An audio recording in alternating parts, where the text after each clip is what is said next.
Good morning and welcome to the 2023 Academy Awards. I'm Sandy Gabe, your AAUW California president.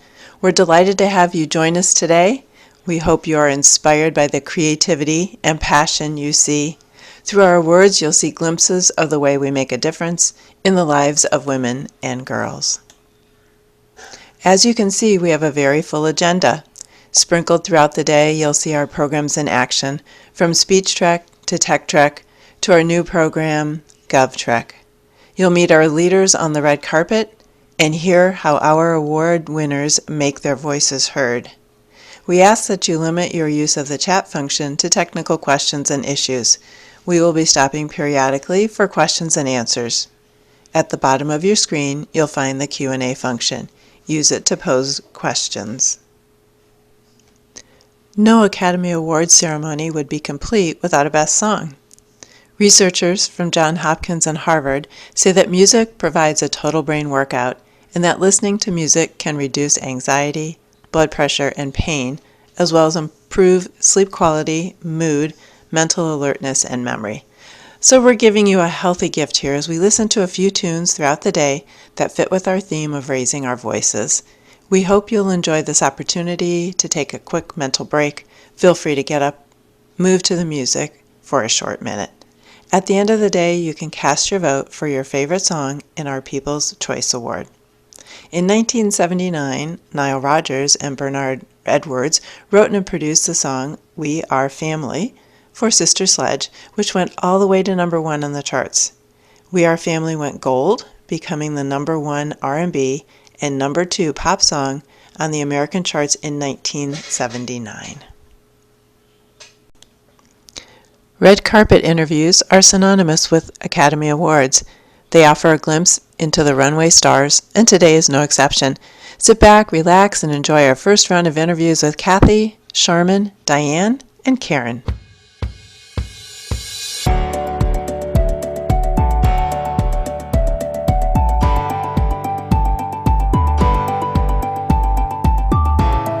Well, look who we have with us here today. It looks like it's Sharman. Sharman, can you tell us who you are and what position you play on the AAUW California leadership team? Sure, I'm Sharman Gehring, and I am the Nominations and Elections Chair this year. Yay! You've been busy, I bet. We've been busy. Yeah. So I have some questions for you, as is typical on the red carpet. So we know that some movies, need casts of thousands. So does AAUW California. Like, if we had more people working with us, we could accomplish more. So we already have our elected officers identified. Are there still openings on our film crews to help with any of our committee's productions? Oh, sure. There's always lots of other openings and ways to support AAUW California. Serving on a committee is one great way. Applications and committee descriptions will be on the website soon, and we'd love to have you join us. Okay. So they should be watching on the website, and I think we'll probably announce it in board to board. Correct. And then probably the California Connection as well. The movies are rated by numbers. Ticket sales, IMDb scores, the numbers of reviews, all that kind of stuff. What are the important numbers that you want to share about your work? Sure. I had 2 committee members, 8 B2B articles, 3 Zoom committee meetings, dozens and dozens of emails and phone calls, and 5 positions filled. Those were our important numbers. Fantastic. Looks like you were very effective. We know movies have plots and settings and characters. What are the 3 things, if you can limit it to 3 things, that your committee always has to do? Have faith is the number one. It's a daunting task trying to find leaders to step up throughout the state, reaching out to others and asking for help. Like I said, no one can do it themselves, and so reaching out and asking others. We asked the board this year to really consider who they know in their areas and their branches and give us suggestions, and we did the same with other branch leaders that we knew. So really asking for help and reaching out to others. Are there any other facts that you would like our audience to know about? What a trick question. It seems daunting to be a leader on a board, whether it's a branch board or a state board or even the national board, but it really is a lot of fun. That's the key thing, is it's a lot of fun. And if you're passionate and love AAUW, it's a great way to meet others who are and to really help move our mission forward. That was a great response. Thank you for sharing that. I Welcome. hope you enjoy the rest of the day, and let's I get will. the rest of, yes, we've got our little Oscars with us. Get our and Oscar let's for go and myself. have some fun. Okay, thank you, Sharman. Thank you. Oh, we have another one of our AAUW stars on the red carpet with me today. It's Diane Owens. Hi, Diane. Hi, Cindy. Hi, can you tell everybody who you are and what role you play with AAUW California? Okay, well, my name is Diane Owens, and I am the governance chair, which means that I deal with bylaws and policies and procedures, and I'm also the parliamentarian for this year. For this year. But Uh-huh. not even a little known secret. You're past president, just immediate past president. So Yes. Diane was president the last 2 years. Yes, I was the president during the COVID years. Yeah, so you were the So I'm the only president in California since 1921 that has not met with all of her board members. Yes, it was a special 2 years, It wasn't was a it? special 2 years. It really was. Right. So now I have more of a supporting role now. So Well, and I'm very happy that you're here with us today. And I have a couple of questions for you. okay. All right. So actors break the rules in make-believe world of movies. We know that. What does governance do to ensure that AAUW California doesn't break the rules? Well, AUW members are pretty special, and I think probably more special in California, really. And so they don't want to break the rules. So I hear from them when they want to know what the rules are. So I haven't heard from all of them. I will hear from more. I'll tell you about that a little later. I will hear from more of them later, but in the year. But they just, they just call to get advice. And that's good because they don't want to break the rules. They want to follow everything. What do you want our viewing audience to know about your accomplishments this year? Well, so far, this is a series. So every month there's a new program. Okay. And so we have kind of the finale coming up in May and June. And so then there'll be more accomplishments when that happens. But right now we're working on the P&Ps, and so we are ready for the board to approve them. Today, actually, during our meeting, they will approve the P&Ps for Speech Track and GovTrack and Tech Track, and also for the fund. If we were to give out a special Academy Award, what would we call it for the governance area? We would call it the Best Supporting Actress Award. Okay, all right. Best Supporting Actress. Okay. Yes. All right. Well, we're happy to have you here as our Best Supporting Actress. And tell us, who is the audience for your AAUW work? Well, the AAUW work that I do as a parliamentarian, the audience is the board, of course, all the elected directors and all the appointed people on the board. And as my role as governance, it's all the branches in California. And so not only the board, because that's important too, of course, but it's everybody in California is involved with that.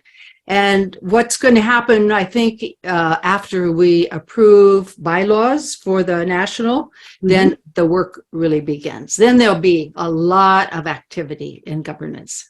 Okay, so I expect that we'll be hearing from you after the national bylaws have been updated, and branches can expect to hear both from national and also from California as to what to expect. That's right. That's right. We don't know exactly what that all is yet because the election's going on right now, but I will be in touch with everybody in California so that we can update all the national bylaws and the state bylaws, the branch bylaws also. Okay. Is there anything that you'd like to tell us that I haven't asked you already? Well, there is one thing. You didn't ask me who the designer is of my outfit for tonight to walk the red carpet. Oh, thank you. And I want you to know that it is an American designer based in Florida, and her name is Chico. Chico. Thank you for sharing that, so everybody knows where they can get their outfit. I hadn't considered adding that to our question list. I appreciate that. Thank you very much. It's a great honor to receive this award. Thank you. We're happy to have you here with us today. Thank you. Okay. I see Karen Vanderwerken. She's another star on the AAUW red carpet. Thanks for stopping by and answering a few questions. Just in case somebody doesn't know who you are, I can't believe that after all of the fun events you've done. Can you tell us who you are and what you do for AAUW California? Thanks so much. It's so exciting to be here today. I'm Karen Vanderwerken, and I'm the California Fund Director. Great. Well, we're happy to have you here. And I'm going to ask you some questions, so just relax. Okay. So the first question is, we heard that your box office sales were off the chart this year. How much did Fund raise? The fund raised $506,133. So movies are rated by numbers. We have ticket sales, we have IMDb scores, we have number and types of reviews. What are the important numbers that you'd like to share with our audience today? We have 4 fall fund events featuring 39 California scholars. We had 29 of these scholars had speaker requests, and so they went out to various branches and gave a full presentation. We had a total of 42 California scholars. We had 122 branch name gift recognitions from various branches.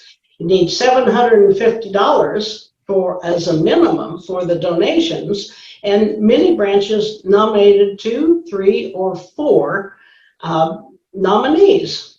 When we think about movies, we think about innovation, and we can think about movies like The Matrix was one of the most innovative movies of the year. What was innovative about your AAUW production this year?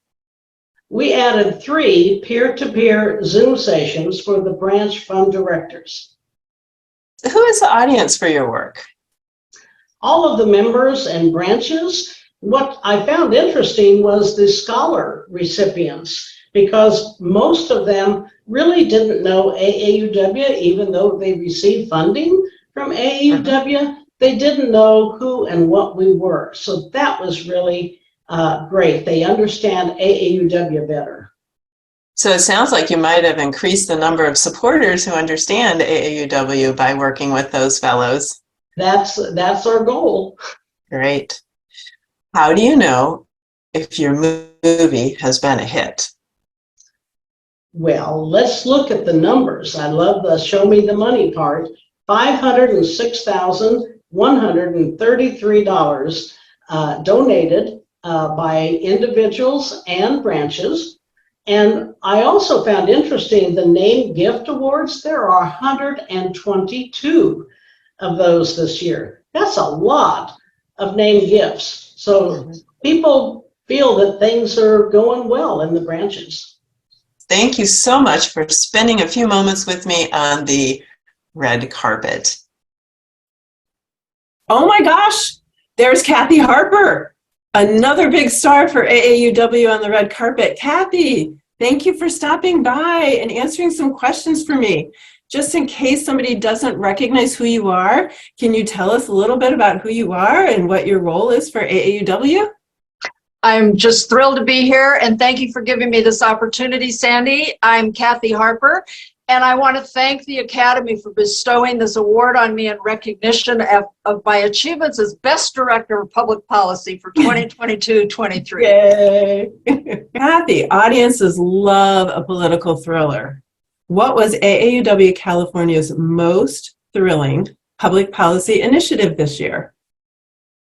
I would have to say that it was our Get Out the Vote campaign and our request for our campaign for our fans to vote for Proposition 1. Our social media campaign was a huge hit, and it was just thrilling to have over 300 of our fans weigh in to take the pledge on Proposition 1. Yeah, so movies, they're rated by numbers. You know, we know about ticket sales and that sort of thing. Do you have any important numbers for the Public Policy Committee that you want to share with us today? I certainly do, Sandy. I'm excited to have a chance to do that. Well, for starters, as I said, over 300 of our fans took the pledge to vote yes on Prop 1 to enshrine reproductive choice in our state constitution. Following right on that, we had 466 of our fans weigh in on our updates to our public policy priorities. And then 120 fans from 95 branches joined us to meet with 55 of our state legislators for lobby days, including 7 students from our new GovTrek project. The numbers don't lie, Sandy. Fans love public policy. So you have a cast of thousands working with you, right? You've got the big production behind you. Do you have anything you want to say about them? I absolutely do. We have a cast actually of 10, but they do the work of thousands. So it feels like that. So I want to say that to our fans, if you loved our Get Out the Vote campaign, you want to thank Sue Miller, Melissa Maseko, Amy Hom, and Claire Noonan.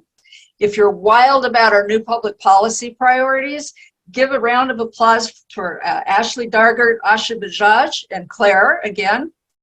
And if you had a fabulous experience on lobby days, give it up for Jenny Hatfield, Ashley again, and for Amy. And I can't leave out our new cast members, Kim Talbert and Nancy Major, who helped with developing our 2023 legislative agenda.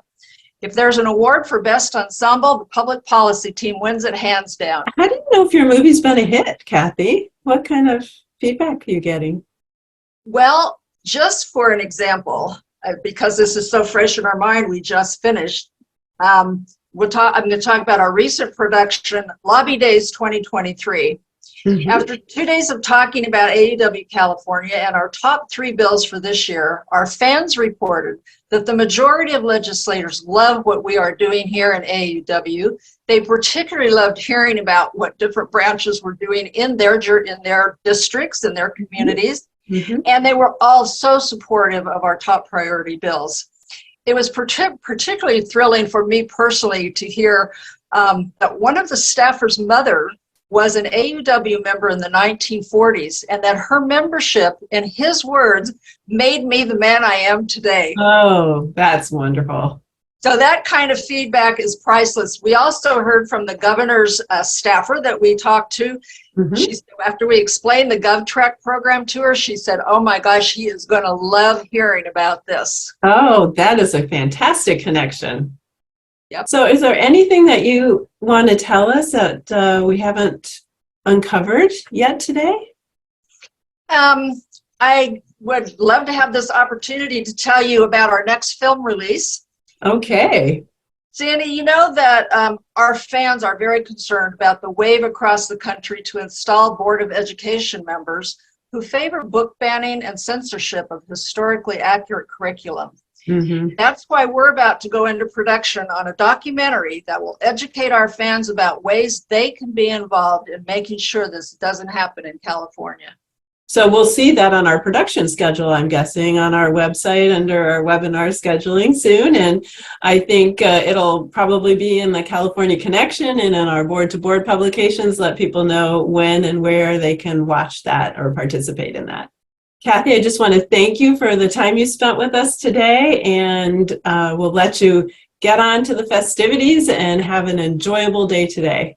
It was my pleasure, and thank you so much.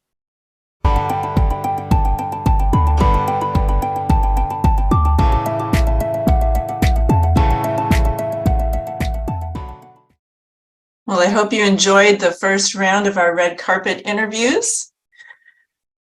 At this point, I'd like to introduce our keynote speaker. Secretary Eileen Velez Vega is no stranger to new frontiers and plot twists. A space and aviation enthusiast since childhood, she earned a BA in civil engineering and a master's in engineering. Working as an aviation project manager in a male-dominated field brought challenges which made her an advocate for women in the STEM field. It was through her involvement with the Society for Women Engineers that she met our very own Mary Isaac, our Tech Trek program director. 2 bouts of cancer led her to reevaluate her life, and in 2021, she became the first woman to serve as Secretary of Transportation and Public Works of Puerto Rico. What a career path. Please welcome to the stage, friend of Tech Trek, Secretary Eileen Velez Vega. Thank you. That was amazing. I always love being here with all of you. And I think it's been a few years now since Mary and I have been together here with all of you. So it's always a highlight of my summer. So I am in Puerto Rico. It's 12:28 our time. So good afternoon. Buenas tardes a todos. And again, I'm super excited on being here with all of you. Thank you, Mary. I hope you're doing great. And always my prayers and blessings for you for being such an amazing role model for my life as an engineer. So I have a short presentation here that I wanted to give you all.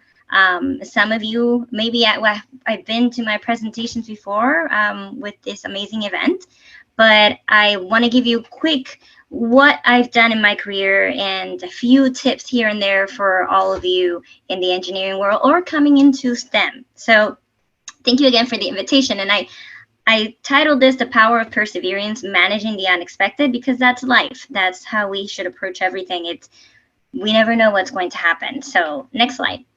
I think that with everything, I always say that 10% of what happens to us, life is 10% of what happens to us, and 90% on how we react to it in everything. It could be our personal life, it can be our professional life. So we'll talk a little bit more about how that's impacted my life and how this attitude actually helps us also go through the different challenges that we might encounter. Next slide. Next one. Yeah, there you go. So that's my husband and that's my daughter. I'm from Puerto Rico, as I mentioned, Sabana Grande, very small town on the west coast of the island. We don't really even have a traffic light. So ironic, as I am the Secretary of Transportation. In my little town, there are no traffic lights, and it's very calm and a very small town. I'm the first engineer in my family. My mom is an English teacher, and my dad is a sales representative. And I grew up wanting to go and work at NASA and be an astronaut. And I was good at math and science, so I had really good teachers that encouraged me to go towards STEM. So in 8th grade, I did my first science and math camp in a university. And then I went to space camp, which was a seal of approval and a seal of confirmation that I wanted to go into STEM. In the university, I did 2 internships, and I'll talk a little bit about that. But important, in this photo, I want to highlight my family. I think it's really important for us to be focused on family and have a really strong support system. This is my awesome husband, Airangel. He's also a civil engineer. And this is my daughter, Ana. She looks younger there, but she's 12 and she's taller than me. She's already almost like 3-4 inches taller than mommy. So I have to update that photo so you can see what she looks like now. Next slide. And this is Ana when she was 7 years old. This is actually after Hurricane Maria hit Puerto Rico. She was working with my husband while I did roof inspections around the different parts of the island that have been impacted by the hurricane. And I always like to show this photo because Ana has been part of our lives as engineers. And this is her Army Corps of Engineers helmet hat or protective hat from Daddy's work. But I always like to say the skills to be a really good engineer. A problem solver. We are trained to solve problems. We are always thinking ahead and outside of the box and in a team to be able to solve life's problems. And that's every day, from tiny little things to very big things. That's what I'm doing in infrastructure for roadways and rail and just having safety on our roads and transportation. We are the ones that are protecting the world and that we are the ones making society better. We have to be creative. We have to work well with others. We don't work alone. We work in very diverse teams. So it's important for us to appreciate having a team and being able to find our voice and our way of communicating with the team and being able to manage conflict. We have to be curious. We also have to ask questions. We have to think big. Imagine, I came from a very small town, but I always wanted to go bigger, and I always wanted to have a big impact in my life. And it kept me humble, but it also kept me thinking ahead and what could my life be? So we always have to think ahead. And good communication. My first language is Espanol, but I also speak full English because my mom was my English teacher, and she taught me both languages as I was born. And I always encourage students, especially in Puerto Rico, to become bilingual so that we can take our message further into our work can go further. Next slide. The internships that I mentioned, I did a Walt Disney World internship. I was Mickey Mouse. I'm only 5 feet tall. I don't have to talk, even though I have a very young voice. But it was an awesome opportunity to do a really fun internship that I complemented with shadowing the Disney structural engineer. And that opportunity helped me to put it on my resume. And I did a NASA internship at Marshall Space Flight Center in the summer of 2000. And then I did a 2-year co-op with NASA. So my dream of working for NASA came true as an intern student, and that helped make a very strong foundation for my career as an engineer. Next slide. After graduation and during college, I was very involved in professional organizations. That's how I met Mary and the Society of Women Engineers. And when you do a lot of great things in professional organizations, you get a lot of awards, but it's not about the awards only. That's nice, and the recognition is great. But I think it's helped me become a more confident person.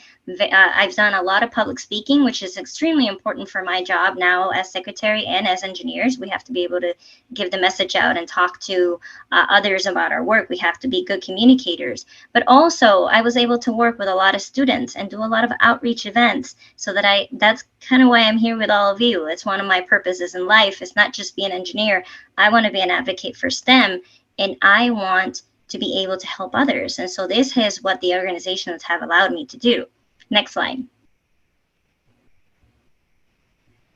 I started my career with the U.S. Army Corps of Engineers in Vicksburg, Mississippi in the summer of 2003. And I was there for about 3 years, traveled the world working with airfields and pavements, and became an airfield pavements expert, or at least a very good one, so that I could have a very strong foundation for my career.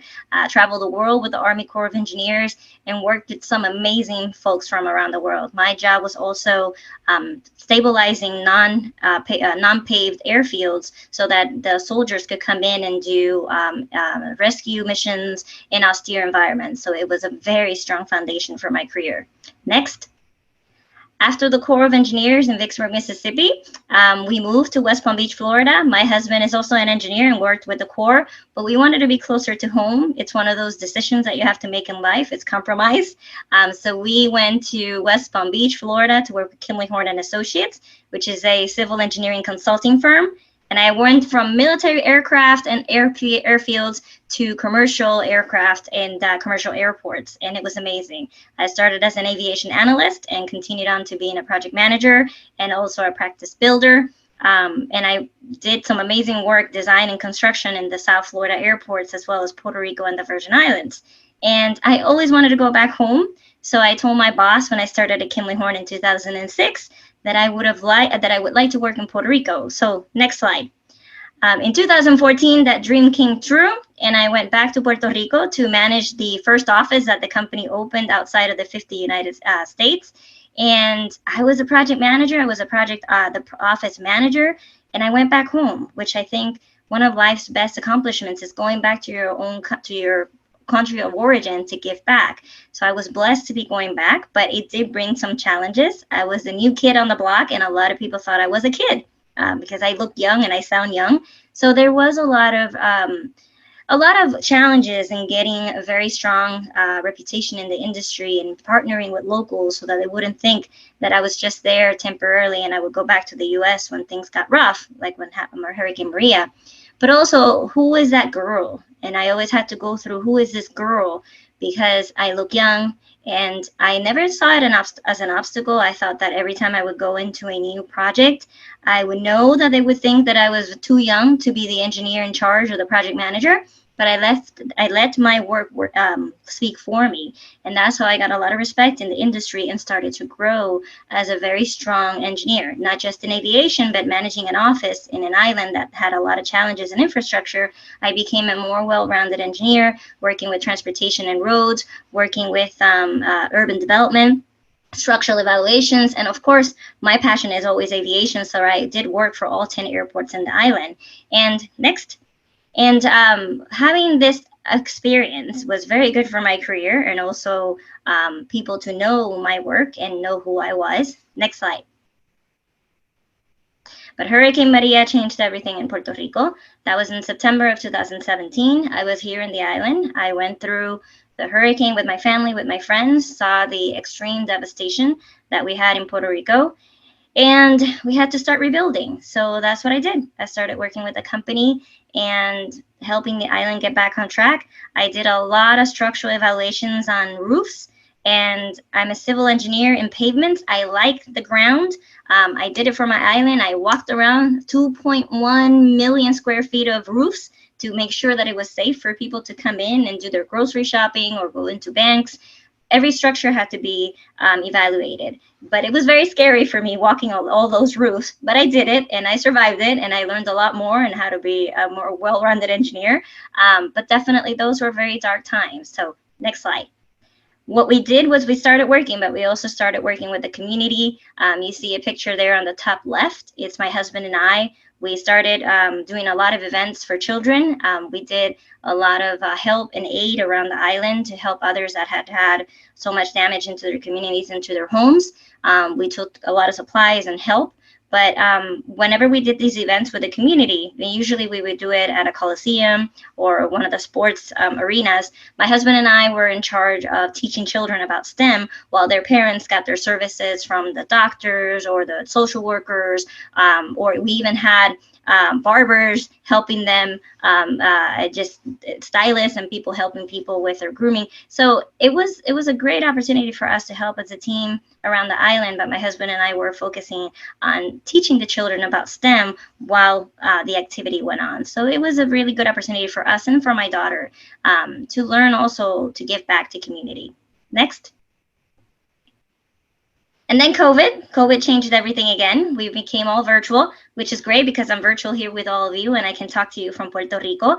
But my team of 7 people became a team of 66 people from all around the US. And it was very challenging because we still had to deliver projects. We still had to deliver project designs and construction so that the airports in Puerto Rico could get their work done. So it became a full team, all virtual, which amazing opportunities to learn other ways of working together as a team.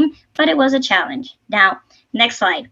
When you do a good job and when you do it with passion and you love what you do, people start talking about you. And so I get an unexpected call during COVID on November of 2020.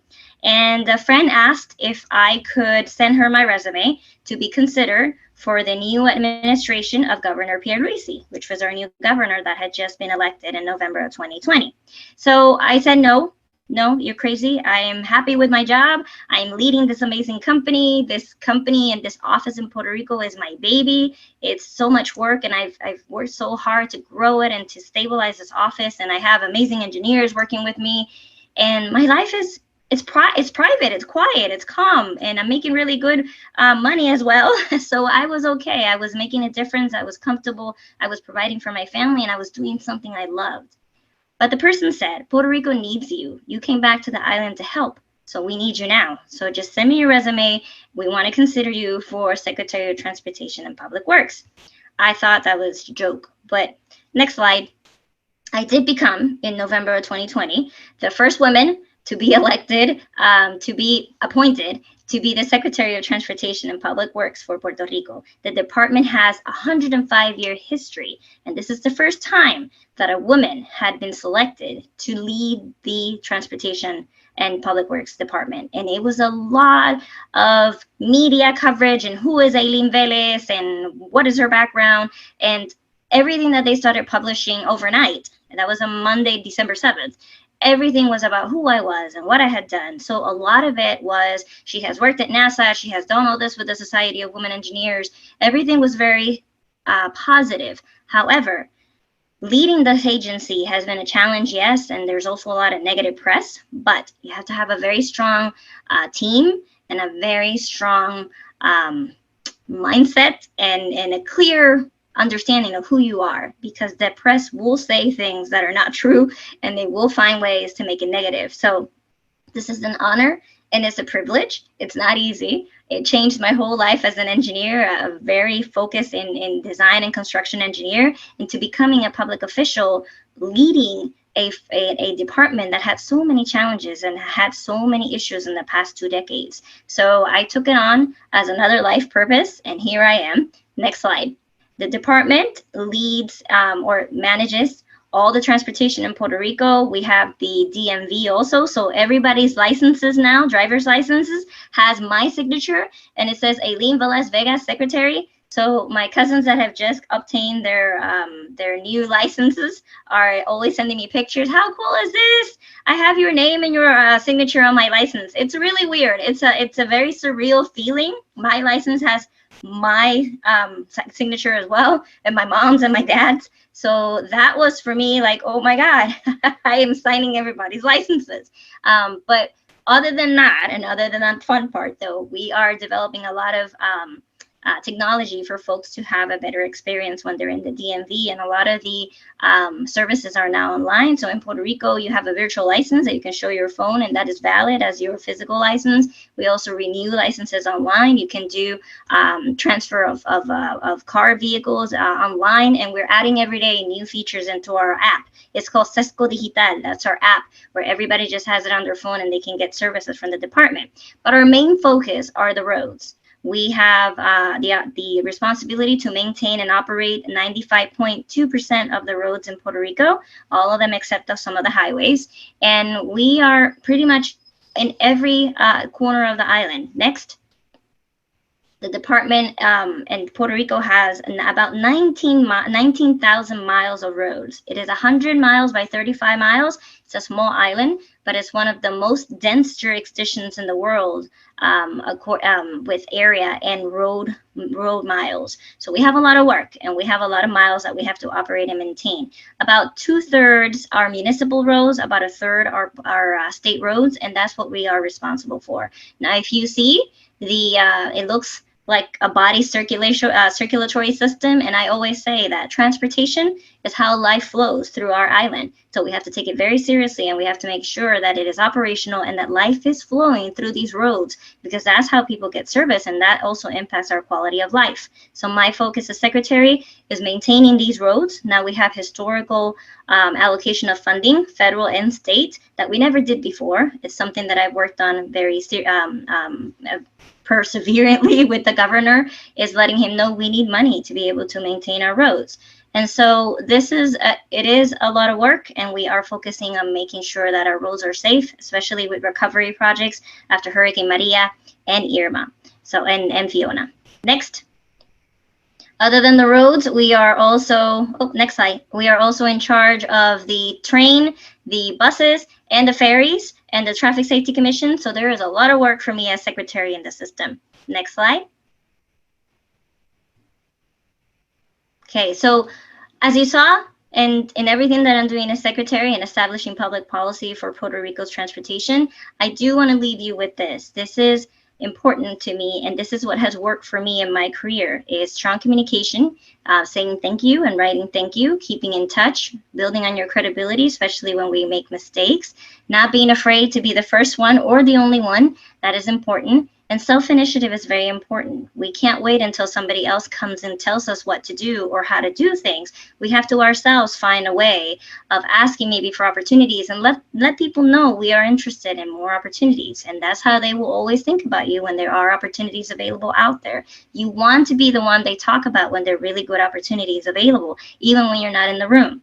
So, and your health and your family are a priority. So I'm finishing up with these 2 slides. Next slide. I remember at the beginning, I said that sometimes things happen and challenges happen, but you have to always have another plan in your life, because sometimes things don't go as planned. So next slide.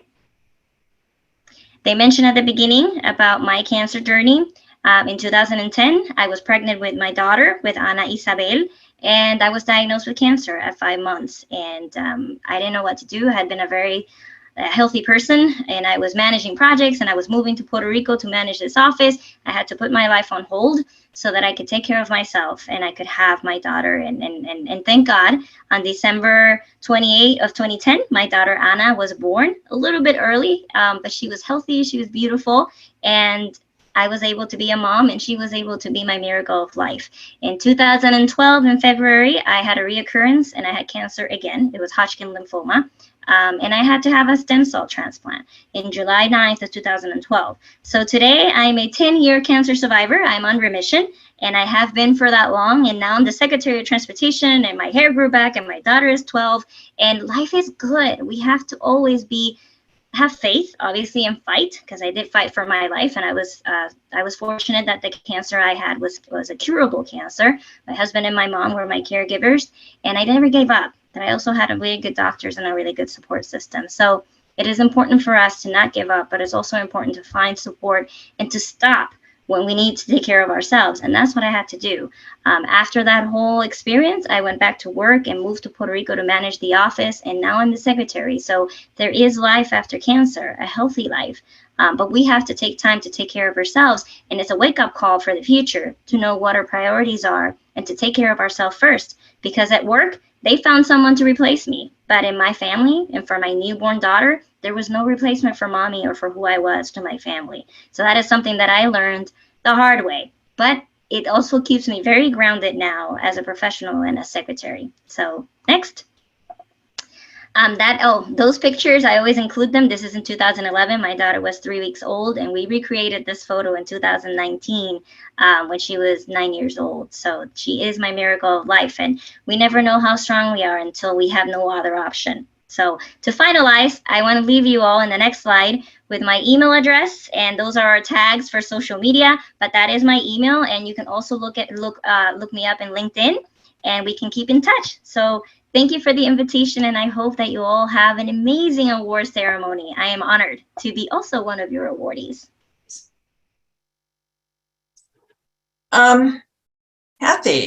Kathy's going to present our next award, but I'm a little confused. What is this? Is this the Best Actress in a TV series? Well, Sandy, that is confusing. I think you have a clip that might help us straighten this out. Can we take a look at that? This year, we seniors at Central High are going to have the best darn yearbook in the whole history of the school. Dobe, I'm hungry. A yearbook we will treasure and cherish in the years to come. You ain't like got a banana on you, have you, good buddy? No, when we're sitting in front of the fireplace in our split-level home in the suburbs, with the children fast asleep and their Dr. Dentons upstairs, we will take out the yearbook, Poopsie, and remember those first fine, careless days when we were young. Zelda! A loaf of bread, an ice cube, anything? Maynard, you can eat later. Right now, we got to get cracking on those captions. Captions? I don't know what they are, but I'll eat them. Maynard, a caption is a line you put under a picture in the yearbook, like most likely to succeed, most intelligent, most beautiful, like that. All right, let's get to it. Yeah, before I go into a coma. Maynard, that's coma. I already picked out some pictures. Yeah, okay. Let's see. Here, most likely to succeed, most intelligent, most beautiful. That's what I like about you, Zelda. You're so modest. Yeah, I got that too. Most modest.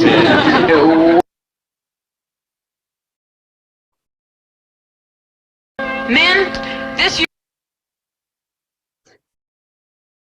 So if this really was the award for Best Actress in a TV series, it would certainly go to Sheila James, who was Zelda, the girl brainiac in the clip we just saw. But did you know that Sheila James is really Sheila Kuehl, and that she really is a brainiac? For instance, she was admitted to UCLA at the age of 16. She got her law degree from Harvard Law School, where she was elected president of the student council and became only the second woman to win Harvard's prestigious moot court competition, and was recognized in the ABA's Law Student Division magazine as one of the nation's top 5 law students.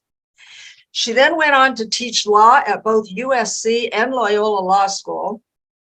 And in 1989, she helped found the California Women's Law Center to promote gender issues, including expanding the rights of divorced women and reforming hiring procedures in male-dominated professions. And then she started her political career. Sheila was elected to the California State Assembly in 1994, becoming the first openly gay person elected to the California legislature and the first woman in California history to hold the position of Speaker Pro Tem. After 3 years in the Assembly, she was then elected to the California State Senate, where she was repeatedly voted the smartest member of the California legislature. During her time in the state legislature, Sheila authored bills pertaining to domestic violence, child support services, family leave, and discrimination based on gender, disability, and sexual orientation. On November 4th, 2014, in her final role in public service, Sheila was elected to the Los Angeles County Board of Supervisors, from which she has just recently retired. So what's next for this star of just about everything? In her own words, she once remarked, "When I'm termed out as a supervisor, I'll be, fairly elderly, but still able to do things. And then I guess my ambition would be to be Betty White for a couple of years." So Sandy, may I have the envelope, please? And the award, the AAUW Award for the 2023 Equity Champion goes to Sheila Kuehl. And it is my great privilege now, Sheila, to welcome you as to our AAUW Award ceremony and tell you what a privilege it is to honor you as our 2023 Equity Champion. Thank you so much. I really, really appreciate the award. And, it means a lot to be honored by those who are themselves so honorable. And I have always loved working with AAUW, especially in California. So many, many thanks. Well, thank you. With everything you've done for women's equity, Sheila, over all the many years of your public service, I can't think of a better candidate. If it's okay with you, I'd like to just chat with you for a few minutes. I have a few questions that I think our fans at home might be interested in. Sure. All right. So you started at a young age as an actress. Can you tell our fans, how did your early acting career prepare you for life in public service? Well, I think that in many ways, people don't think of acting as being as authentic as it is. People think that you are pretending something, but in truth, it's just the opposite. And Jane Fonda said this when she was doing a lot of her work against the war in Vietnam. The body is an instrument, the voice is an instrument. And if you have such feelings, such passion, such sort of values that you want to express, it's easier to do that because you've learned to authentically show what you're feeling. In politics, often that is thought of as a kind of a phony kind of way to be as well. And yet, I would say 99% of all the people I ever met really, really wanted to do good. And when you speak passionately about something, it's important to be able to show how you feel. And I think that in its own way, acting prepares you for that, because you can be wide open when you are angry, when you are happy, when you are passionate about something. And I think it also helps inspire other people because of your ability to really show that true emotion. Well, you have certainly inspired a lot of people with your both in your acting career, but in your political career and your career in public service as well. You started college at UCLA at only 16. As if that didn't present enough challenges for you, you were outed by your sorority at a time when being gay was not accepted. How did that experience shape your political perspectives? Well, as with a lot of people who grow up in the closet, it really makes you understand better as you go along, the feeling of otherness. and how that can shape your own view of yourself. You can let in that negativity. I know people who engage in self-hatred. They don't want to, but they have just absorbed it.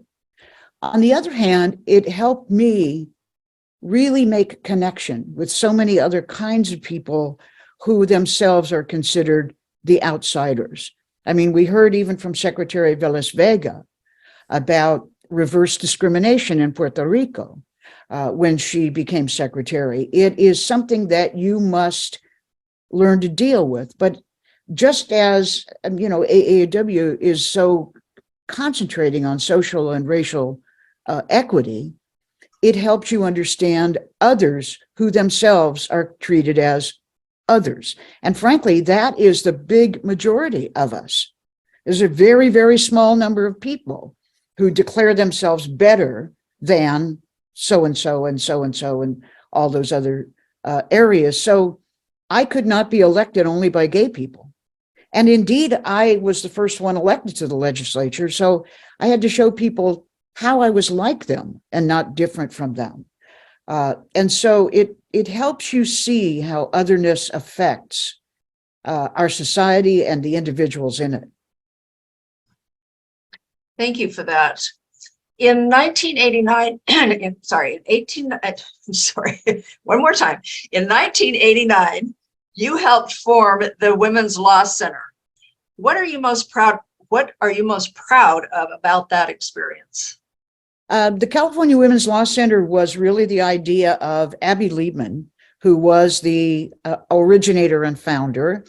And she and Jennifer McKenna were going to start it together. And then Jennifer needed to move back east. So Abby asked me if I would join her in forming the Law Center. The Law Center was a place where we developed legal theory in gender and law. And what I'm most proud of is Abby's concentration on childcare, because just as AAUW talks about the need to have economic security, and childcare is such a big part of that for working families, I was allowed to concentrate on domestic violence issues, which I had been working on, but there was no law in California about domestic violence. No restraining orders, nothing that related to it. It was a new concept. So I'm proud of the work we did in childcare, in domestic violence, but also our part in the larger national conversation that really led to the use of the Constitution to protect our privacy and to protect our ability to be equal. Excellent. And we've all gained so much as a result of your efforts. What would you say your greatest achievement in the California legislature was, either as an assemblywoman or in the Senate? It's difficult. I was very fortunate to have almost 200 bills signed into law by 3 different governors. And so to say, what was your greatest achievement? In the first place, it's never your own achievement because you need 41 votes in the Assembly, 21 votes in the Senate, co-authors, all of the people in the community that help convince other members this is a good thing for them to do. But in terms of accomplishment, I think what we gained in terms of anti-discrimination laws for LGBT community was very, very important. We carried the first bill to protect children at school against discrimination based on perceived gender identity or sexual orientation. Even if some boy played the violin and everybody said he was gay and he wasn't, he was still going to be discriminated against. So that was important. The work we did for women in domestic violence especially, but also just gender equity in the workplace, so that there was no law against, discriminating on the basis of gender. We had to bring that into California law. In the environmental area, the part that I represent on the western end of LA County was a big environmental hotbed for people who wanted to get this into the law. And we were fortunate to do a lot, especially when I chaired the Natural Resources and Water Committee in the Senate. So I would say, there's so many. I mean, we carried a bill to establish nurse to patient ratios. I did the first paid family leave bill. there was a lot of opportunity and a lot of support. It was really an exciting and wonderful time, and I loved every one of the 14 years. Well, we're going to switch now for your final question to your most recent gig, and that is your time on the LA County Board of Supervisors. And in looking at your bio, I was really intrigued by a project that you helped develop called the Women and Girls Initiative. Can you tell us a little bit about that? Yeah, one of the things that I have seen throughout much of my career is that there have been sort of high points when everybody was talking about gender equity, and then there are high points for other communities, as there should be, where they're more in focus. And when I was in the on the Board of Supervisors, one of the things I felt was that gender equity had sort of moved to the back burner to some extent. We were talking appropriately about other sorts of equity, especially racial, but not only, economic, things that are incredibly important. I wanted us, though, to maintain our focus in the county on what was happening with women, the women that we serve, and there were so many in the social services, in our health department, our mental health department, even in parks, everywhere that we did anything. Transportation, was it safe for women to travel on the various forms of transportation? And then there were the women who worked for us. I don't think people know that 1 out of every 100 people in LA County works for the county. We have 100,000 employees in a 10 million person county. And many, many, many of them are women. We wanted to make sure that we had adequate minimum wage, and that it was applied equally to men and women doing the same sort of work.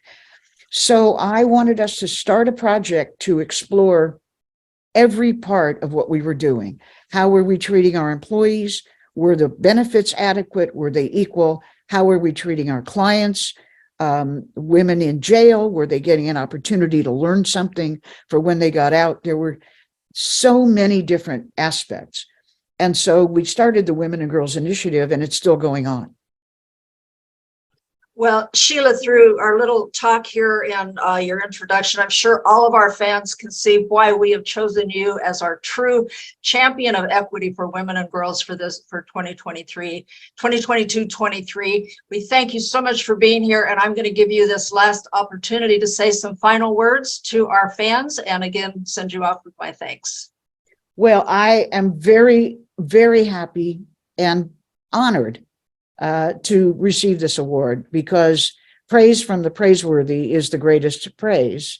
AAUW California has done so much great work, and we've intersected so many times in the work that we've done in terms of, economic empowerment, in terms of leadership for women, and really trying to make sure that women have the opportunity and can believe in themselves. The way the secretary said, you have to have confidence, you have to have support.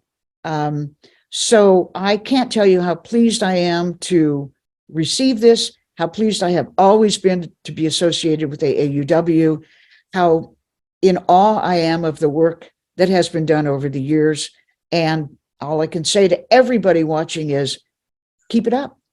Keep up your confidence, bring each other along, run for office, vote, vote, vote.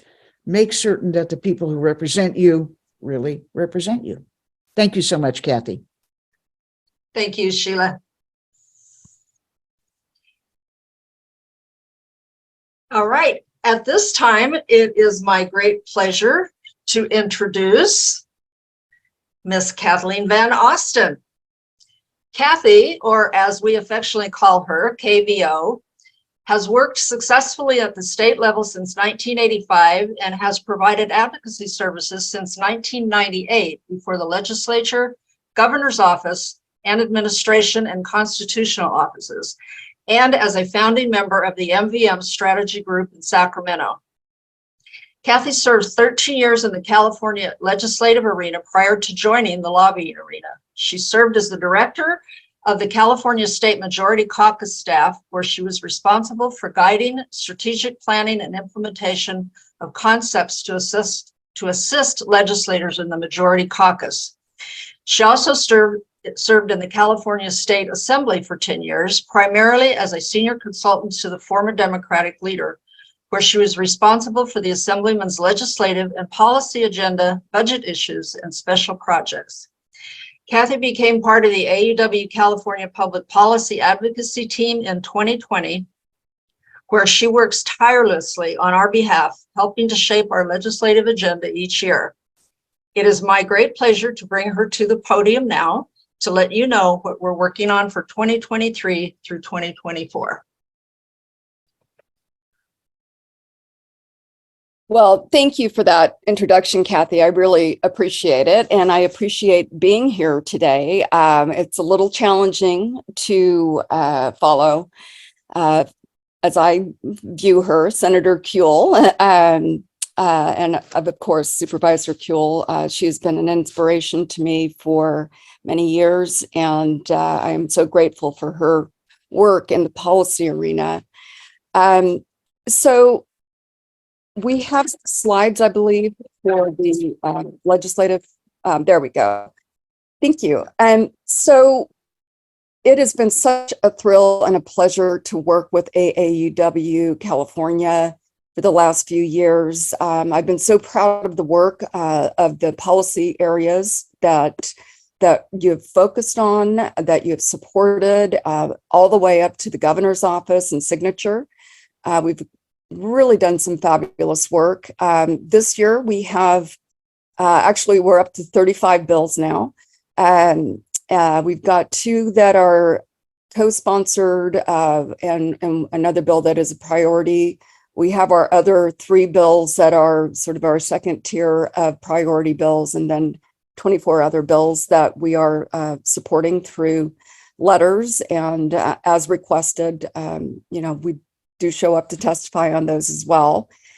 So we have a variety of bills that do impact not only women, but folks who are in underserved areas, people of color, those who don't have the resources that many of us enjoy.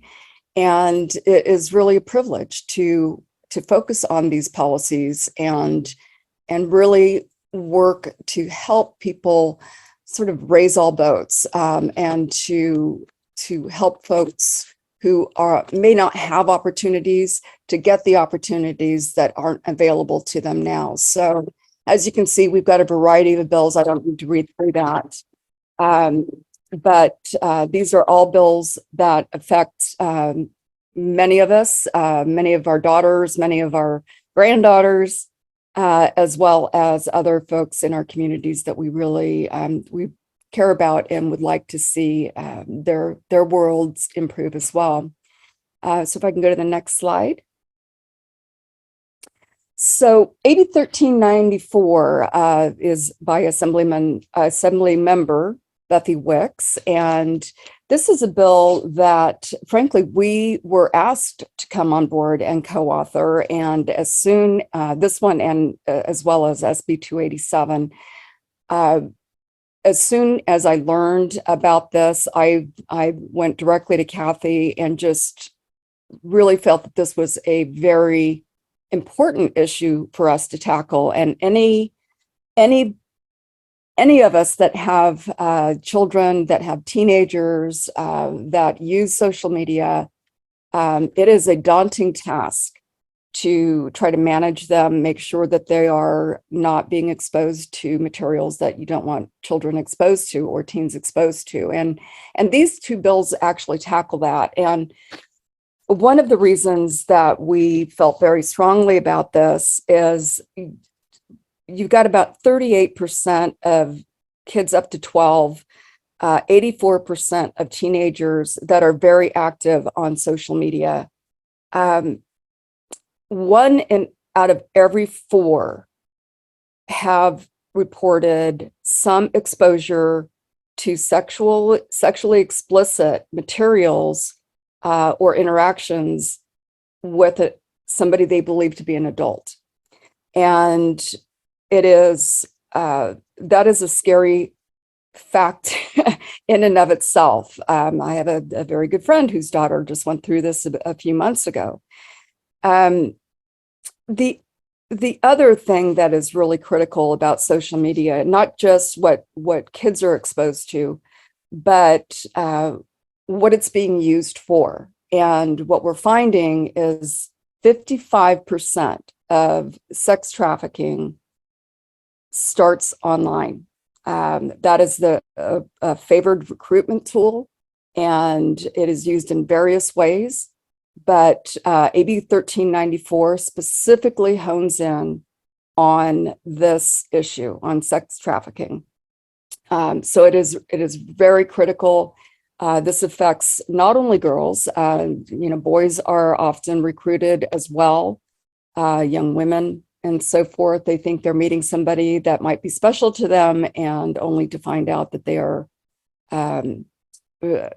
basically groomed and recruited into this dark world. So AB 1394 basically requires the social media platforms to respond. If there is material that is reported to the platform, that platform has to remove that material within a certain period of time. I believe it's 30 days.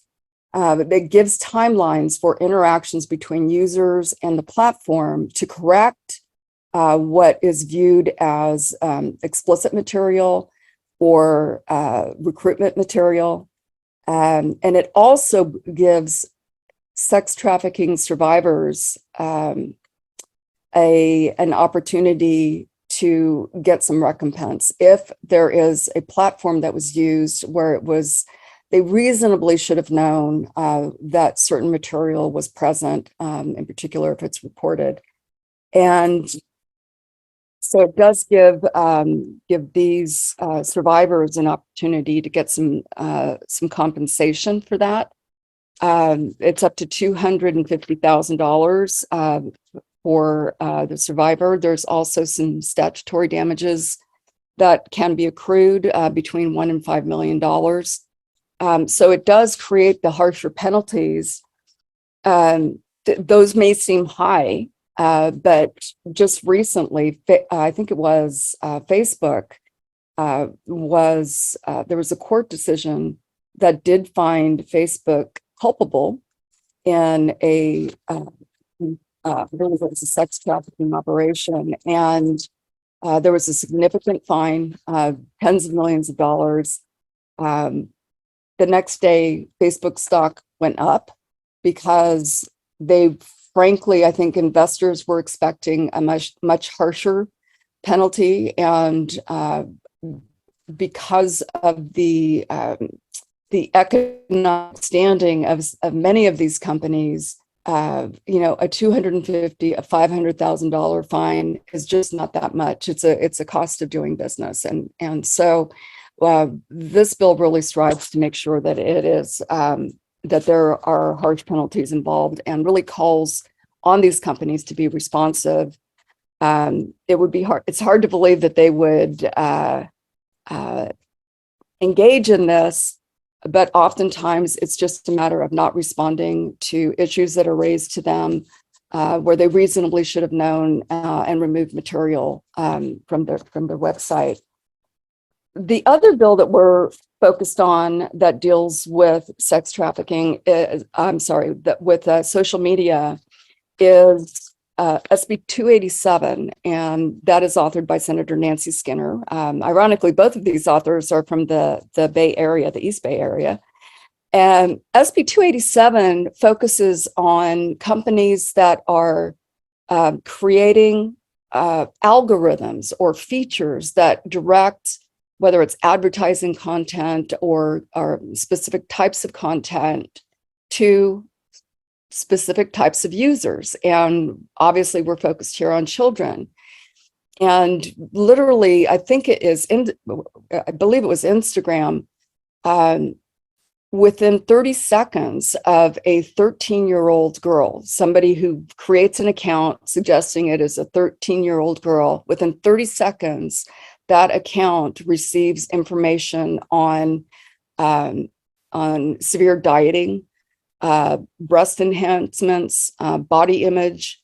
It is the algorithms that are creating this direct link between certain types of information to children and to teenagers.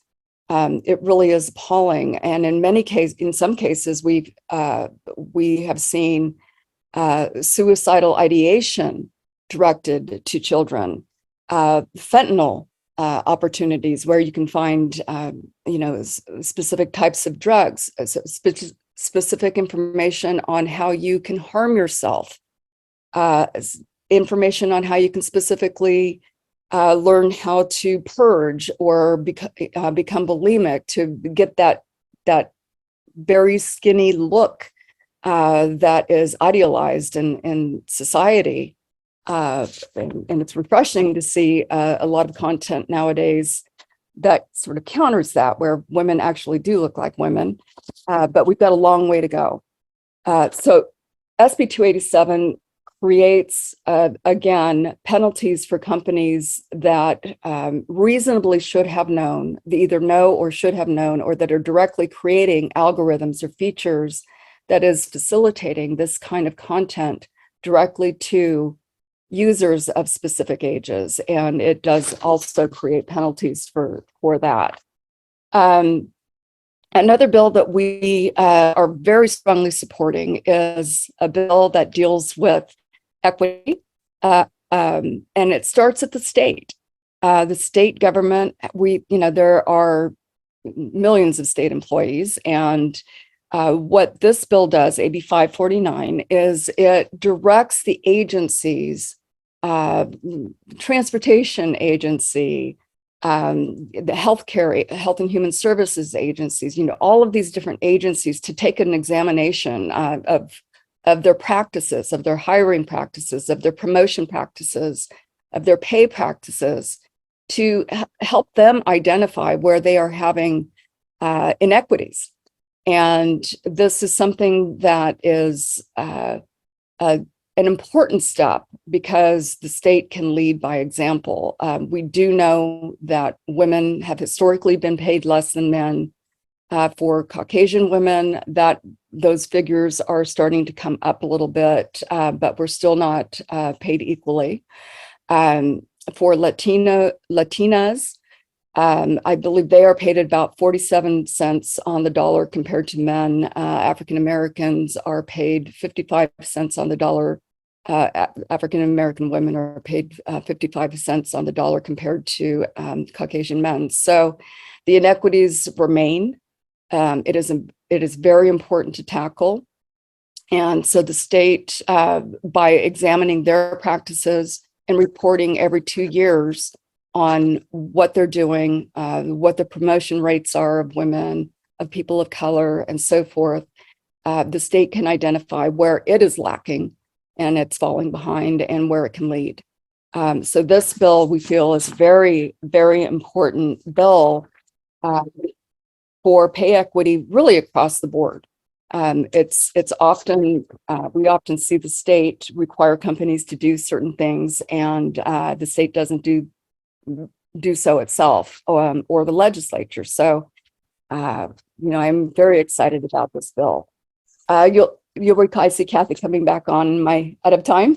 No, I just wanted to ask if you could give us all a little update on where we are on these top 3 priority bills. Where are they as they're working their way through the system? Absolutely. So AB 549, Wilson, I believe that has headed to Appropriations Committee. Both AB 1394 and SB 287 are headed to their second committees. They've been referred to both, I think 1394 was referred to Privacy Committee as well as Judiciary Committee.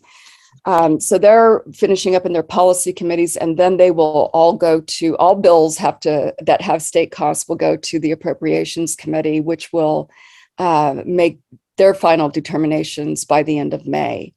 So once they advance there, they go to the Assembly floor or Senate floor, and then they go to the next House and repeat that same process. Perfect. Okay. Did you have anything else you want to say about our ledge agenda? Yeah, absolutely. The one other issue I just wanted to touch on is, the last 2 years, childcare has been a very important issue for us. And I just want to let you know that we're continuing in that work. We are continuing to support child care and child care development bills.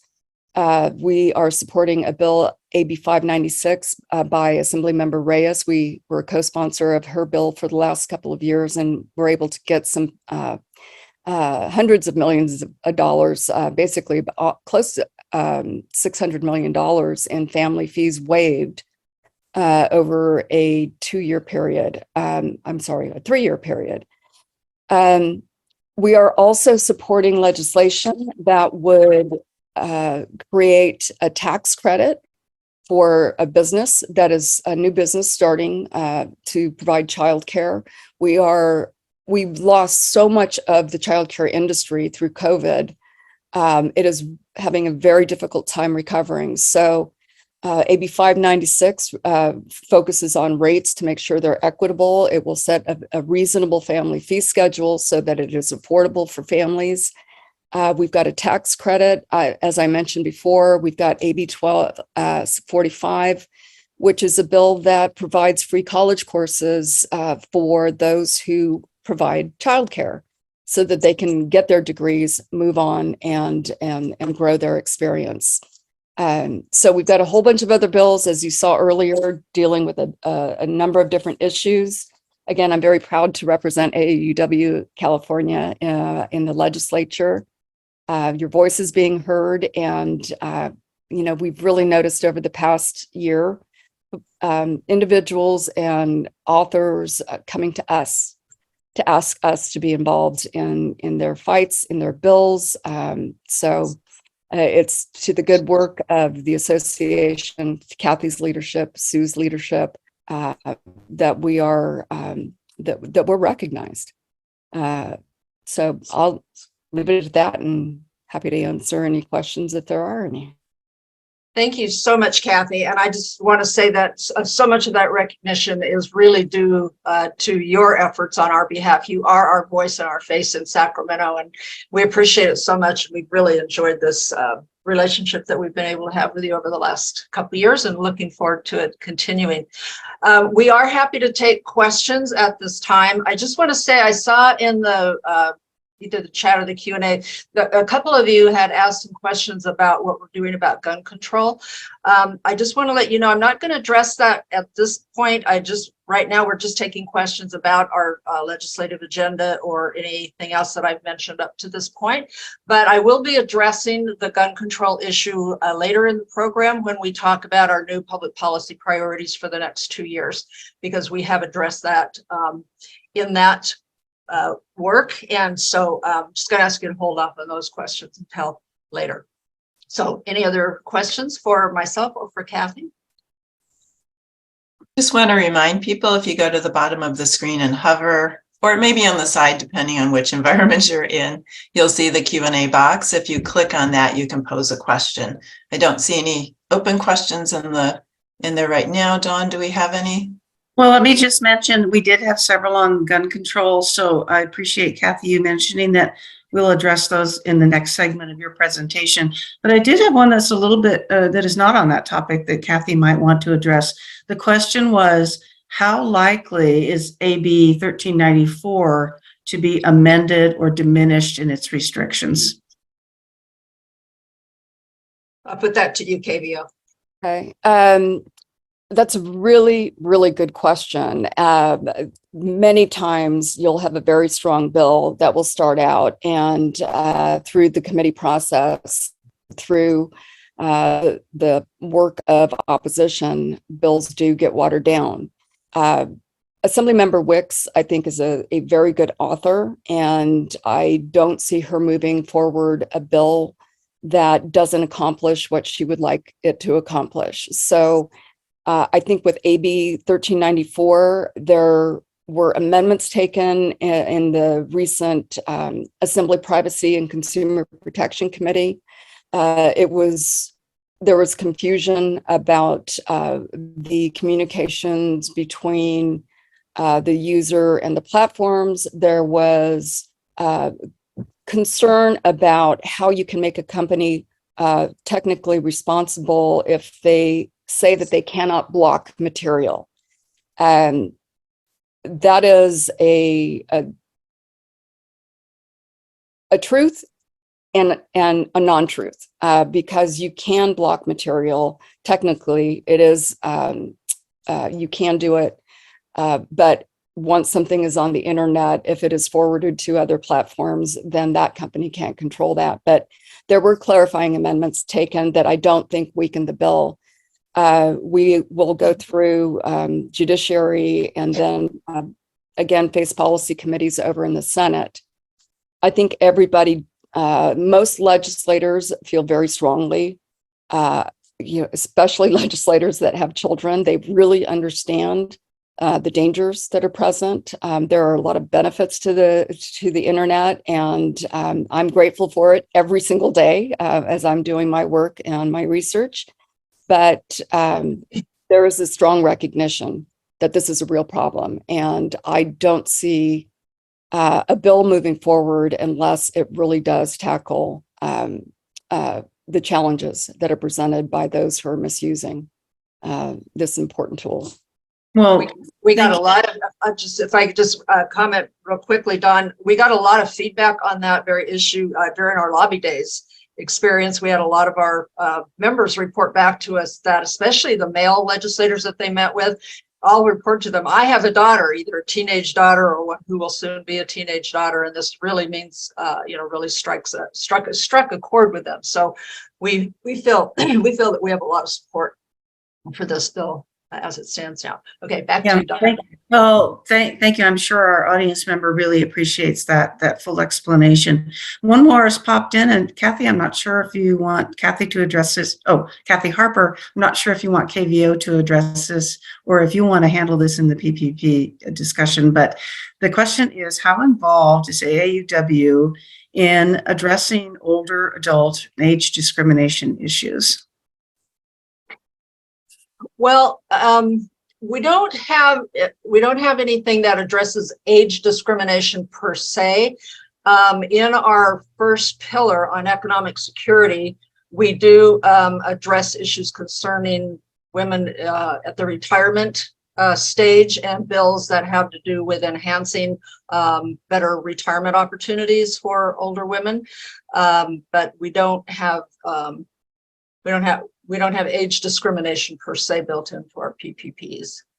But there's so much intersectionality. We are all constantly concerned about discrimination in any form that it takes. So if there were bill opportunities, either pro or con, that addressed age discrimination, that would certainly be something we would be willing to take a look at. Great, thank you. Well, I think that wraps up our Q&A for this phase of the morning. Thank you both. Great. Thank you so much, Kathy, for joining us. Thank for all you. the work you do. Thank you.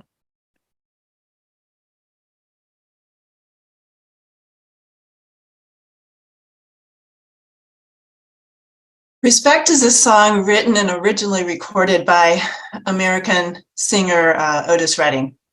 It was released in 1965 as a single from his third album and became a crossover hit for Redding. In 1967, Aretha Franklin covered and rearranged Respect, resulting in a bigger hit, and it became her signature song. Franklin's interpretation became a feminist anthem for the second wave feminism movement in the 1970s. It's often been considered one of the best R&B songs of its era, earning Franklin 2 Grammy Awards in 1968. Aretha was inducted in the Grammy Hall of Fame in 1987. I hope you enjoy. It's now time for our second red carpet interview segment, where we're going to talk with Janice, Marlene, and Raleigh.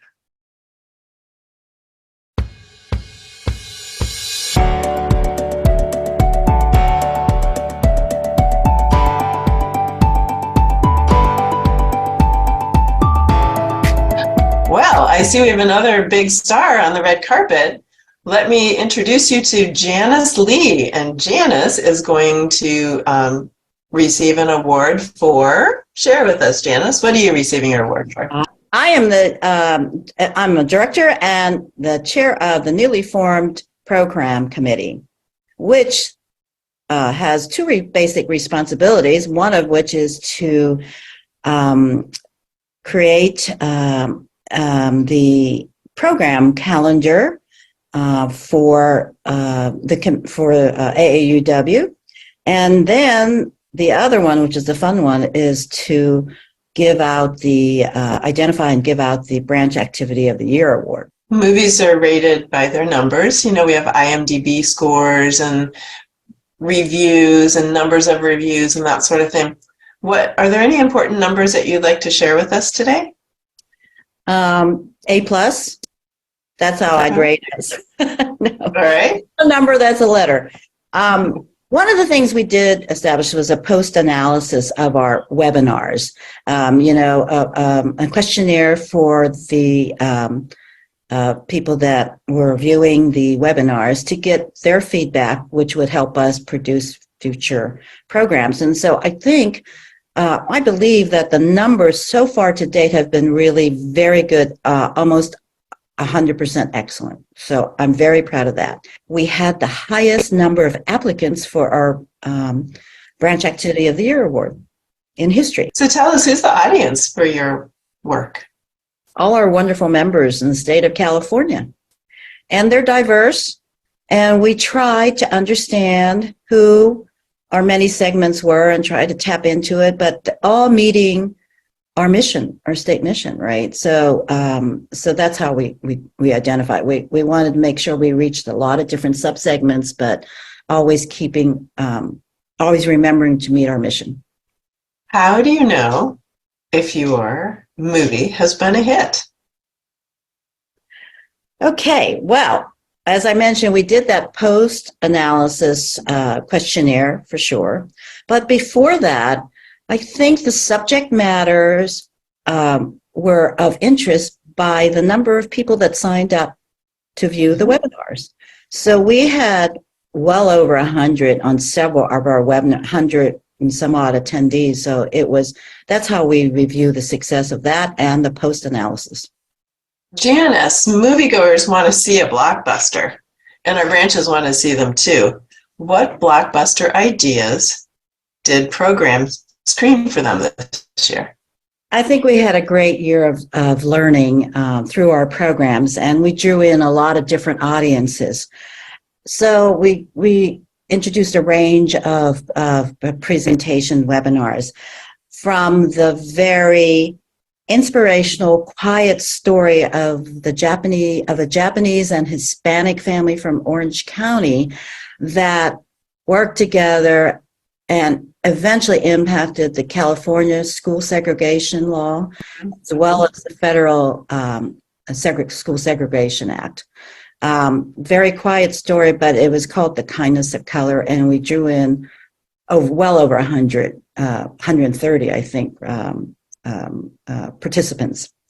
So from that small, quiet little story, we went to the big state project idea by introducing GovTrack to all our members. Both powerful presentations that impact the present and future of young women and women tomorrow. Great. And I know that people can find all of these amazing webinars on our website if they look at the top menu and look under webinars. So thanks, Janice. Thanks for joining us and stopping to answer a few questions. For those people who might not recognize you, could you tell us who you are and why you're here today? Sure. Happy to be here, Sandy. My name is Marlene Kane, and I am the program director for AAUW Califonia Speech Trek, and I'm happy to be accepting this award on their behalf. Great. Thank you so much. Thank I have you. a few questions for you, so to help our audience get to know you a little bit better in your committee. Sure. Actors need dramatic training, as you know. Mm-hmm. So do speech trek contestants. Mm-hmm. How well did our speakers do this year in their performance? Well, according to the feedback that I've received from our judges, they did very well. Comments ranged from, boy, I wish I had 1/10 of the poise that they showed in their speeches, to the words like impressive and took their breath away. So yes, I think they did very well this year.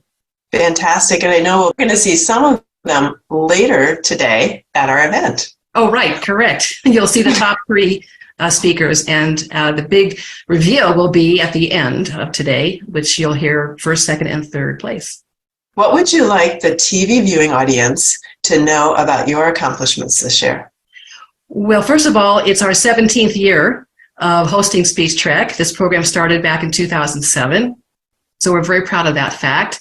And we're very proud of the quality of the speeches and the fact that, you know, many adults will not do what these students have done. That is, they will not get in front of an audience and speak. And that's because even actors recognize that. I'm sure you're aware.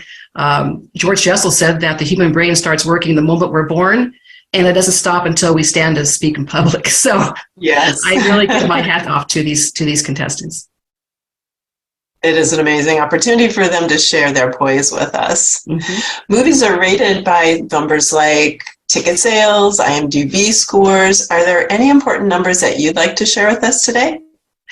Sure, a couple of important numbers. I would say that over the years, the last 17 years, we've seen well over 1,500 students go through this program and gain more poise and skill as a result of it. They put it on their college applications, they include it on their resumes, and they have told us that it has helped them become a much more competent communicator. And to date, we have distributed over $50,000 in award monies. So we know that some movies are very innovative. You can think of Memento, for example. What was innovative about your production this year?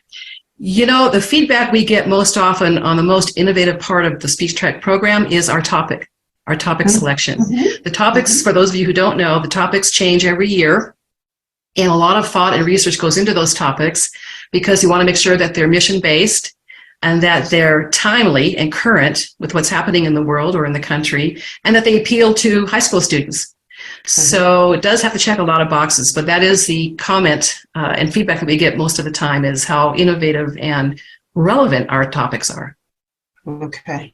And I think we'll be hearing about that later today. Yes, you will. So we know that movies have plots, settings, characters. Are there some things that your committee always has to do in order to put this production on? Yes, there certainly is a structure to it. We have to make sure that our toolkits are up to date and current. We have to make sure that the topic, of course, is announced in a timely fashion. We have to make sure that the policies and procedures are in place and up to date. We have to make sure that judges are selected, both for the semifinals and for the state finals. So there are many chores that go along with this, but the end result is always rewarding. So is there anything in your production this year that might have gone splat? Oh gosh, yes. Let me think. The biggest challenge I think we had, I don't recall any splats necessarily, but the biggest challenge, as with many programs, I'm sure, it was the pandemic. And so our response to that was to go virtual. And when it first happened, we had to do it quickly, pivot really on a dime. And I will say that we took that splat and turned it into a good thing. So that this year you'll see a hybrid of some virtual, some live. They require different skill sets, but the end result is still the same, an effective original speech. So I would say that could have been a huge splat had we not reacted well. Well, thank you very much for your time on the red carpet today, Marlene, and we'll see you later in the show. Hi, everybody. I just saw Raleigh Wendorf, our CFO, walking down the red carpet. Let's go find her. Let's find out what finance is doing for AAUW California. Raleigh, wait up for me. Hi, Raleigh. Hello there. Hi. For those people who don't know you, can you give us a little bit of background on who you are and what role you're playing with AAUW California? Hello everyone. I'm Raleigh Wendorf, the Chief Financial Officer of AAUW California. I'm all about the money. I make sure that we manage our funds responsibly, that what we spend isn't more than what we make. Speaking of money, we're on the red carpet, and we know that there's been some very expensive movies like the Pirates of the Caribbean, which is the most expensive movie ever made. And it had a whopping budget of $397 million. I know we don't have that much money to work with, but what are the main things that we have to budget for, and how are we doing?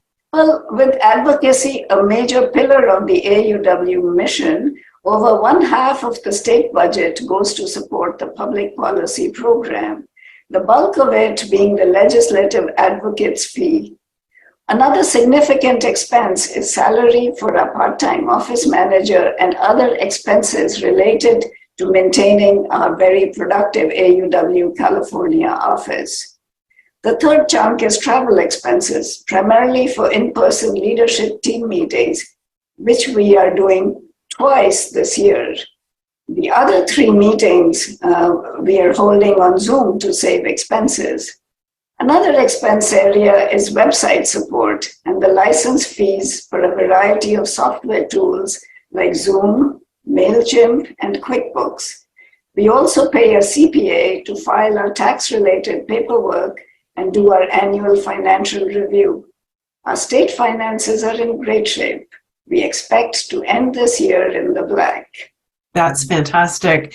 So what would you like our TV viewing audience to know about your accomplishments this year?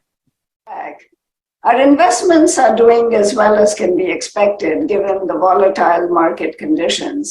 We've made about 4% on our investments this year since July 1. Earlier this year, our finance committee completed a significant update of the finance website. You should check it out. There's a ton of useful information there, and it's much easier to access now. The committee is also working very hard on a pilot implementation to move the accounting for Tech Trek camps to QuickBooks. Finally, we will be presenting a webinar on membership renewals on Wednesday, May 3rd. Do sign up for it.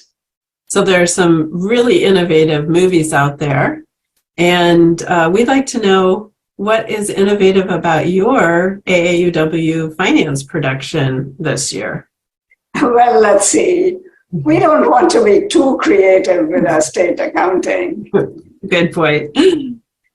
So our emphasis is on accuracy and fiscal responsibility. We use our funds for impactful mission-based activities in line with the strategic goals and plans for the year. The most innovative activity this year is a pilot program to use QuickBooks for managing the accounts of each of the Tech Trek camps. If they gave out a special Academy Award for the Finance Committee, what would they call it?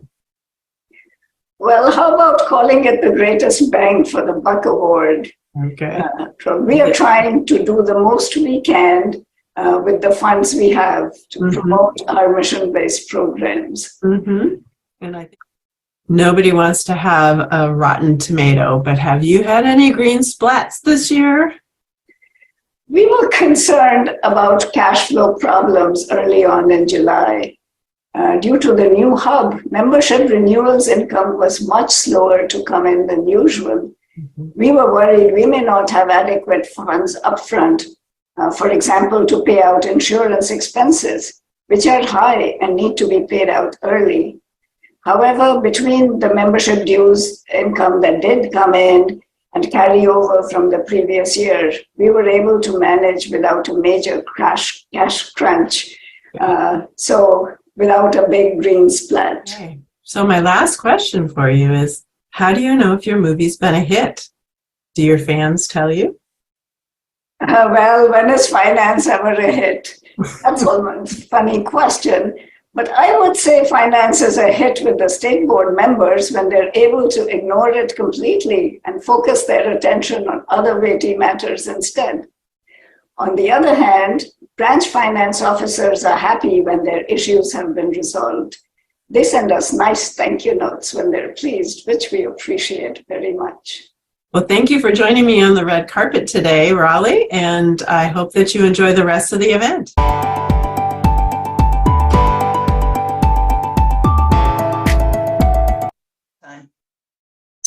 Right now, I'm pleased to introduce Marlene Kane in her last official appearance as our program director for Speech Trek.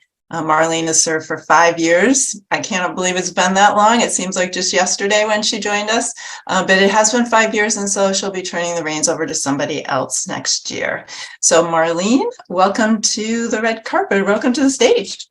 Okay, thank you so much. Well, hello, everybody. This morning, we have heard from two amazing leaders who, not coincidentally, both mentioned a very critical skill that they said they found crucially important to their personal and professional success. They both mentioned the power of communication, both to their career success as well as instrument of change, whether they were talking to an audience of one or an audience of 1,001. But you know, something happens to folks when they're asked to stand up and speak in public. There was a survey done some years ago, you may remember, an informal survey about people's greatest fears. And the number 2 fear was fear of death. And the number 1 fear was fear of public speaking.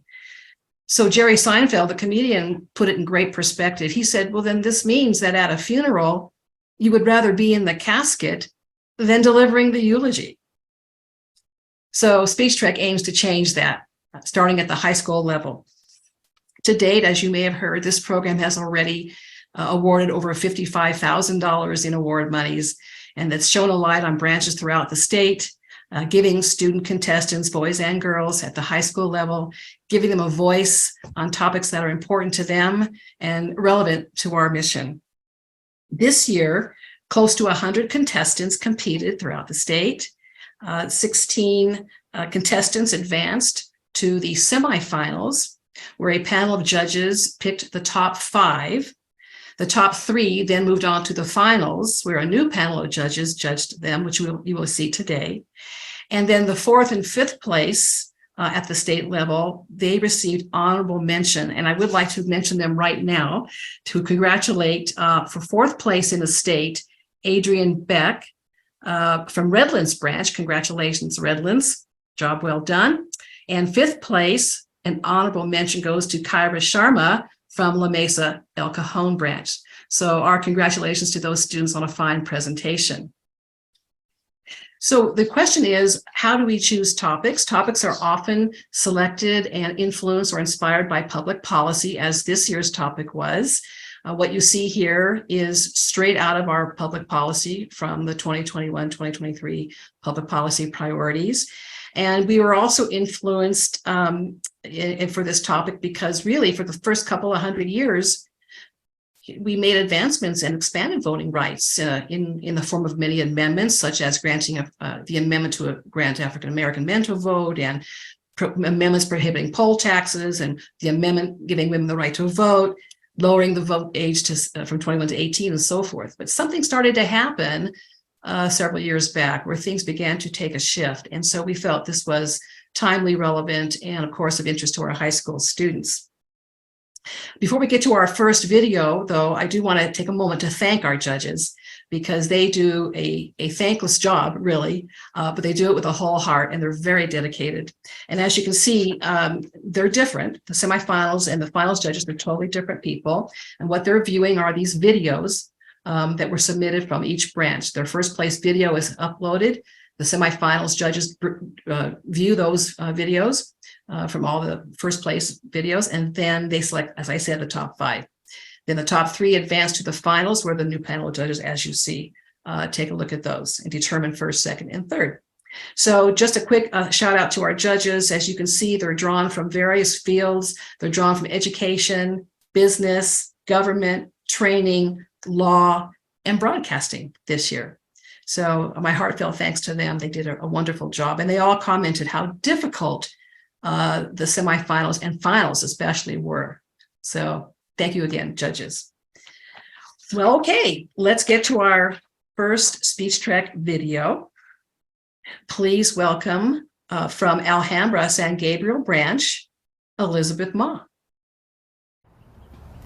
As the oldest of 5 children and the only girl, you can imagine the number of family disagreements we have over the simplest things.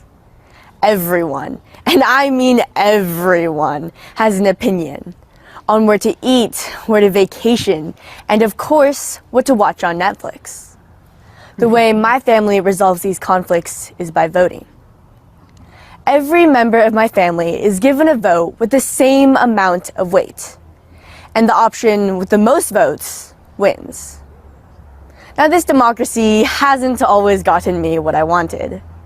There are times when I want a vacation in Hawaii, but instead we go to places like Legoland or the San Diego Zoo. I've spent movie nights watching Disney movies instead of the Korean dramas that are my personal favorite. But voting is, and always will be, the great equalizer of my family and an important foundation for us.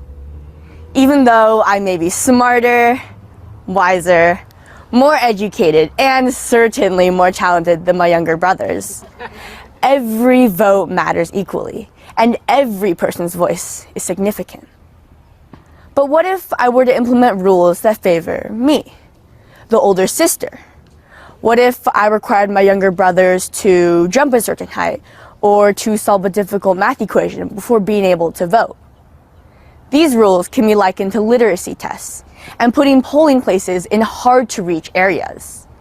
Equality soon disintegrates into inequality. My family dynamic is illustrative of what is happening in our current elections, which have become the battleground for those seeking to expand voting rights and those seeking to restrict them. The federal government, for example, has enacted key legislations to protect and expand voting rights, such as the 15th Amendment, which provides that the right to vote cannot be denied on the account of race, color, or previous condition of servitude. The 19th Amendment, which provides that the right to vote cannot be denied on the account of sex. And the Voting Rights Act of 1965, which outlaws any and all racial discriminatory voting practices. But many states, on the other hand, have restricted voting rights, such as Georgia, which during the 2018 election implemented the exact match system, causing the suspension of over 51,000 voters, 80% of whom were African American. Tennessee, which criminalized voter registration groups in 2014. Texas, which implemented a voter ID law in 2018, making it difficult for college students and people of color to vote. Florida, which in 2020 required felons to pay fees, fines, and restitution for time served before being allowed to vote. Arizona, which closed 70% of voting centers between 2012 and 2016 in majority Hispanic areas. And Nevada, which required a valid ID for voting in 2016, and get this, from a place that was only open on the 5th Wednesday of each month, from 8:15 a.m. to 4 p.m., hours when most adults are usually at work. So what can communities, organizations, and citizens of all ages do to help protect and expand voting rights? The answer is plenty. As a community, we can join events that help promote equal access to the ballot box. Through organizations such as League of Women Voters and California Common Cause, we can join workshops, rallies, press conferences, and more to help educate ourselves and make a difference. We can make sure that there are sufficient polling places so that voters can get to them easily and don't have to wait in long lines to vote. As an organization, we can send representatives to work with legislators, grassroots organizers, and people from the community to make the promise of democracy real for all Americans. We can promote bills like the John R. Lewis Act, which protects the right to vote and decreases the influence of money in politics. We can push to restore Section 5 of the 1965 Voting Rights Act, which requires federal review of proposed changes to state voting laws for states with a history of discriminatory practices. We can lobby for state legislation that authorizes paid time off so employees can vote. And we can push to open voting over multiple days so that those who are restricted can still have their voices heard. And finally, as an individual, our job is to always use our voices. We can use social media, tell our friends, write articles, but above all, the goal is to bring awareness about the voting situation. Whatever you do, do not stay silent. You don't have to be an older, wiser sister to know that our power is in our numbers and collective voices. Advocating for free and secure elections where all voters have equal access to the ballot box is the first step to getting there. Make sure the world knows. Please join me on my journey to protect and expand voting rights and bring justice and liberty for all. Thank you. Thank you, Elizabeth Ma. And we'll be right back after this commercial message.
Welcome back from our brief commercial break. You know, we do have to pay the bills, so I hope you enjoyed our commercials. At this point in time, I'm pleased to introduce Karen Vanderwerken. You may have seen her. She hosted a large number of fund events this year, so her face is probably recognizable. And Karen, you want to join me for your segment?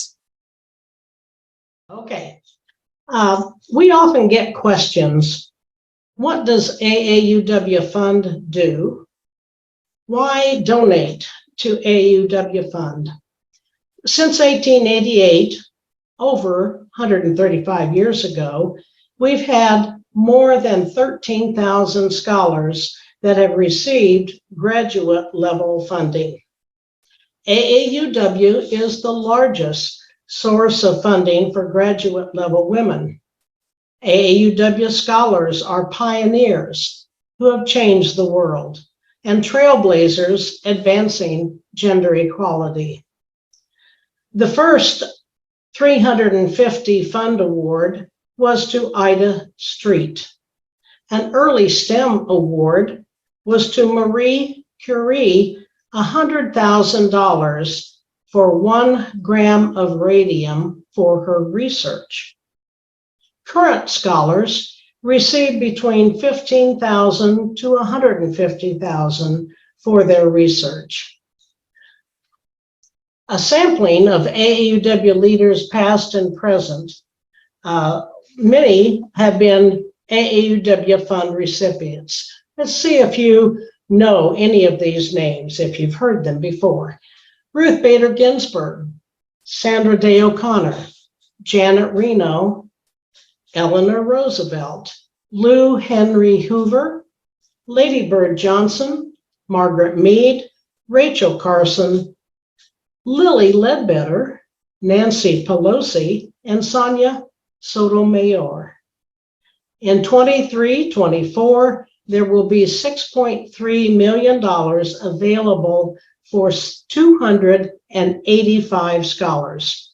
Your fund donations support upcoming leaders. We are now ready to take a look at the state. No, we aren't. We're the top 10 branches in contributions. You see here, Hayward County, Marin, San Jose, Morgan Hill, La Mesa, El Cajon, Sacramento, Danville, Alamo, Walnut Creek, San Francisco, Napa, and Ontario, Upland, Rancho. Thank you so much. Next. The top 10 per capita are shown here. You can look at these. I won't read them all off. I do want to remark on that very first one before you fall out of your seats and say, holy moly, the per capita. In actuality, there are 3 very generous members of this branch who provided probably 75% of that funding. So kudos to that and to everybody else on here. Okay, let's take a look at the state named gift. Well, the AAUW fund raised $506,133.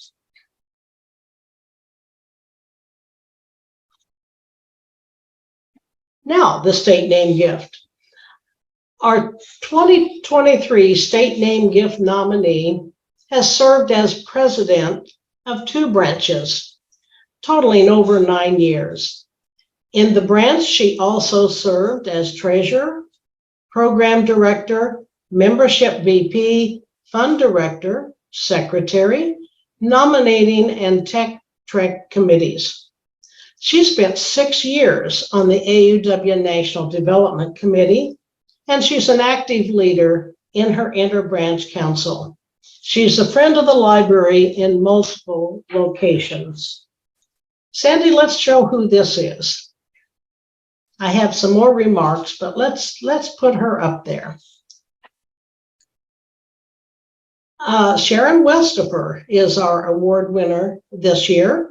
She has previously served 6 years as the State Fund Director Chair and the California Board Director. She is currently Special Projects Fund Board Member and the Treasurer. She's very active in her local branches, AAUW California and National AAUW. She's always thoughtful, precise, and keeps going until her task is completed. Her leadership style is always inclusive. We are pleased and proud to present this award to Sharon Westopher with the Long Beach and Stockton branches and the Los Angeles County IBC. Sharon, a job well done. Thank you.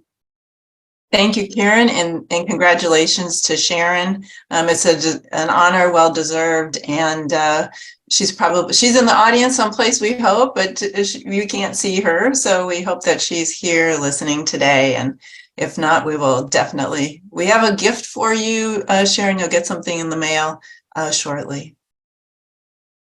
Thank you, Karen.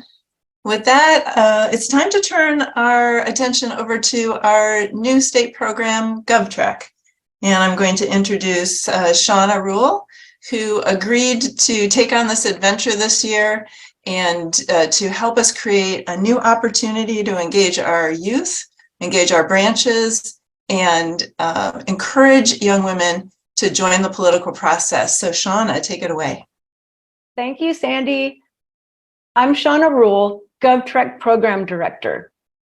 GovTrek is paving the way for a more diverse, equitable, and inclusive government.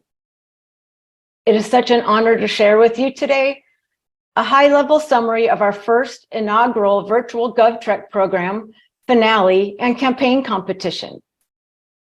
We are so excited and inspired by our future leaders' ambition and to make their mark in the world of politics. So let's get started. Next slide, please. As we kicked off the program on January 28th, we had the honor and the pleasure of sharing a welcome video message from Speaker Emerita Nancy Pelosi. Let's take a moment to watch and listen to the inspiring words from one of the highest ranking women in U.S. history. Good morning.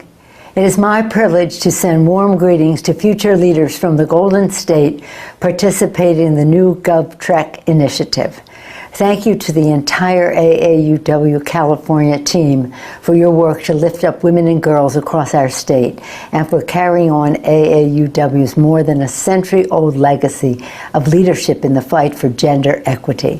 And thank you to the many young women participating in this program who will go on to change the world. I salute you for choosing to be here today and for prioritizing 5 of your precious Saturday mornings. You are here because we agree on this truth. There's nothing more wholesome for our policies and our politics than the full participation of women. This means that we need your brilliance, your talents, and your enthusiasm, whether volunteering in your communities, mastering a particular policy domain, or running for elective office yourself. Indeed, when I came to the Congress in 1987, there were just 23 women out of 435 members. Now there are 124 women, and we want more. Personally, I never had any interest in running for Congress, but I was passionate about 3 issues: our children, our children, our children, their health, their education, the economic security of their families, a safe, sustainable, violence-free environment in which they could thrive, and a future in which they could make their contribution. So when there was an opportunity to run, I knew my why, and I was ready. So my advice to you today, which is the best advice I ever received, is this: be yourself. Be yourself. That means you must know your purpose. Is it climate, education, equality, healthcare? What drives you in this fight, springing from your family and your faith, your vision and your values? That means you must be ready to step up and seize the moment to serve whenever it arises. And that means you must know your power. Each of you has great power, a unique way to spark change. Have confidence that the individuality, the authenticity of you is your greatest strength. Thank you for your courage and your commitment to pursuing public service.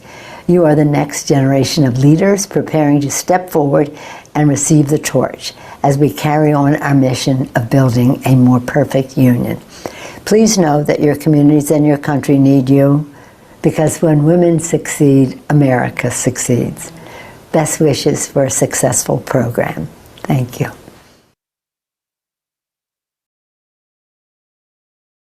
GovTrek is AAUW California's new virtual statewide program for high school juniors and seniors designed to elevate the next generation of women leaders to explore careers in public service and elected office. The original GovTrek pilot was invented and delivered by our very own Kathy Harper and her Carlsbad Oceanside Vista branch. With some curriculum changes, we are both proud and grateful for the opportunity to have taken GovTrek statewide. Thank you, Kathy. Participants have learned about career paths and career journeys from legislators, guest speakers, and engaged in a team competition to create a realistic campaign simulation. Participants have met peers from across California. They've sharpened their public speaking skills. They've written speeches, designed political flyers and digital ads, and conducted audience analysis for voter outreach, all making their college applications stand out. Next slide, please.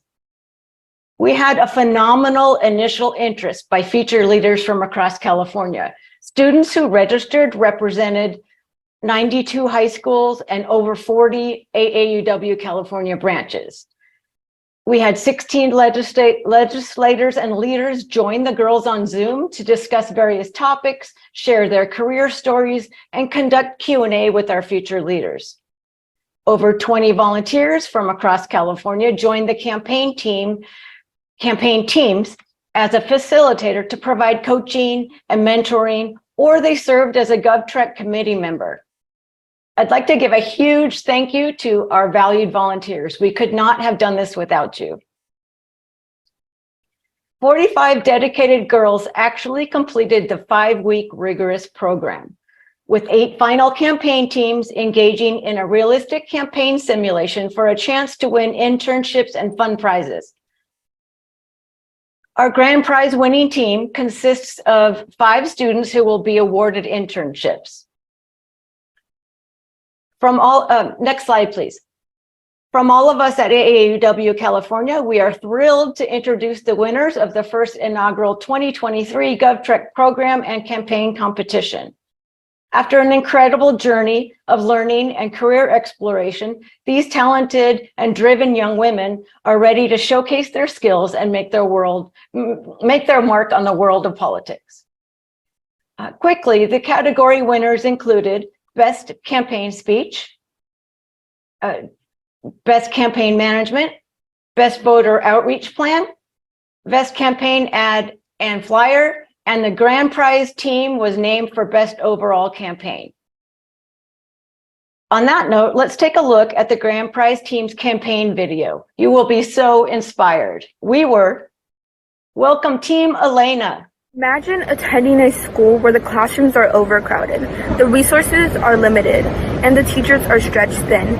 A school where learning is a daily struggle and the odds are stacked against them. For many children in District 10, specifically Mount Diablo High, a Title I school, this is their reality, and so it was for me.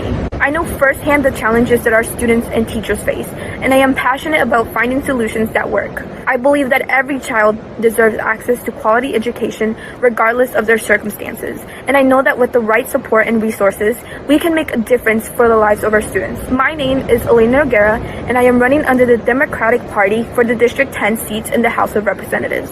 I will be a voice for change in the communities where their problems have been overlooked for far too long. Growing up, I saw firsthand how difficult it was for people to access basic necessities. I saw friends and families struggle to find a place to live that they can afford, and I saw people who couldn't afford to get the medical care that they needed. It was heartbreaking to see, and that's why I'm so passionate about affordable housing and accessibility in healthcare. I spent most of my life here, which has allowed me to see where change is needed. The top issues our communities are facing at the moment are access to affordable healthcare, affordable housing, and improvement in our education system. These 3 areas are essential components of a fair and just society that ensures that every individual has access and equal opportunities to lead a decent life. We cannot have a fair and just society if healthcare is too expensive for the average family. We cannot have a fair and just society if the cost of housing is so high that working class families cannot afford to live in decent homes. We cannot have a fair and just society if children's education opportunities are determined by their parents' income or zip code. To compensate for the lack of staffing in lower income schools specifically, a more equitable distribution of education dollars in districts and a raise to teacher salaries will create an environment where quality teachers are more likely to stay. When I am elected, I will work to ensure that every student will receive quality education and that parents won't have to choose between bonding with their newborn or paying rent. Affordable housing projects will give more people the opportunity to grow substantial lives in our community. The quality of life for District 10 and our nation as a whole will improve if you allow me to represent you. Help me create a fair and just society that works for everyone. La igualdad no es una opción, es un derecho. I am Elena Noguera, and I am running to be your representative for a seat in the House of Representatives for District 10. Let me represent you, District 10. Thank you. More information about Elena, her campaign, and the issues she's highlighting can be found on her website that is noted on our team's campaign ads and flyers. All are available in Spanish for our Spanish-speaking constituents. This flyer emphasizes how Elena strives to create a fair and just society that works for everyone as a fellow member of District 10. Similarly, the ad functions as a social media graphic that summarizes the issues she is ready to tackle and reminds voters of the November 8th election. From here, we can go to Elena's website. which constituents can choose to view in either English or Spanish as seen here. On Elena's website, we've included her slogan, vision, about page, issues of focus, and opportunities for those who want to be involved in Elena's campaign with volunteer signups and donation forms. Her contact information is also provided here. District 10 encompasses multiple cities, with 46% of the population being Hispanic, 61% of households making $100,000 or less, 32% of children speaking Spanish, and 17% of children living in poverty. The statistics of the cities of Byron, Antioch, Clayton, and Concord are visible on Elena's site because of their needs that align with the issues she focuses on.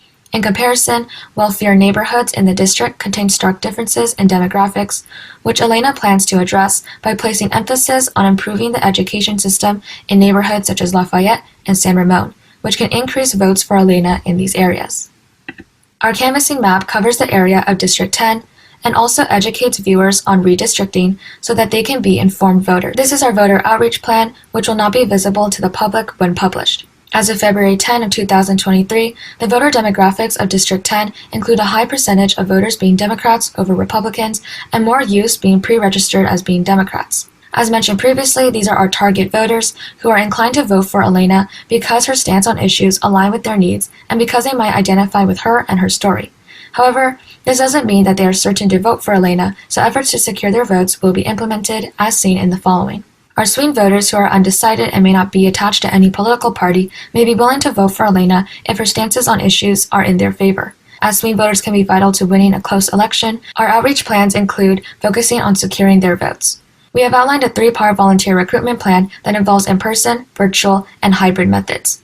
Elena will attend in-person events and will be contacting educational institutions to advertise volunteer and internship opportunities and hold informational sessions on the importance of civic engagement.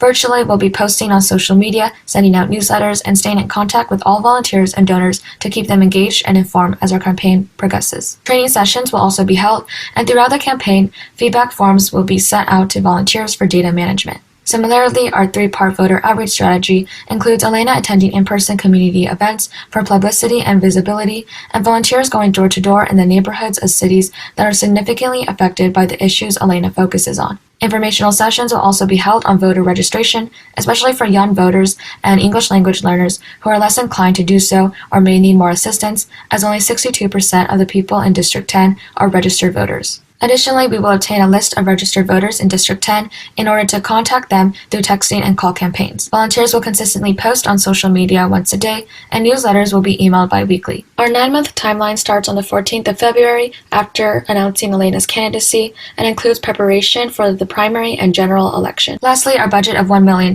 similar to previous budgets and not including donations, accounts for costs such as ads, flyers, meet and greets, door-to-door marketing, and other expenses incurred from fees and taking care of volunteer needs. Thank you for your time, and remember to vote for Elena and her team. Together, we can create a just and fair society for all. Amazing. I'm so proud of these young future leaders. This is the next generation. Our expected learning outcomes.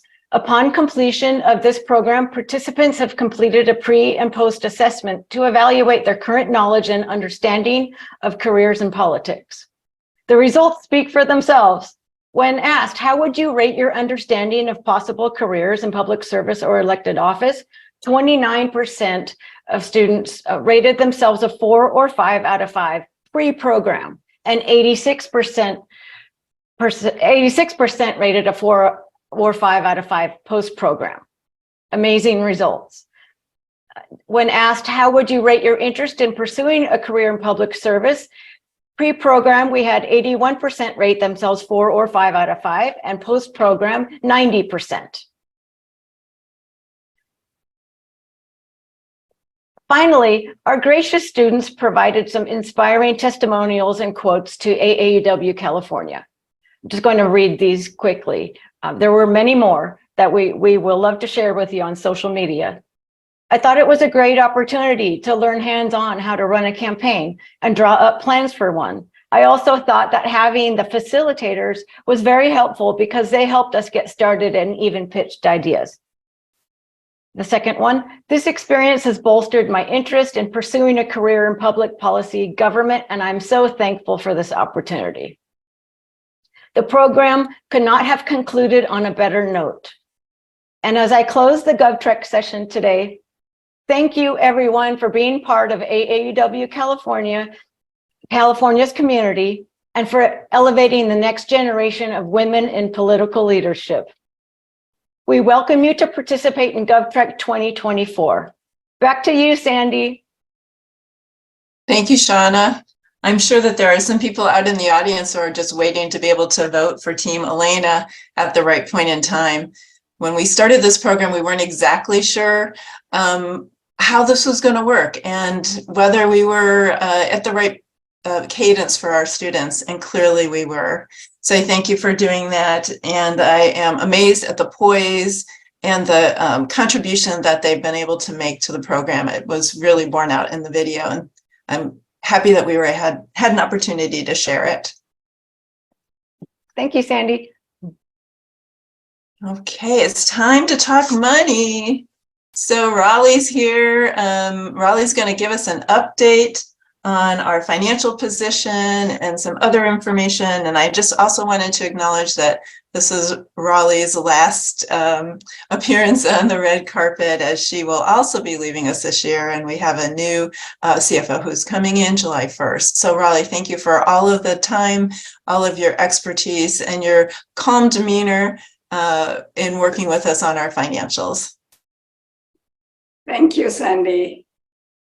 Okay. I hope my video is visible.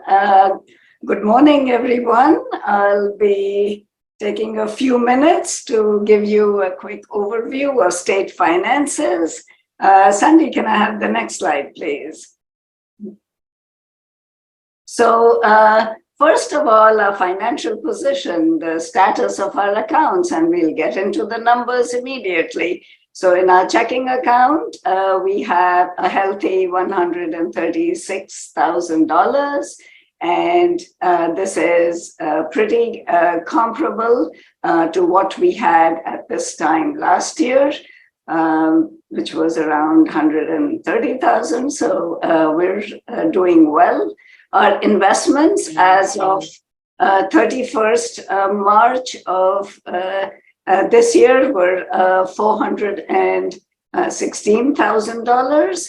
And this is divided into three buckets. So we have an operating reserve, we have a projects reserve for state projects in case funds are needed there, and then we have a general reserve. So the first two, the operating and project reserves, are managed funds, and so they are invested for the long term in a sort of moderate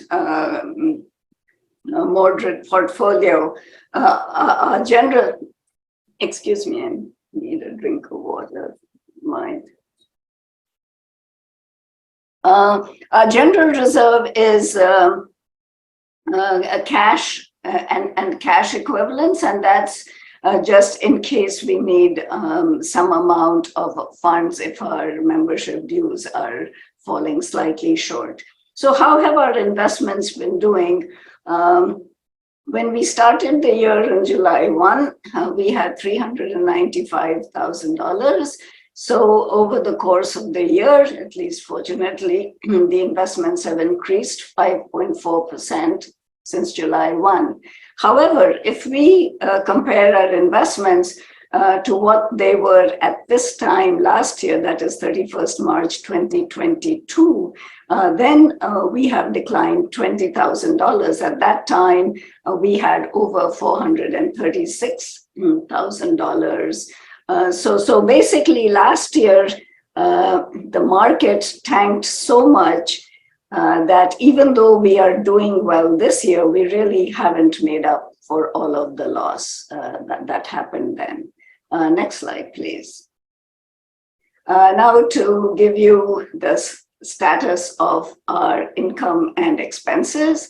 Our membership dues income, what we've received to date, is around $155,000. Last year, this time, we had about $164,000. This year we budgeted 160,000, whereas the previous year we had budgeted 170,000.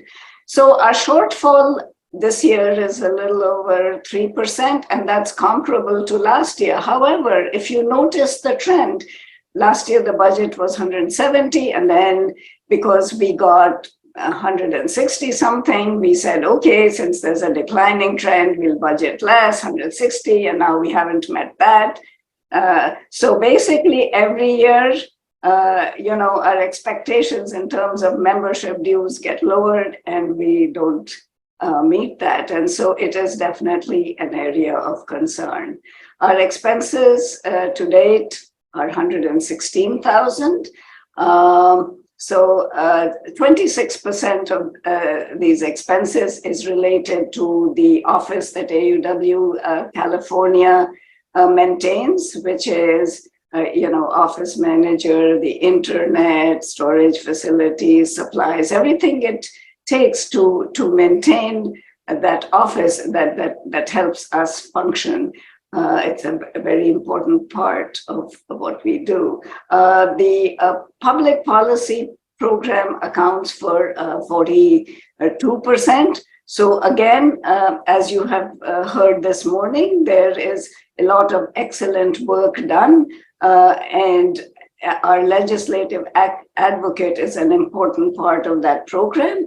And so the bulk of the funds spent go towards her consulting fee. There's also some amount for travel, such as for the yearly legislative meeting and lobby day.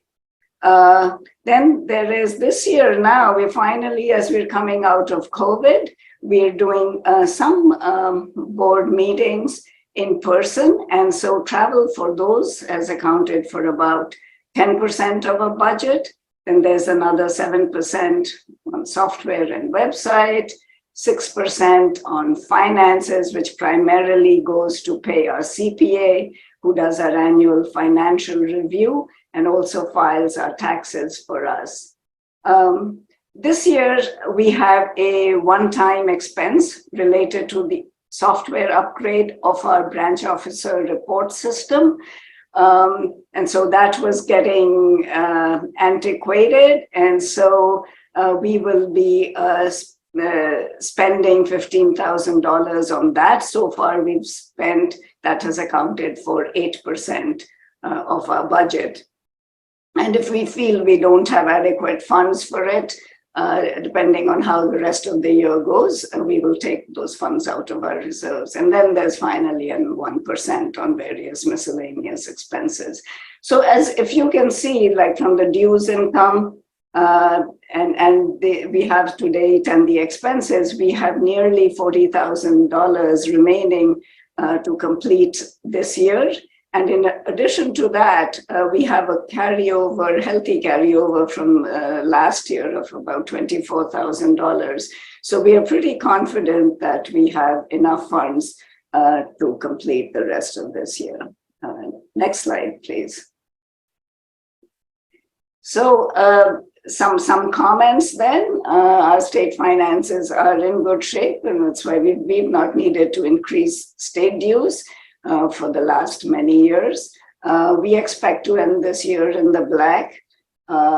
We have increased some expenses in terms of travel for board meetings, and we found that to be beneficial, the opportunity to meet face-to-face for some of them. So we've done 2 meetings in person and 3 on Zoom. So far we've continued doing committee day, as well as this event on Zoom. Our membership income, of course, is a concern because it declines each year, and each year the expenses go up, and especially in the past year, there's been a lot of inflation. And some of the cost cutting that we learned to do during COVID by going virtual for our various meetings has helped us manage the budget in this constant, even though our membership has declined. And so we're okay for this year, but, it is going to be a concern always. On a good note, on the happy side, our reserves are healthy and our investments are doing better this year than last. Our investment committee has been working hard to adjust the investments between growth and value stocks and to be, to manage this volatile environment. And that's been very helpful. Our annual financials for this year will be made available on the website in the fall. So once the year concludes, and then we have a financial review, and the financials are put together by our CPA, and then they go on the website. Next slide, please. So what can you look forward to? Well, the big thing that the Finance Committee has been undertaking this year is this project for Tech Trek Camp Accounting. And this has, the team is being led by Kathy Ford, who's also our incoming CFO from July 1. So basically the thing with the Tech Trek Camp Accounting was each camp has been was doing the accounts for their camp in their own way. And so the problem with that was that it was hard to get, as AAUW California's getting this sort of overview of the entire activity. And so what is being piloted now is using QuickBooks online instead. And then the idea is that in this year's camps, a few camps will be using QuickBooks. And then if all goes well there, then next year, 2024 camps, all camps would switch to that. So this would make accounting easier, provide better reporting and oversight. But it has required a very significant amount of development work. And the Finance Committee has done a really tremendous job of it. It is a non-typical way of using QuickBooks, and so there is a lot of design involved. There is development. There's training materials have been created, and now the training, in fact, was just concluded over the last 2 weeks. So now the team is all set for the pilot camps to go forward on this now. So that's all I have to say. Finally, as Sandy mentioned, we were going to do a webinar on membership renewal, and that has for now been canceled because National asked us to wait. And so whenever that, whenever the bulk renewals that are done when branch finance officers receive a whole bunch of checks and they have to process those. So when that new way of doing it is sorted out, then we will look at that again. So thank you very much and enjoy the rest of the day. Thank you, Raleigh, and thank you for helping lead us to the 21st century or 22nd century in our Tech Trek finances. It's amazing how well the camp treasurers have done with the tools that were cobbled together for them, and I think this is an amazing step forward, and I appreciate your team's leadership on that. Yeah, we have Kathy Ford and the Finance Committee team, yep, and some members of Tech Trek to thank for that. So, yeah. Okay, bye-bye. Well, thank you, Raleigh. And it's my pleasure right now to introduce Gloria Blackwell. Gloria is known to all of you as the CEO of AAUW. We're also proud that she's AAUW's representative to the United Nations. Gloria has a long list of accomplishments in AAUW. She managed AAUW's Esteemed Fellowship and Grants program for 15 years, awarding more than $70 million in funding for women scholars. She's been the driving force behind AAUW's signature programs, including its salary negotiation trainings, pay equity initiatives, and her work with the National Science Foundation to increase girls' participation in STEM. Most notably, Gloria has significantly expanded AAUW's outreach to girls and women of color. Gloria is committed to supporting opportunities and empowerment for women and girls globally, and we're honored to have her join us today. Thank you very much. All righty, so good afternoon, everyone. It's definitely my honor to be here to address this special gathering of AAUW members on behalf of AAUW National. Thank you, Sandy, for that lovely introduction. Being with AAUW members is always very energizing for me. And it always reminds me of the incredible women who make AAUW's work possible. And that's you. Next slide.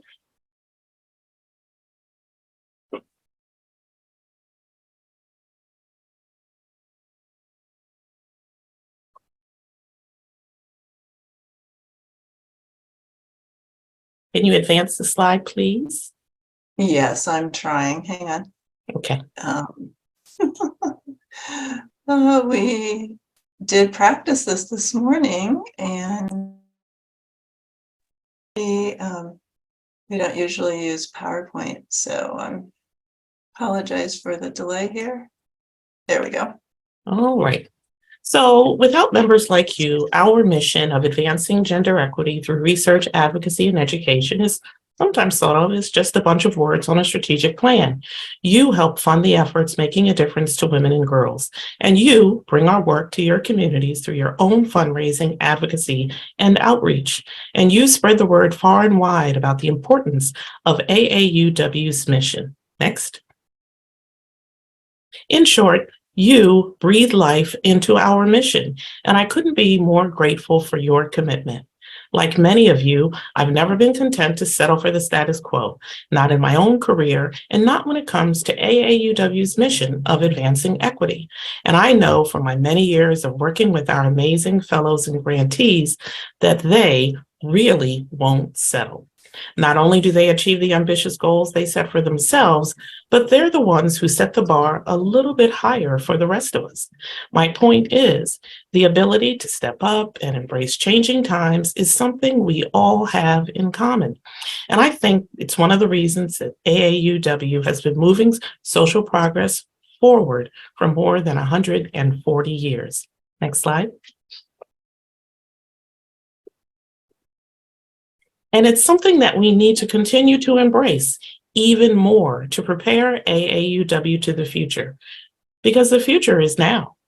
Well before the pandemic, AAUW was coming to terms with a new organizational reality and the intense challenges faced by so many nonprofits and membership organizations. And that's why the AAUW Board of Directors and national staff are currently engaged in deep planning to ensure the sustainability and the impact of AAUW well into the future. And we need your support to move forward now more than ever. Next slide. And I know that all of the new changes and change making can be tiring, especially in the face of some of the major setbacks and challenges that we faced, like the rollback of reproductive rights. Without reproductive freedom, there can be no equity. And improving women's economic security is important, a crucial component of AAUW's programming. Next. And there should be no debate. AAUW remains a highly esteemed and respected organization. Our research, our advocacy, and our programs are respected and in demand for national audiences and for media coverage. Here are just a few of the places where AAUW has shown up. We've received direct coverage through interviews with myself, being on podcasts where I've published op-eds from the Washington Post to MSNBC to USA Today. And along with more visibility for AAUW, our advancement team continues to seek out diversity in our funding so that we can keep our programs and our research moving forward amidst an ever crowded equity and gender equity field. Next. So that's why I'd like to take some time today to quickly highlight some of what we've accomplished, because it's so important for us to reflect on our success as a way of renewing our energy, and because we all know that you cannot drink from an empty cup. When you've been doing this work for as long as so many of us have, every year marks a milestone, whether it's the special anniversary of a watershed law or a big birthday for AAUW and its affiliates and programs, like the 100th anniversary of the Glendale branch, I understand, and the 95th anniversary for Stockton and the Monterey Peninsula branches. Congratulations.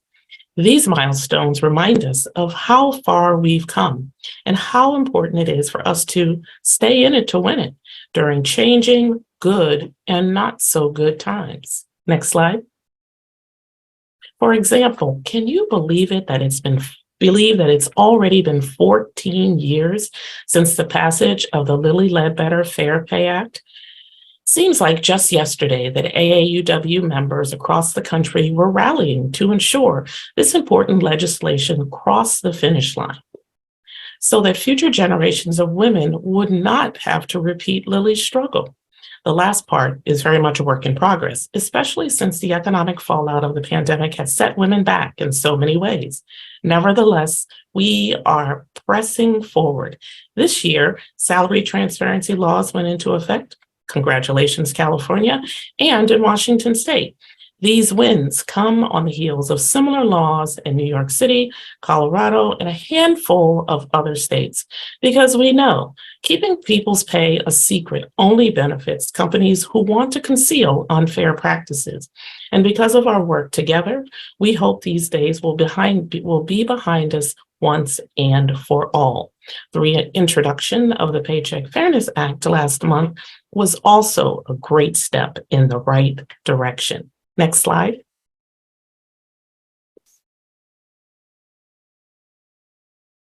And I was honored to represent AAUW at the White House several times already this year for Women's History Month, and in February for the celebration of another milestone, the 30th anniversary of the Family and Medical Leave Act, the landmark law, as you know, that afforded workers unpaid leave to care for themselves and others. It's another example of legislation that you helped make possible, and it enabled generations of American women and families to strike a balance between their livelihoods and their personal lives. At that same event, we also celebrated passage of the Pregnant Workers Fairness Act. But as you know, AAUW does not settle for the status quo. So after celebrating a bit, I was proud to join the other coalition and activist partners in attendance to demand the next step. Next slide. Paid leave for all. It's the only hope we have for doing right by the millions of women and people of color who were forced out of work during the pandemic, simply because they had to prioritize their health or the health of loved ones. It's beyond time for the United States to join every other industrialized nation and pass adequate paid leave for workers. Sometimes it's milestones that come in the form of small policy actions taken toward progress on an issue that we've been pushing for decades. Let's take a moment to talk about student loan debt. Next slide. For years, AAUW has been a supporter of reducing or eliminating student loan debt. It remains an enormous obstacle to gender and racial equity, and we've done research and advocacy on this topic. When President Biden announced back in August that he would forgive a portion of Americans' federal student debt and extend the repayment pause, it came the very same day that AAUW released research showing that women of color are encountering a perfect storm of challenges in repaying student debt caused by the racial wealth gap, gender and racial pay gaps, and pandemic-related economic instability. And we were in demand in the press. There's just so much more progress needed with student loan debt, but this first step was just that, a first step. And it's also something that we must continue to fiercely defend. And of course, AAUW continues to do its part in reducing student debt. This year, awarding $6.3 million in fellowships and grants for the 2023-2024 academic year. Last year, we thought that 6 million was going to be the top number. And it turns out that AAUW outdid ourselves again. 6.3 million to deserving women to ensure that we are helping to increase women's economic security and reduce student loan debt.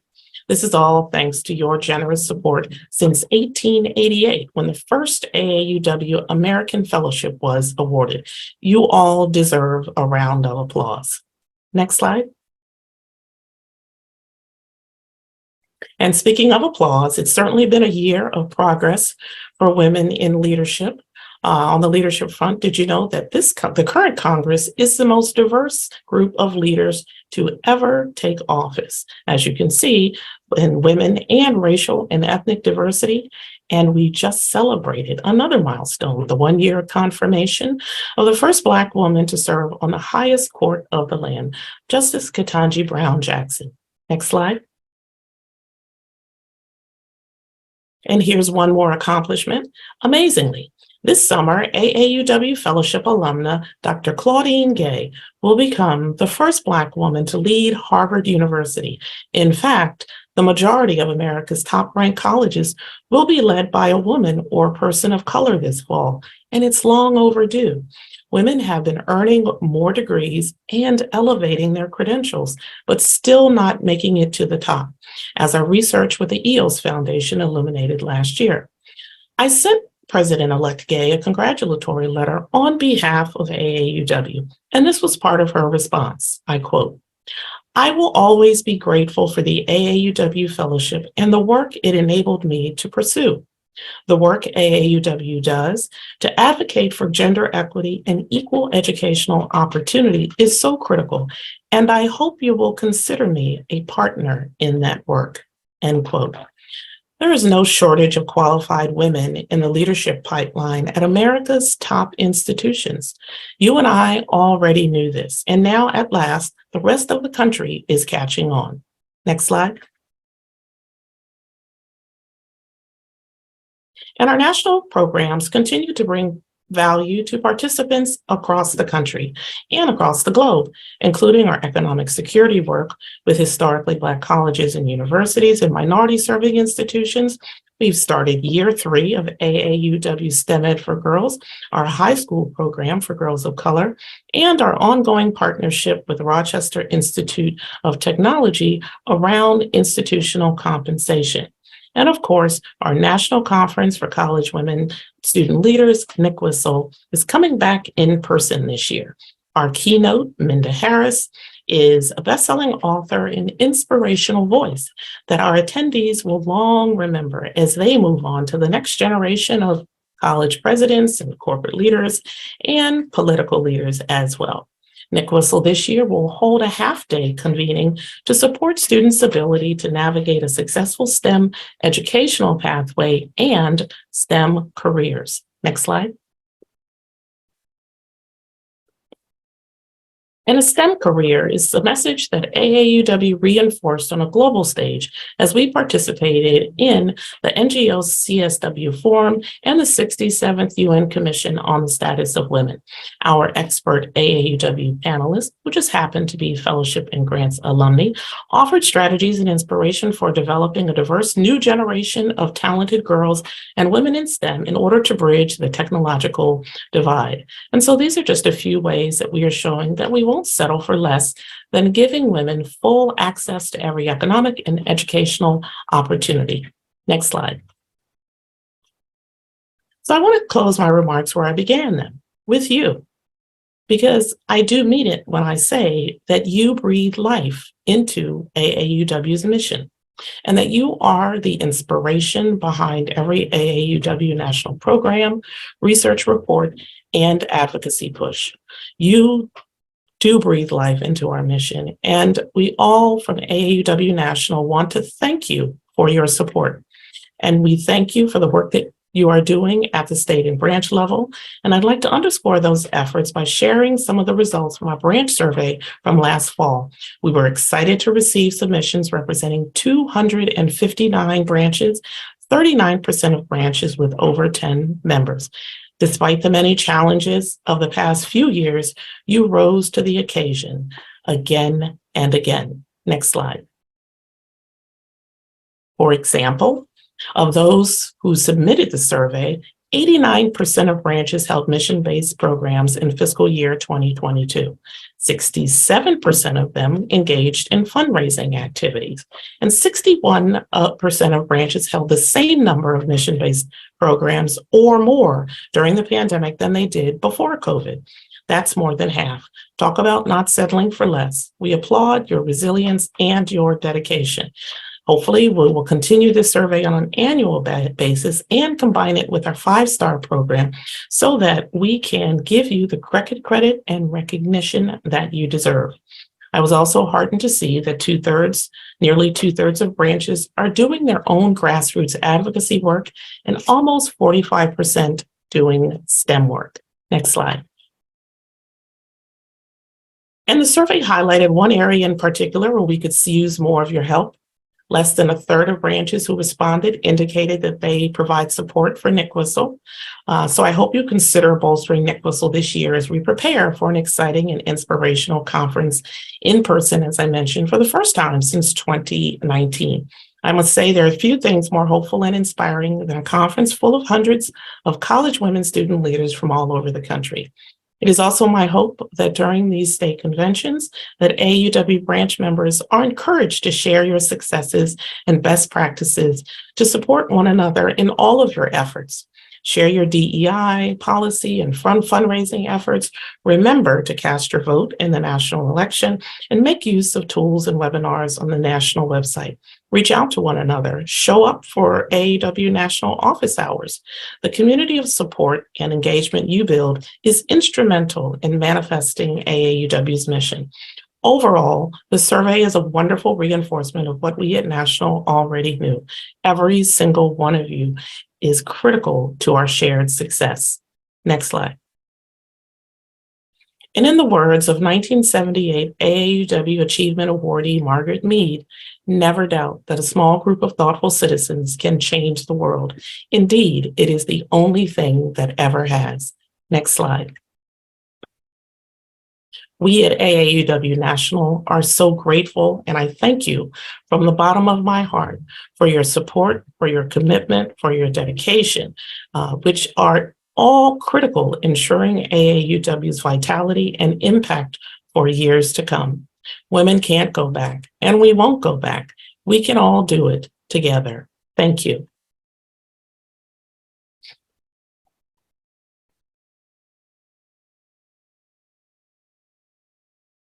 Thank you so much, Gloria. I hope that you might be able to stay for just a couple of minutes. We are going to have a Q&A session at this point in time, and it will include you and a couple of previous speakers, so Raleigh and I believe Marlene. Dawn, do we have any questions in the Q&A for our speakers today? We do. Obviously, I have an eager and engaged audience. Let me direct the first couple of questions to you, Gloria, so that if you need to move on to your second production of the day, you can. One of our members has thanked you for coming and, bringing the presence of National AAUW right into our corridor. So we really appreciate that.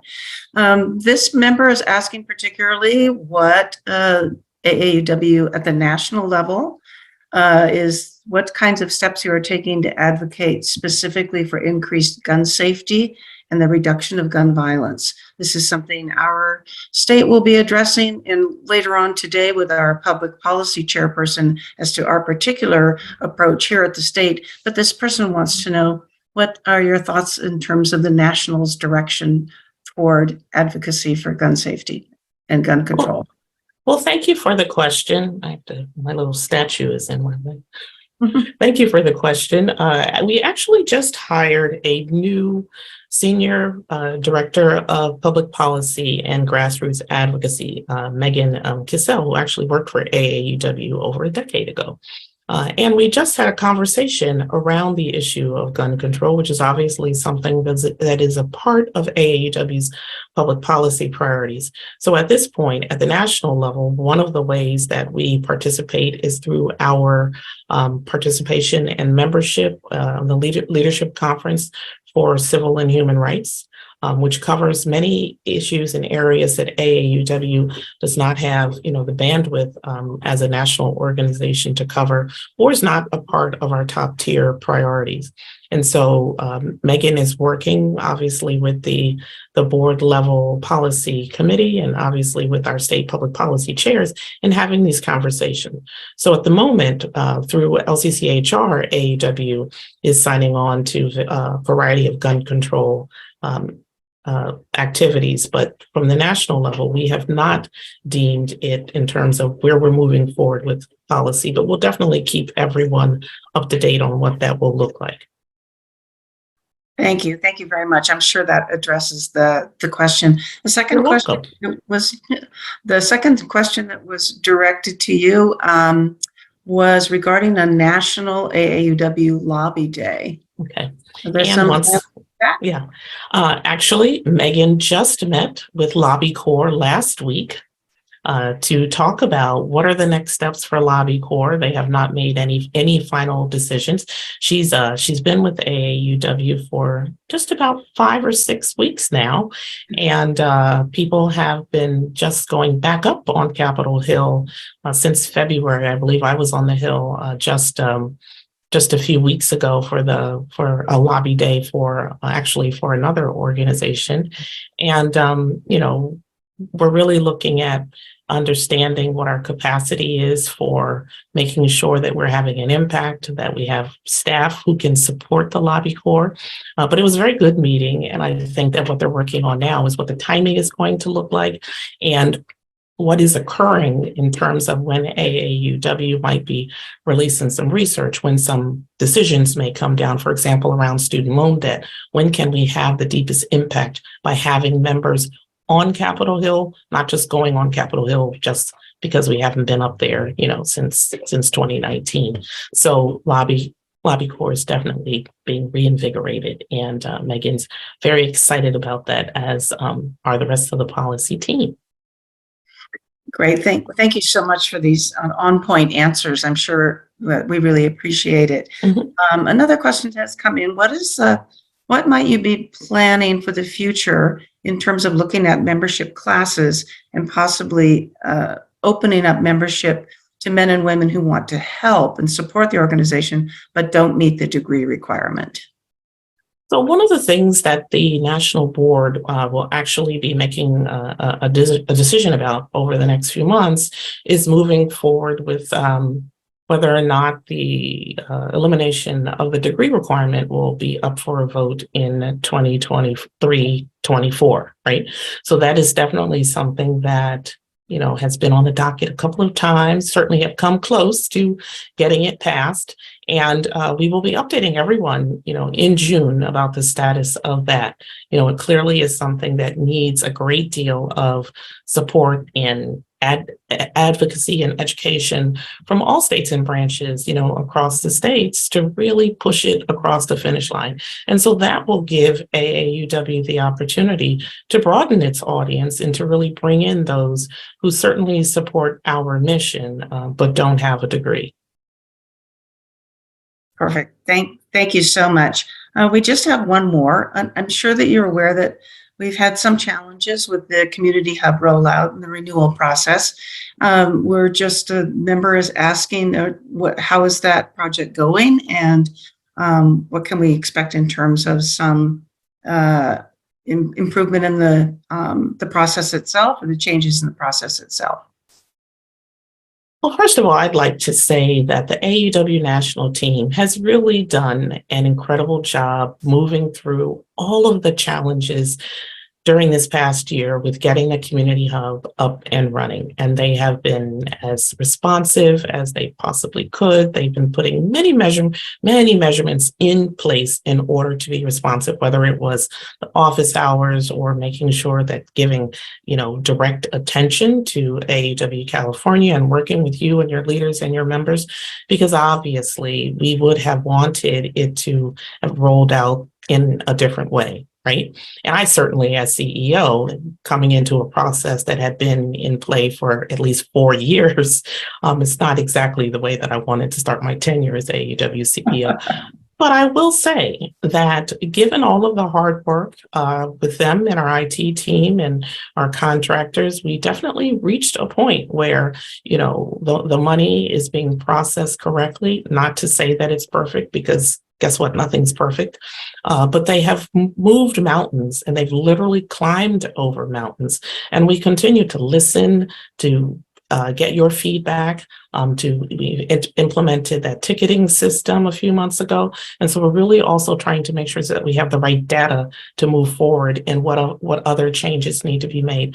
But we don't want you, to use these blips in the road, one, to not have an understanding of the intense amount of work that our team did, but also to keep you from providing your support to AAUW. We need that support. And if support decreases, that provides fewer resources to be able to improve the systems that we know need to be improved. So thank you all for your patience. And yes, the staff is still looking for a little grace.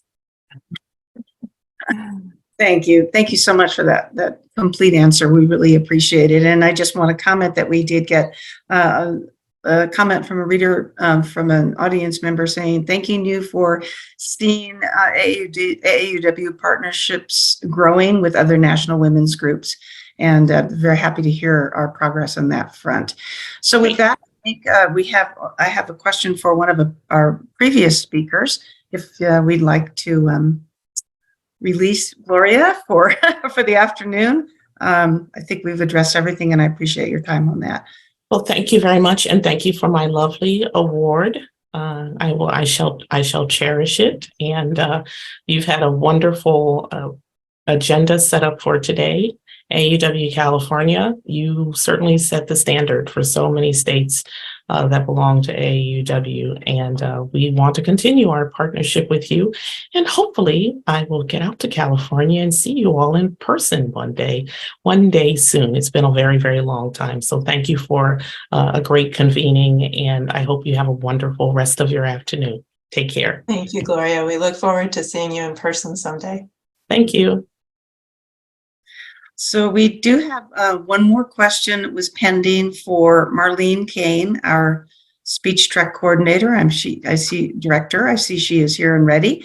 So this is a really positive and exciting kind of a question, because we have a branch that was so enthused by the wonderful first speech that she would like to know, how can she bring speech track to her branch? What would be the first steps? So I thought you might want to share that with all of our listeners. Thank you, Dawn. Absolutely. Quickly, there's 4 things you can do almost right away. The first thing is I'm going to give you our SpeechTrek email address.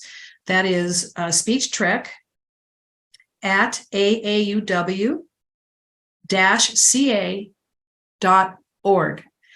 Make that part of your email address. Again, speechtrek@aauw-ca.org. And send an email. The team will get that email, and that's something to have in your toolkit. Number 2, visit our website, the SpeechTrek program, and there you will find toolkits both for the branch and for the students. We are currently updating those for the 2024 contest. But if you want to get an idea of what the toolkits look like, let me know at that email, and we'll send you one, or you can download it if it's still available on the website. Number 3, when you email that, using that email address, let us know who your SpeechTrek chair is or will be, and we'll add that name to our peer group so that you'll receive real-time information and can communicate with other SpeechTrek chairs in the state. And 4th, watch the board-to-board publications, because SpeechTrek has a column every month with updates. And welcome to the SpeechTrek family. Perfect. Thank you. Thank you so much. So that wraps up our Q&A for this segment. Sandy, back to you. Great. Thank you very much. And it looks like SpeechTrek was a great transition to our next topic. We have 2 things left before lunch, and our next segment will be for our SpeechTrek video for our second contestant. In 1913, Theodore Roosevelt wrote, "Do what you can with what you have where you are." And that quote is as important today as it was back then. There is a legacy in this country of voter suppression and disenfranchisement. And though progress has been made in that fight, barriers are constantly erected to hamper and stop fair and free elections. And with so many of our civil liberties and rights at stake, now more than ever, we must make sure our votes are cast and our voices are heard. I have been asked to answer the question, how can communities, organizations, and citizens of all ages help protect and expand voting rights?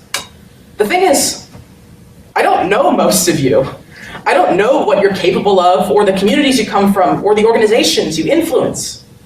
But I do know that Theodore Roosevelt hit on one surprisingly simple answer. We do what we can. To begin, let's look at an organization from the past, the Southern Christian Leadership Conference, led by Dr. Martin Luther King Jr.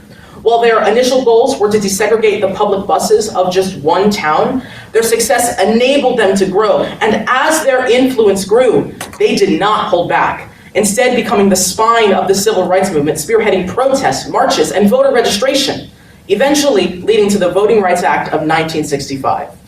What did the SCLC do? They did what they could. Today, Georgia's Fair Fight Action continues those same battles. On their website, they describe what spurred them into action. Quote, Georgia's 2018 elections shone a bright light on decades-long actions by the state to thwart the right to vote, unquote. Georgia's Fair Fight Action engages in legal action, in education, in voter mobilization, all to protect voters of color, disabled voters, young voters, new voters, anyone who wants to vote. The organization grew from the grassroots of Georgia into a national force. And as they grew, they pushed further. What do? They do what they can. But these are both national organizations. Let's go more local and take a look at what communities can do. In 1848, Elizabeth Cady Stanton held the first women's suffrage convention in Seneca Falls, New York, where the Library of Congress reports nearly 300 area residents came to lend their support. The community came together to fight and continued to fight for over 70 years until women won the right to vote. I had the privilege of visiting Seneca Falls myself last summer, and on nearly every business and home I saw flew the yellow, white, and purple flag of the suffrage movement. They may have been mocked in cartoons, reviled in churches, assaulted in the streets, but this community never gave up, and they never gave in. They did what they could. Today, communities are still coming together to help protect and expand voting rights. In December of 2019, the community of Tallahassee rallied behind an 18-year-old Madeline Fiak and her petition to implement pre-voter registration drives in public high school campuses. With massive community support, as noted by the Tallahassee Democrat, the resolution was adopted unanimously and put into action to the state, allowing access for new, young voters. They did what they could. Though these are both community efforts, they still began with just one person, which leads us to look at what citizens can do to help protect and expand voting rights. Henry David Thoreau was an abolitionist who fought against the horrors of slavery, and he knew that his greatest strength was in the power of his pen. In his famous 1849 essay, Civil Disobedience, Thoreau wrote, quote, "Cast your whole vote, not a strip of paper merely, but your whole influence," quote. Thoreau's exhortations to vote, yes, but to use your own influence convinced many to take up social activism. He used his considerable voice to mobilize citizens into action. He did what he could. But most of us don't have Thoreau's reach. What can one single person do today to help protect voting rights? I want to tell you a story about my grandmother's friend Gladys. She's 85, uses a wheelchair, and lives alone in rural Tennessee. She can't drive, and she can't easily afford a ride. The odds were stacked against her. So what did she do? She convinced a local cab company to reduce their fares for all voters on election day. And she got herself to that polling place. And she helped herself, her community, and her country in the process. When I asked her why she did it, she said, "You never give up on trying to make things better." 250 years as a nation, And we are still fighting the good fight. So, how do we move forward? Well, we may not have the influence of Thoreau or the foresight of Elizabeth Cady Stanton, or even the fortitude of Dr. King. But every one of us is here today to push for rights, for progress, for change. I believe that every one of us, no matter how young or how old, where you come from or what you do, we all have a part to play.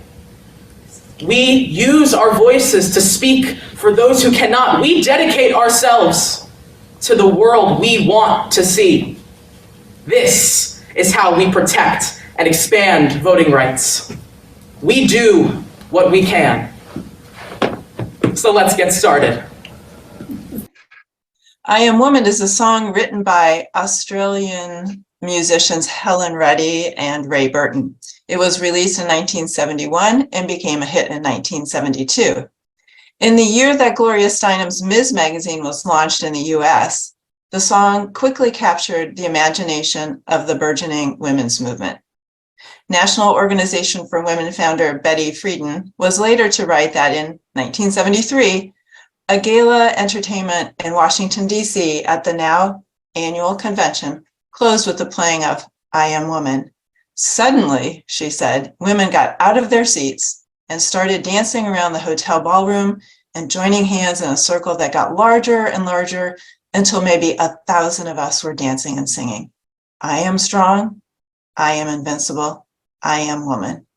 It was a spontaneous, beautiful expression of the exhilaration we all felt in those years. Women really moving as women. Welcome back, everybody. It is 20 minutes to 1, and I hope that you had an opportunity to stretch your legs and reflect upon the morning session. And I hope that you're excited for what we have in store for you this afternoon. So at this time, I'm pleased to introduce Sharman Goring, who is wearing a hat from last year as our Nominations and Elections Committee Chair, but she's also our incoming Vice President-elect. So Sharman, are you ready to take us on an adventure here? I am. Thank you, Sandy. I first wanted to thank my committee. I had a small but mighty committee this year. Deanna Arthur and Jane Niemeyer were both instrumental in helping us keep me focused and helping it to find some nominations for this year. Next slide, please. As you might have seen in the California Connection or the Board to Board, if you received that, we had an uncontested election this year. We had enough candidates for each of the positions. And so per our bylaws, that means that those candidates are automatically elected. So we will not be actually casting a vote on those candidates this year. But we do still have the public policy priorities that we need to approve. And that ballot actually went out this morning at 8 a.m. So check your email, check your spam account. That's where mine was found. So just make sure that you don't lose that. And Kathy Harper is going to give us a little bit more information about that in just a few minutes. We also have a national election going on, as you heard earlier from Gloria. You have an option to vote for directors, to vote for public policy priorities at the national level, and also to vote for some bylaws revisions. You should have received that email as well earlier in April. So I'd really like to thank each of these ladies for stepping up into a position of leadership on our state board. We can't do it without you. And we're excited to have some new members who have not served on the board previously. We have Amy Hom as director, Ms. Melissa Maseko as a director, Sigmund Moran, director, Kathy Ford, who is serving as investment chair and is now stepping into the CFO role behind Raleigh. And then, as you heard Sandy say, myself as president-elect. I look forward to working with each of you ladies and the rest of the board over the next couple of years. Next slide. Kathy, will you give us some information about the public policy priorities? I will be happy to do that. Thanks, Sharman. So as Sharman said, it's time to vote on our proposed public policy priorities for 2023 through 2025. These were put together by the State Public Policy Committee with input from our members. We had about 466 of our members respond, and we want to thank all of you if you're on this meeting with us today. If you were one of those, we really appreciate your interest in helping us shape our public policy agenda for the next 2 years. And we really appreciated your input. We took everyone's input very seriously. We read every single comment that was submitted. Our committee went through them all. And in deciding which of those comments were going to end up getting incorporated into the PPPs, as we call them, we were guided by 3 criteria.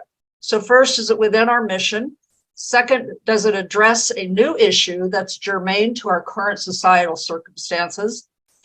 And then finally, would adding it inform the public as to an important AAUW California position, provide guidance for the Public Policy Committee on forming our legislative agenda, and or provide guidance to our membership in helping them shape their branch's public policy positions and programs. So there were many comments that did not meet any of these criteria and consequently would not have been absorbed. As to those that did, we looked at our existing priorities and made determinations as to how the suggestions would enhance those and fulfill the requirements that I just went through. So with that, I'm just going to take a few minutes here to pinpoint the changes that we made. This is what our new postcard is going to look like. I hope you all like this. We chose this theme, as you can see on the left. This is these 2 panels represent on the left, on my left as I'm looking at my screen, the face of the postcard, and then the other panel will appear on the back side of it with our resource information. But we chose this theme because we really like the idea of it represents intersectionality, which we are all very concerned with and care very much about, and really makes a strong statement about who we are as an organization and the issues that we care about. So in looking at all of our pre-existing pillars, which were always in pillar form, we realized that they were more of the circled motif would really give more substance to the idea of the intersectionality of all 4 of our pillars. So again, I hope everyone likes this new structure. So for our first circle now, what we used to call pillars, we just made one very small change, and that was under economic security for all women. We had a lot of input about this second bullet point, which says enforcement of workplace anti-discrimination statutes. We had a lot of members say, well, what about discrimination in other areas? How come you're only putting that under this first pillar? We felt that maybe we needed some clarification there because the first pillar is economic security for women, advocating equity in the workplace. It used to say enforcement of anti-discrimination statutes. We put in the word workplace anti-discrimination statutes to clarify that under this pillar, that's what we were really focusing on. So that's the only change that we made under that first one. The second one is equal access to quality public education for all students. We actually made quite a number of changes in this area.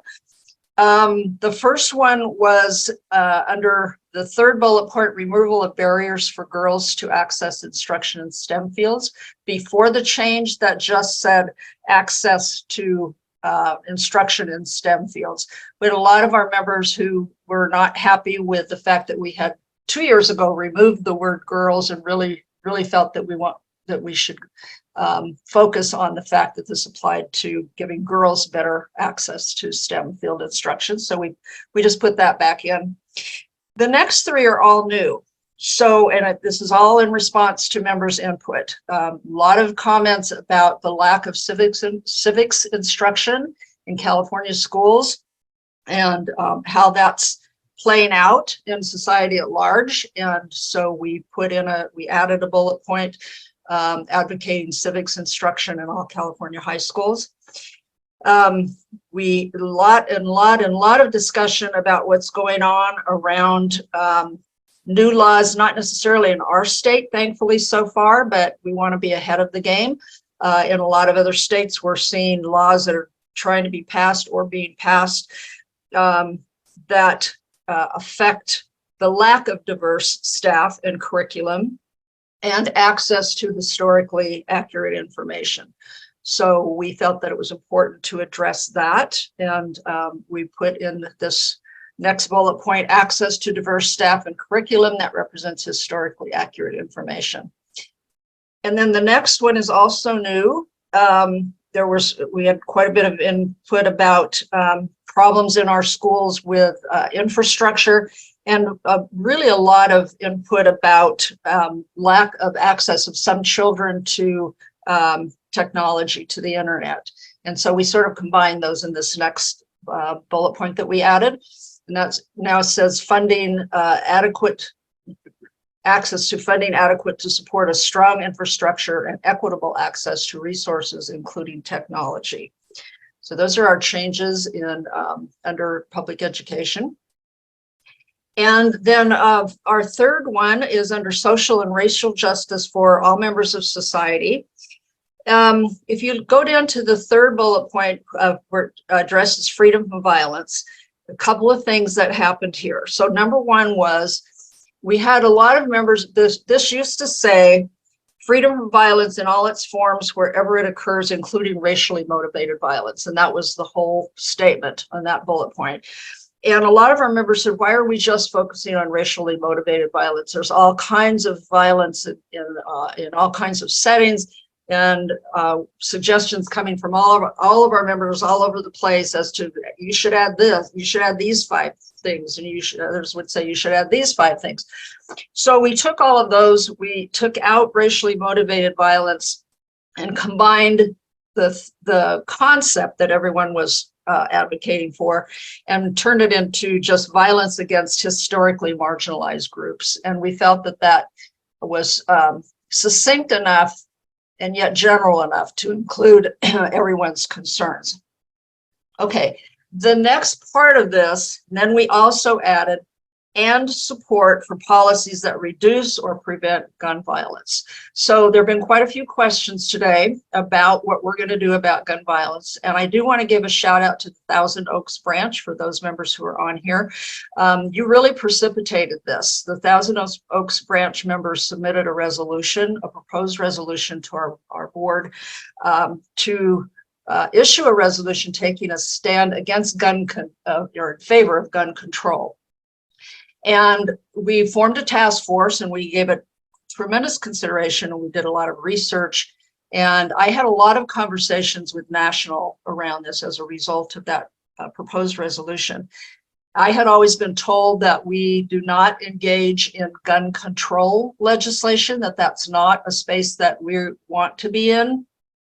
But I initiated the conversation with National that Gloria was talking about. And every month, all of the public policy chairs from all of the states get together with National, and we talk about a variety of topics. And so this is one of the topics that I raised and that came up. And it resulted in a statement from the public policy, not the director, that's our new director, but one of the staff members in public policy, sent us a statement from National, which basically reads, at AUW advocates for freedom from violence and fear of violence and recognizes that gun violence is a public health crisis. The decision to address gun violence prevention is in keeping with an earlier resolution on the topic. And that resolution says the American Association of University Women will promote the establishment of meaningful gun violence prevention in the United States by encouraging states and branches to initiate discussion in their communities and to contact lawmakers on the issue. So that's kind of, I hope that answers the questions earlier about National's position. That is the current statement of their position, and I'm guessing they will continue to have conversations around that. But taking that, along with all of the comments that we got from our members, we added into this pillar under social and racial justice for all, on this third bullet point, violence against historically marginalized groups and support for policies that reduce or prevent gun violence. So that is now incorporated into our public policy priorities. And what that means is that next year, when legislation starts coming out of our legislature, we will be looking for bills that address gun violence in any form and considering whether or not we're going to pursue those, support or oppose. So I hope that answers the questions around where we're going with gun violence. And then the last thing I want to mention is that we've actually added this year a whole new pillar, and that's number 4. And it is increased representation of women in leadership roles. We had, again, a lot of our members across the other 3 pillars talking about, we should be doing more about women in leadership and supporting women in leadership. And of course, we now have our new GovTrek program. And so our committee decided to address that by, instead of doing it individually under each of the 3 pillars, to just establish a whole new pillar that really emphasizes how important this is to us. We all felt very strongly that we can't accomplish anything in any of the other 3 arenas if we don't do something about putting more women in leadership roles. So we've added the 4th pillar, increased representation of women in leadership roles, including proportional appointment to publicly held corporate boards. That addresses pillar 1, access to leadership skills training, that addresses pillar 2, and access to programs that promote participation in public service careers, which sort of falls into pillar 3 because that's where all good social justice legislation comes out of. So those are our changes that we've made, and I do want to encourage all of you to make sure that you vote on these. Let your voice be heard. If you like them, let us know. Thanks, Kathy. Thanks, next slide, please. So just a reminder, our own California election is going on as of this morning at 8 a.m. So please check your email. Those who do not have email will be receiving a paper ballot. All ballots, whether email or paper, must be received by May 13th in order to be counted. Also, our national election started April 5th. So if you haven't gotten your ballot yet, you may look back in your email around April 5th for it. If not, I would contact connect@aauw.org to see if you can get another link for your ballot. And those ballots must be received by May 15th at 5 p.m. So thank you everyone for participating in this process and for voting today and the next couple weeks for our public policy priorities. We really appreciate it. It takes all of us. Thank you so much. Thanks, Andy. Thanks, Sharman. So we did set aside some time for Q&A here. And Dawn, do we have any questions that we want to pose to the group? You're muted.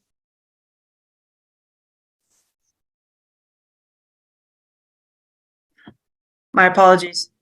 We do have a couple. I'm hopeful that our earlier questions about the gun control proposals were well answered by Kathy just a few moments ago. So I think those are now addressed. There were a couple of other questions along those lines. One question that came in earlier was that our member was wondering where would be the most appropriate governmental agency or people to contact to express their concerns about gun control or reducing gun violence. Who would be the best people for them to contact in their local governments to begin a dialogue with them? Well, when they say local, I'm not sure if they're meaning like within their own city or county, but I would actually, where those changes really are going to make places in the state legislature. So I would encourage them to contact their local state legislator for their district. Perfect. Okay, thank you. And we have a few people who are wondering when your wonderful postcard, as you call it, or your flyer brochure is going to be available on the state website. So Sandy may be able to answer that so that they can distribute it to their branches. Yeah, we have to wait for the election to be final before we can post it. So that'll be the first thing. So it will be after May 13th. And then I think Kathy can address some plans that she has for distributing the document to branches. Thanks, Sandy. What we decided to do this year, we found out that a lot of branches didn't have the postcards from the current ones from 2 years ago. That we felt we had given everybody an opportunity to contact our office manager and request them. This year, we're going to do it a little bit differently. We're going to automatically distribute 25 postcards to the public policy chair of every branch. And then branches who want more postcards can request them. We'll have some additional printed available, but also they will be online and they can be printed off online. But we are going to start with that initial $25 branches. Perfect. Excellent. Thank you. And we do have a member asking for a little more clarification or a restatement of National's position on gun control. Can you summarize Gloria's commentary or what you just shared with us again? So their position is, we're not in the space of gun control per se. I know it gets a little tricky because gun control is one way of preventing gun violence for sure. So it can be a little difficult separating them, but it's important that we use the terminology correctly. And we really want to focus on the terminology of gun violence prevention, particularly in our schools, as well as in situations such as domestic violence, those arenas where gun violence adversely affects women. Yes, you know, I think as Gloria said, and as Robin, our contact at National, has pointed out, is that now that we have Megan on board as the director, I know she's going to be looking at this and trying to determine whether or not National wants to make any changes to their current policy. But that is the policy for right now. We're not really taking the space of gun control per se, but if there's any legislation that affects or would encourage or enable gun violence prevention in those arenas, then we're there. That's the space we'll be in. That's great. Thank you very much. It's a reminder to all of us that words matter. So appreciate that. And we'll also be carefully watching our language coming out of the state to use some more fluid language like that. So thank you very much. I think that would be it for our questions. The others are already being answered privately. So I think we're wrapped up for the Q&A right now. Dawn, I just want to address the question about election ballots. There seems to be some confusion that people can just go on to the website and find them. Both the national ballot and the California ballot were either sent directly to you via your email, or if we don't have an email, or if we have two people sharing an email, we sent you a paper ballot. So you should check your spam folder. Those directions are actually on the website, and if you can't find it, we can resend one, but we can't post a ballot because it's individual and unique to yourself. Okay, so let's move on to our next round of red carpet interviews, where we're going to hear from our branch support team of Carol Holzgraf and Sharon Siebert, our Director of Membership, Marcia Swales, and our Tech Truck Program Director, Mary Isaac.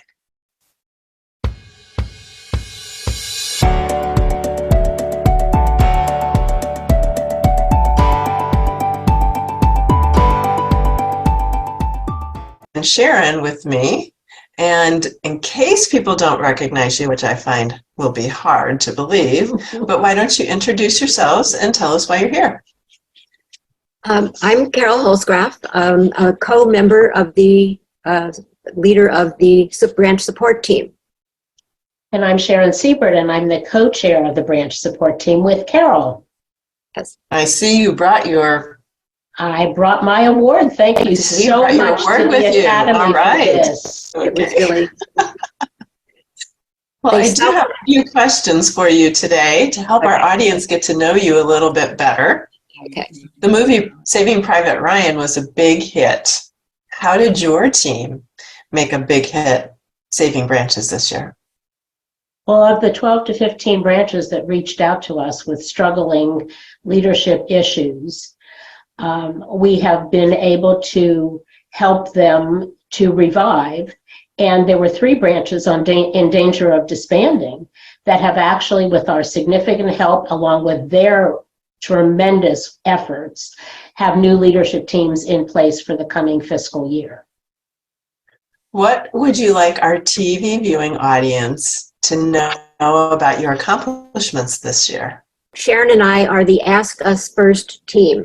We deal with branches that are struggling and questions from those who are not. We collected ideas to support and revive the struggling ones, and we found answers for the others, and we learned a lot too. As you know, movies are rated by numbers. We like numbers. For the movie industry, that's ticket sales, IMDb scores, and reviews. What are the important numbers that you'd like to share about your work? For us, numbers came in questions. We've had many dozens of questions, from how to find name tags to how do we disband our branch. We've talked to at least 35 branches, sometimes for more than an hour, and we've had many compliments. We talked to them via the settings of email, text message, Zoom, personal meetings. We were even going to talk to them or send them information via carrier pigeon if need be. Well, I hope that wasn't necessary, but that is innovative. Speaking of innovative, we know that some movies are innovative, like The Sixth Sense, for instance. What was innovative about your AAUW production this year? We help branches streamline their leadership teams to reinvigorate themselves. And we made branches, this is a big one, we made branches aware of the significance of dissolution. It's a bit of a shock when they face no more local scholarships, no more Tech Trek, and ending valuable community involvement. In addition, we've also helped them negotiate mergers, maintain membership, and keep important projects going. So I know that we have the two of you, this dynamic duo, on the screen with us today. Are there any other people that you want to, that helped you with your work? Yes, we have a committee that represents every branch around the state. We've been meeting monthly. One of our committee members is even an incoming director for AAUW California. She's stepped up to leadership in a big way. So with the 119 branches around the state, which are under our purview, every one of the branch members is eligible to contact us too on our Ask Us First. So in thinking about your movie, how do you know if your movie has been a hit? We had 50 members or so from around the state bringing innovative ideas to help branches with leadership struggles. They were in attendance at the Help Wanted workshop. We're collating those ideas into a document that will be posted as an addendum to the movie already posted on our webinar listings under AAUWCalifornia.org. And I want to thank you for joining me on the red carpet today. And thank you for having me. Thank you so much. We are so grateful for this award. Well, hello, Marcia. It's nice to see Hi. you today. I want to give you a chance to let our audience know who you are in case they don't recognize you. So what does Marcia do with AAUW California? Hi, I'm a director on the state board, and I am the membership chair for California. We want to pack the house. What's your membership ideas for getting more people to buy tickets to AAUW? Our team, our production crew has been working all fall and into the winter to try to create a plan for growing membership for AAUW by 6%. Can you share what any of those ideas are to get more people in the house? One of the most important things is coming up with a marketing tool that our branches are going to be able to use. Brochures, maybe some ideas to put on their websites, ways to encourage community members to become a part of the AAUW team of women. Put out brochures. We want to put out all kinds of things that will be hands-on tools. What do you want our TV viewing audience to know about your accomplishments this year? I think one of the most important things that we've accomplished is people are talking about growth. People are actually using that language. I'm talking about how excited they are to start growing. And I think one of the most important things that our committee has been able to do this year is to start that conversation. There is this new energy around the idea of growing, of about gaining new members, of getting a particular audience. We're looking at newly retired women and men because they bring with them a wealth of life experience, work experience, expertise of working with teams, of being able to motivate community members, and just pulling on that life experience is exactly what AAUW is craving and needing right now.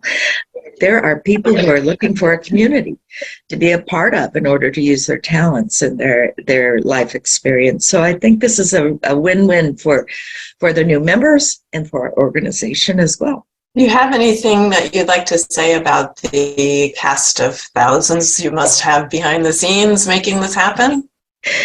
Well, we couldn't make this happen without the branch leadership across the state. I am so impressed with the membership VPs that I've met and talked to.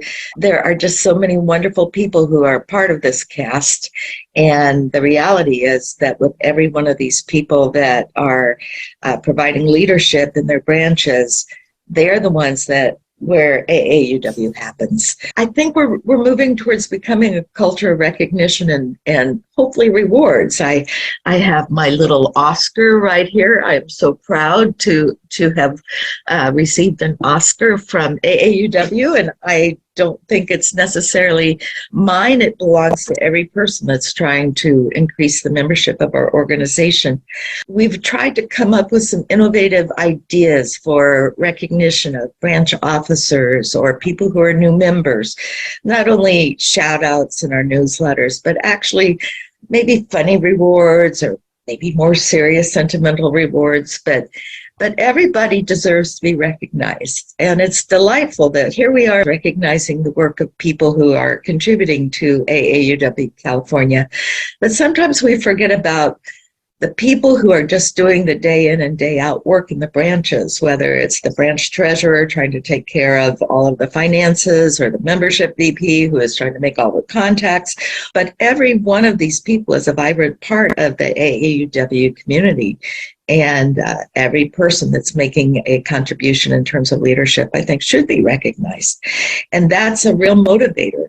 I know that people feel good when they've been thanked. And we need to be a little bit more deliberate about that. And I think we're modeling that today by recognizing people who do bring some leadership to the state organization. As you know, every movie has at least 3 important characteristics: the plot, a setting, and characters.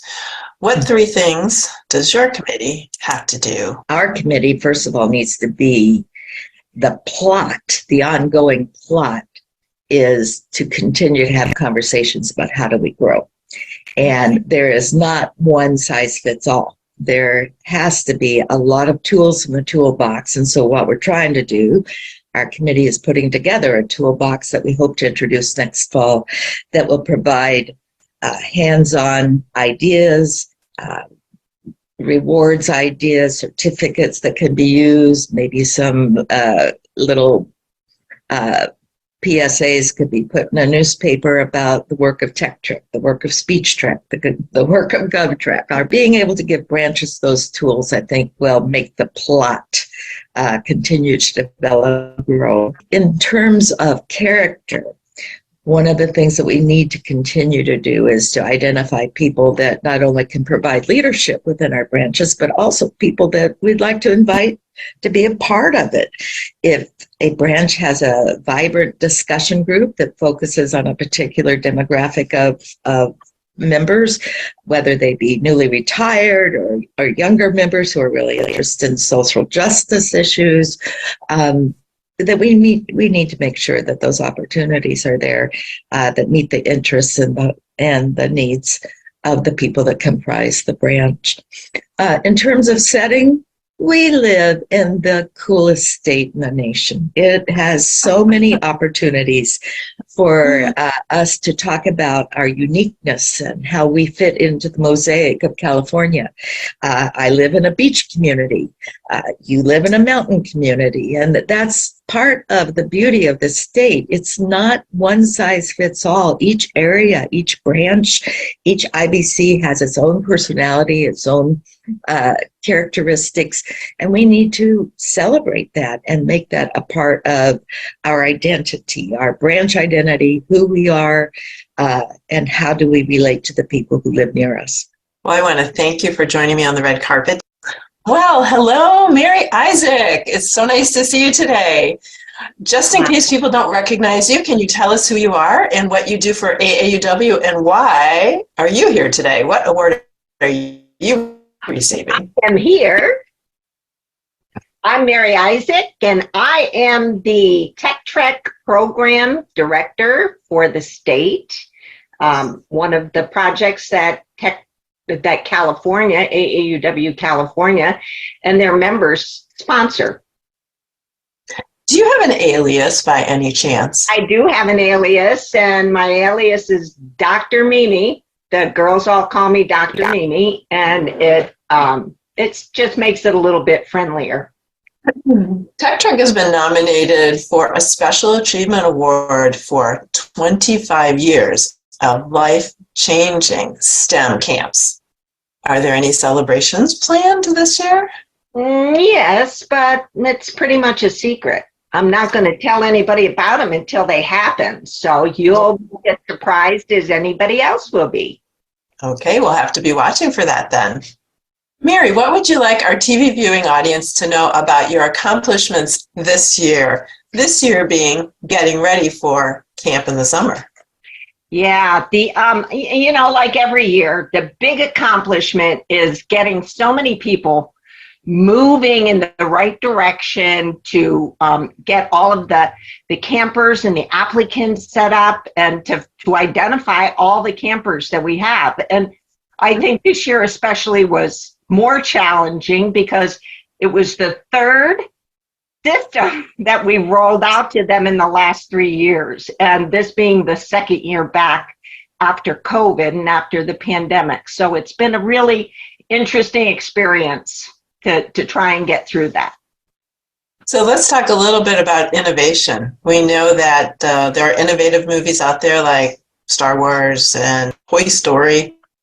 Is there anything innovative going on in Tech Trek this year? Wow. There's a lot of innovative things going on. I think that probably the most innovative thing about it is we seem to be doing new applications every year, new registration applications. This year, we have signed on with a provider that is really helping to take care of our needs. And one of the things that they're bringing to the party that's a little different than in the past is so much help for the branch members that are trying to get things done. So they're taking care of the help desk and the support and providing all the needed support that our teams need. Every movie starts with at least 3 things: a plot, a setting, and characters. Can you name 3 things that you always have to do every year? Yes, I think, one of the first things that we have to do is be true to our mission. And our mission is to grow the number of girls that are involved in STEM and that get engaged in STEM studies and STEM careers. I think that's probably the number one thing that we have to keep in front of our minds and spirits. I think the second thing is being flexible. I think that, you have to be able, as on a movie set, you have to be able to accommodate a sudden storm coming through. Well, it's the same thing with Tech Trek. We have to be able to accommodate issues coming up and being able to facilitate and adjust to those issues. And I think the third thing that's really, really key to the success of this production is that we need to share best practices. So the things that we find in different branches and in different pockets of the state that we can share with others, I think having that ability to share is going to be really important as we continue moving forward with future productions. Who do you consider to be the audience for your work? The world. No, I think probably the key audience is the and I say that jokingly, but I think the world is going to benefit from all these girls going through the camps, because we're going to have girls that have some basic skills in STEM. I think that the benefiters are the girls and the people that are going to just have an awesome experience because they're going to be able to work with these girls in the future, and we've given them such a good start. Do you have a way to know if your movie has been a success? Do your fans tell you? We normally, yeah, they do. Both the good and the bad. So we run a survey annually after camp, and we ask not just the girls, but we ask the volunteers too, because they're a really, really important part of what we do at camp. We couldn't do it without them.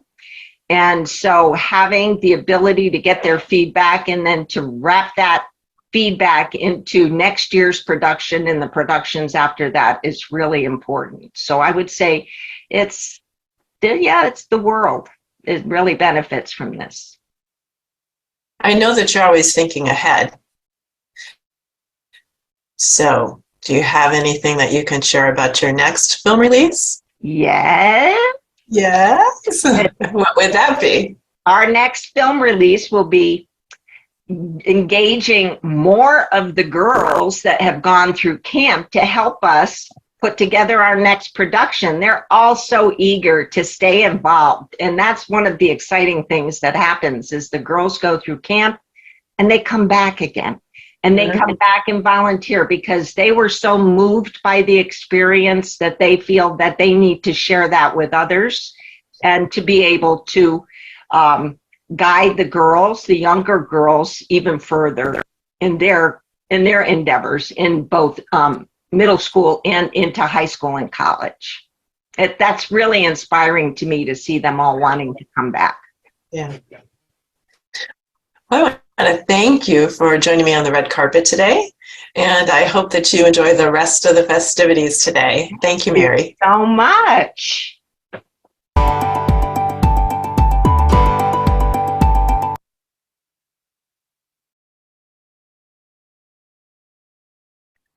Well, it looks like we have several questions in the chat that would be useful to address, even though we don't have a Q&A session right now.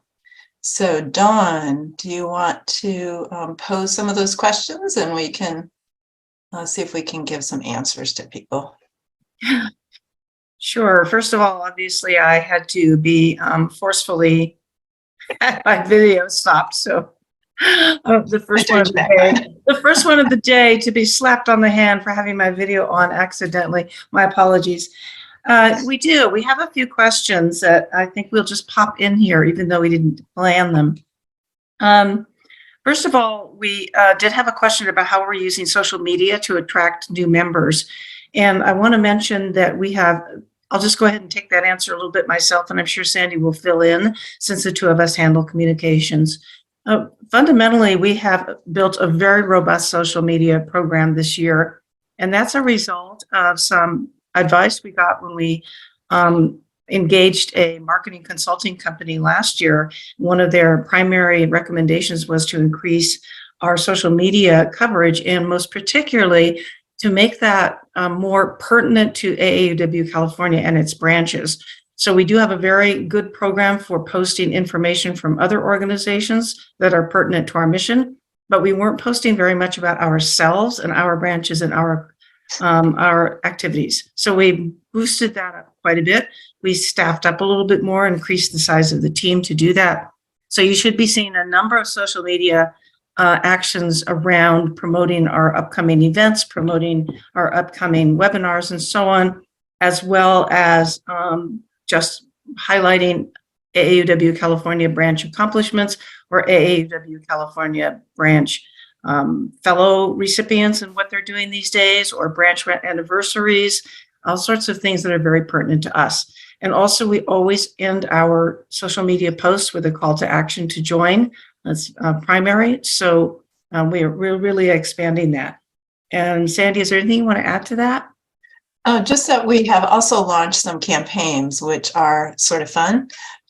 So unique days that we celebrate as the world, Poetry Day, for instance, and trying to draw some connection to AAUW. So the increasing of our original content is one of the key factors that we are using to try to engage more members. And we encourage everybody to share, to like, your on your own personal pages and on your branch pages.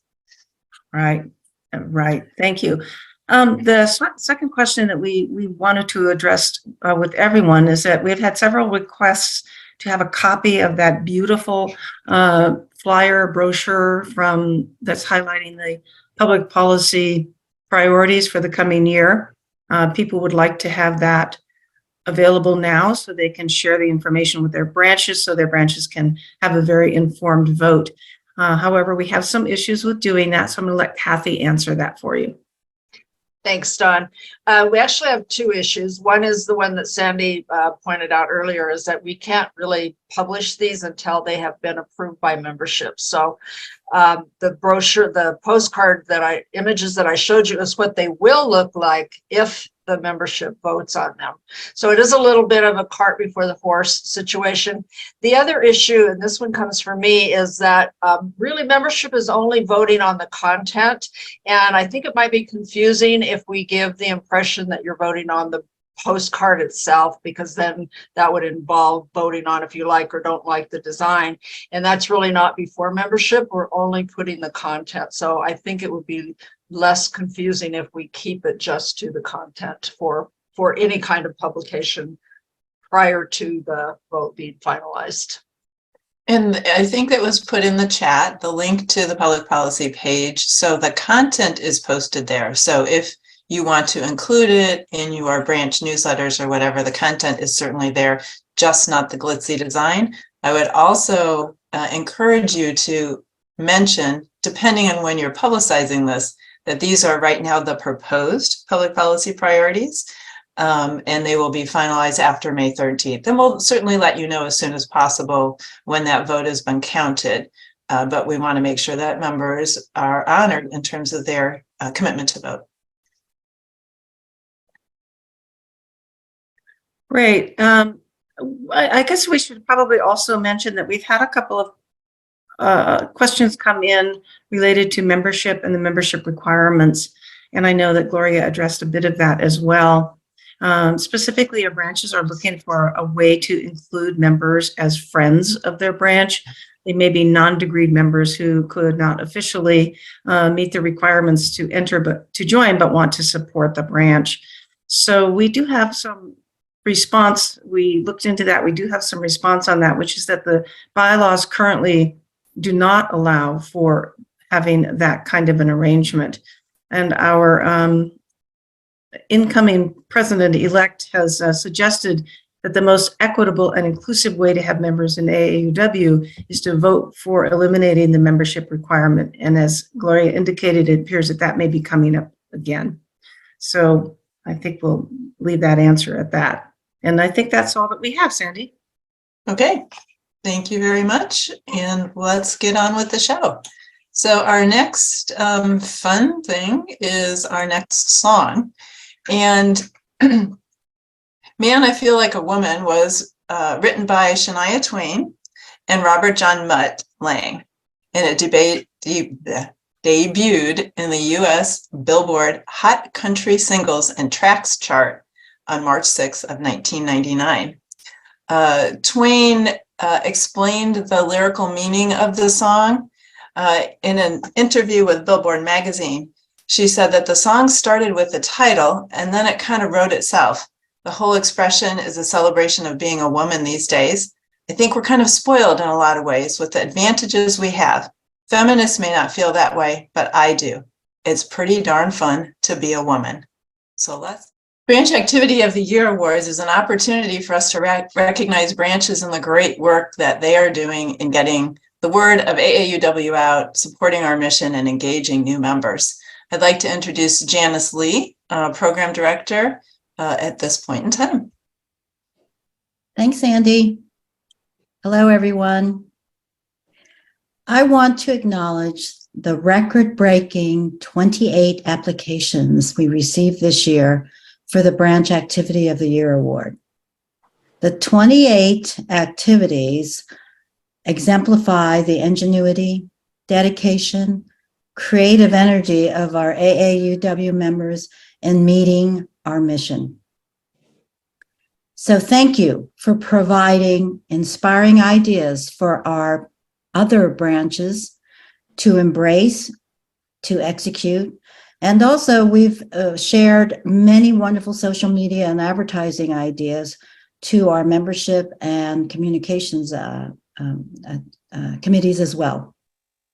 And now I'd like to introduce you to Jen Kresbach, the chair of the Branch Activity of the Year Award Committee, and she will take us through the process and the criteria that was established to identify this year's winners. Take it away, Jen. Good afternoon, and thank you, Janice. Next slide, please. Our award focused on 5 key criteria. We looked for programs that were novel, so were they something that we hadn't thought of before? Inspirational, would they spark the interest of other branches? Reproducible, once interested, could other branches feasibly do a similar program? Mission and vision focused, did it align with the overall goals of AAUW California? And new this year, did the program include at least one element of DEI, or diversity, equity, and inclusion?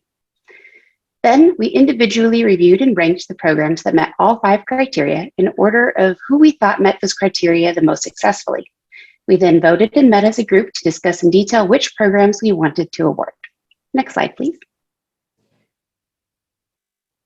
Our record number of submissions this year came from 24 different branches. I just wanted to give an immense thank you to all involved with each of these programs. Each program's description will be on the AAUW California website soon, so if you're looking for inspiration, the website is a great resource. We will now hear from 3 branch members about our 3 winning projects. I'll announce the first place and 2 runners-up after their presentations. Next slide, please. First up, please welcome Betty Stapleford of the Thousand Oaks branch, presenting the program called Latino Youth Leadership Group. Okay, I should be on. Yes. Oh, okay, there you are. Yeah. Okay, great. So I'm Betty Stapleford. I am a representative of the Thousand Oaks branch, and I am a part of the group that is supporting the Latino Youth Leadership Group. We're really very proud. I'd like you to the next slide, please. This is a branch budgeted program, and we are really very proud. This is a picture of this year's group. It began in 2016, and its name then was the Conejo Conexiones. We saw a need for first-generation Latinx students at a district high school who lacked enough support for increased success. And so we developed the program and invited the students, got all the permissions that we needed, and began our meetings. We met then and still meet twice a month after school for an hour and a half, with refreshments, of course, a vital part of our program. These are teenagers after all. The program's activities at first were mostly planned by the adult volunteers, and there were a number of those volunteers who helped us get started. Now it's more student-led. And I'd have to say that the top issue or the top need that we had was to have this be fun. It needed to be fun. It needed to be team building. Skill facilitation was included, outside speakers, field trips, group and individual support and relationships with our volunteers, social events, a language flexibility between Spanish and English, service-oriented, providing college scholarships for students. And for a number of years, we've ended the year with a bowling trip. So it has been a great run. We are still going. And most students continue with the group for multiple years. That is, they don't just take it for 1 year or even a few months, but they stay with us. Many of our graduates have gone on to college and have been very successful. And we've had to adopt a change. About 3 years ago, the students said, we really like something that's not quite so Spanish sounding. So we changed the name from Conejo Conexiones to the Latino Youth Leadership Group. More student-led, officers run the meetings, and they are amazing. Every meeting we go and think, geez, these kids are pretty incredible. So our current status is that we're planning for next year. We are having an event for Latinx freshmen who are coming to the high school on April 28th. So far, it's just one high school. We tried to have the two other high schools, but the transportation just became too difficult. So we're looking to fit the needs of the students as we continue, maybe expand to more high schools and encourage other branches to establish groups like ours. Next slide, please. We like to incorporate values and trust and all the possible things that students can have to get used to each other, to get close to each other. And we discovered that there were no other groups for first-generation Latino youth. This is an exercise we did where we had a guest speaker, and this is a trust exercise where they're holding this rod between them and being encouraged not to drop it. So we have Latino students in our program that are encouraged to believe in themselves, to develop their potential at the highest levels of academic achievement and leadership in their schools and in their lives.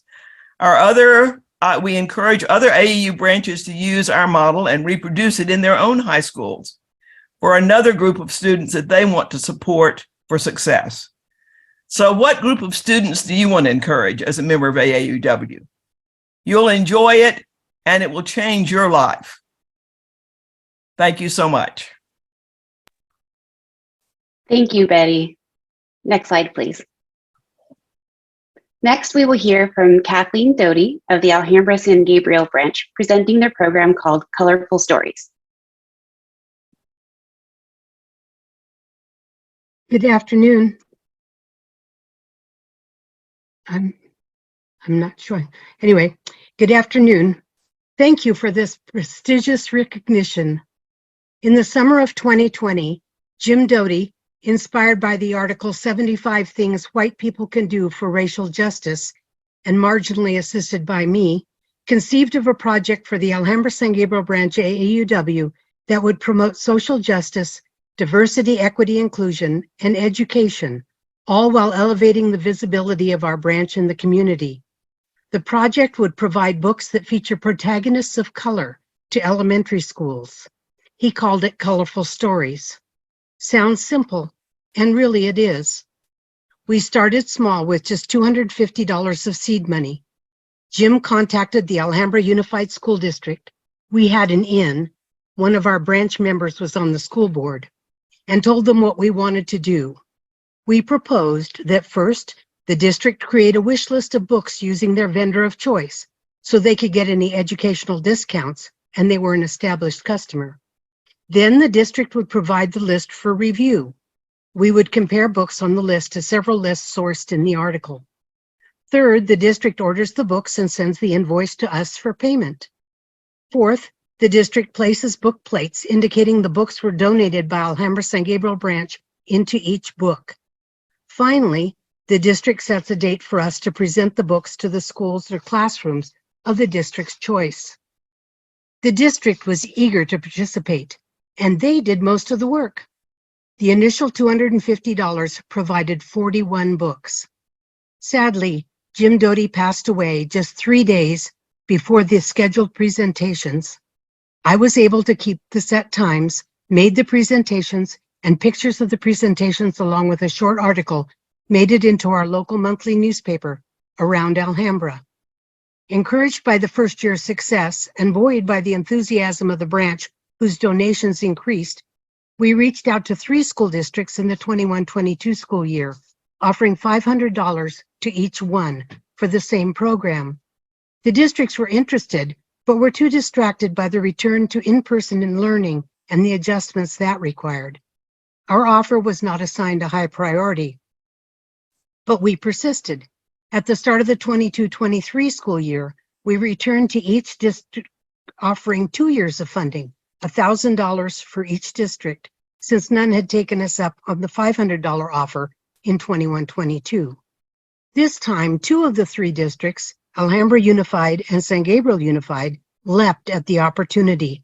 The same process used with Alhambra Unified School District in 2021 was followed for both school districts. Now we are well on our way to continuing this project in the 23-24 school year, with hopes of making it into that third district, Montebello Unified. Thank you. Thank you, Kathleen. Next slide, please. Lastly, we will hear from Sally Hibbets of the Thousand Oaks branch, presenting the program called the 1619 Project. I hope you can hear me. I sure can. Okay, good, Jen. Thank you. Good afternoon. Thank you, AAUW California, for recognizing the Thousand Oaks branch for our activity called the 1619 Project, which is based upon the very controversial work by the same name written by journalist Nicole Hannah-Jones. First slide. Oh, it's there already. Don't skip. We're good. This particular project was a collaborative community-wide effort to increase the local visibility of our branch, provide a better understanding for participants of a non-whitewashed history of our country, increase empathy and understanding for people of color, and provide new opportunities for increased DEI activity. Using the well-publicized book titled The 1619 Project, we created a large-size facilitated reading community with an emphasis upon the legacy of slavery. And we're at the correct slide now. Thank you. To create this project, we collaborated with the Thousand Oaks Library and the Friends of the Thousand Oaks Library. Through this collaboration, we broadened our base and connections within the community. Plus, as you can see, the library staff created this great flyer with our 3 partners circled in red. Next slide, please.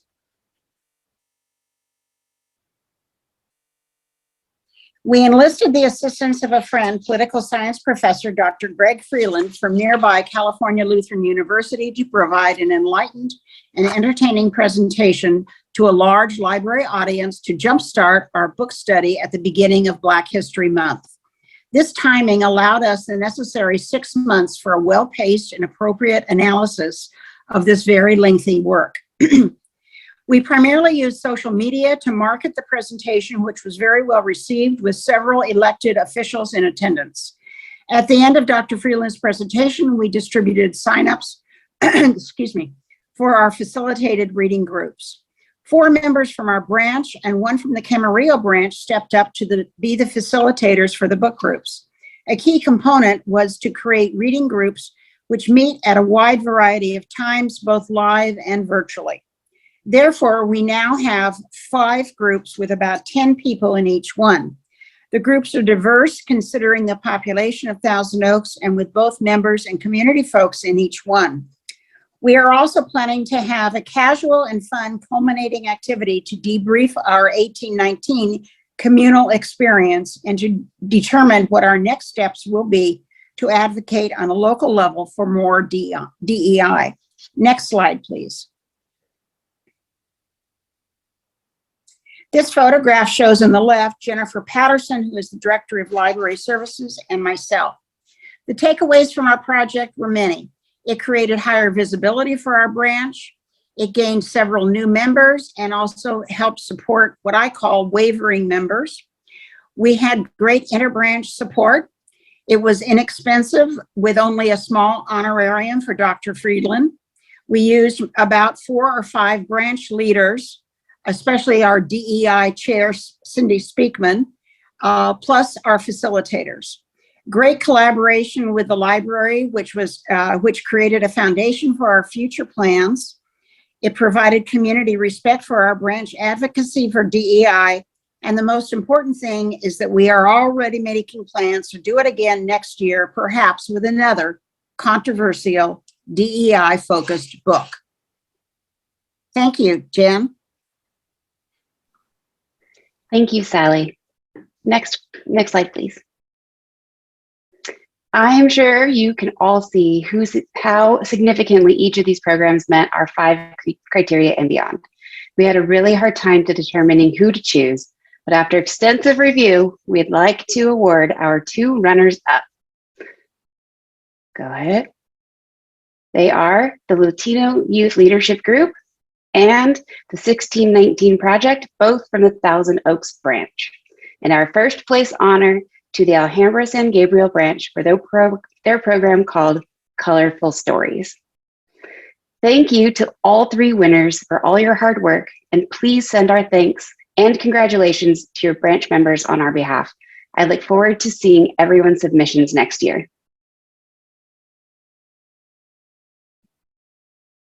Thanks, Jen and Kathleen and Sally and Betty for joining us today. Truly inspirational work that you've done. It's time for our final speech track video. So let's hear from Amaya Ravi on her topic. Amaya Ravi, Fremont AAUW branch. When I was in elementary school, I wasn't obsessed with gold stars as a reward for good work. Instead, I was fascinated by another sticker, the I voted sticker. Adorned by every individual that walks outside the polling booths on election day, my 5th grade self saw voting as the greatest rite of passage. I wanted to wear an I voted sticker too. Unfortunately, however, that same sense of community and excitement around wearing a sticker for exercising your right to vote doesn't include everyone. In our recent 2020 presidential election, 66% of citizens voted. But that's 1/3 of eligible US voters actively not voting. Even developing countries like Singapore have voter turnout rates in the 90s. The land made by the people for the people is struggling to hear the voices of all the people. So let's explore what prevents citizens from exercising their constitutional right to vote at both the individual and governmental level before coming up with some solutions to ensuring the protection and expansion of our voting rights. Firstly, there's government-induced voter suppression.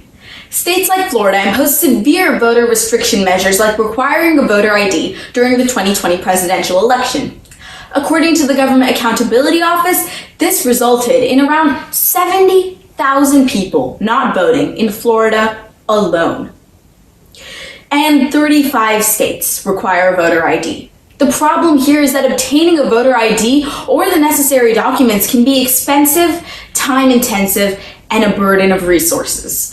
According to the Brennan Center for Justice, this one seemingly insignificant method of voter suppression alone has rendered over 16 million Americans, especially elderly, disabled, and low-income residents, unable to vote for issues that concern them. Voter suppression is not limited to requiring a voter ID, though. Voter suppression also encompasses other practices like intimidating voters, the spread of misinformation, limiting early voting, and even closing poll booths in poorer areas.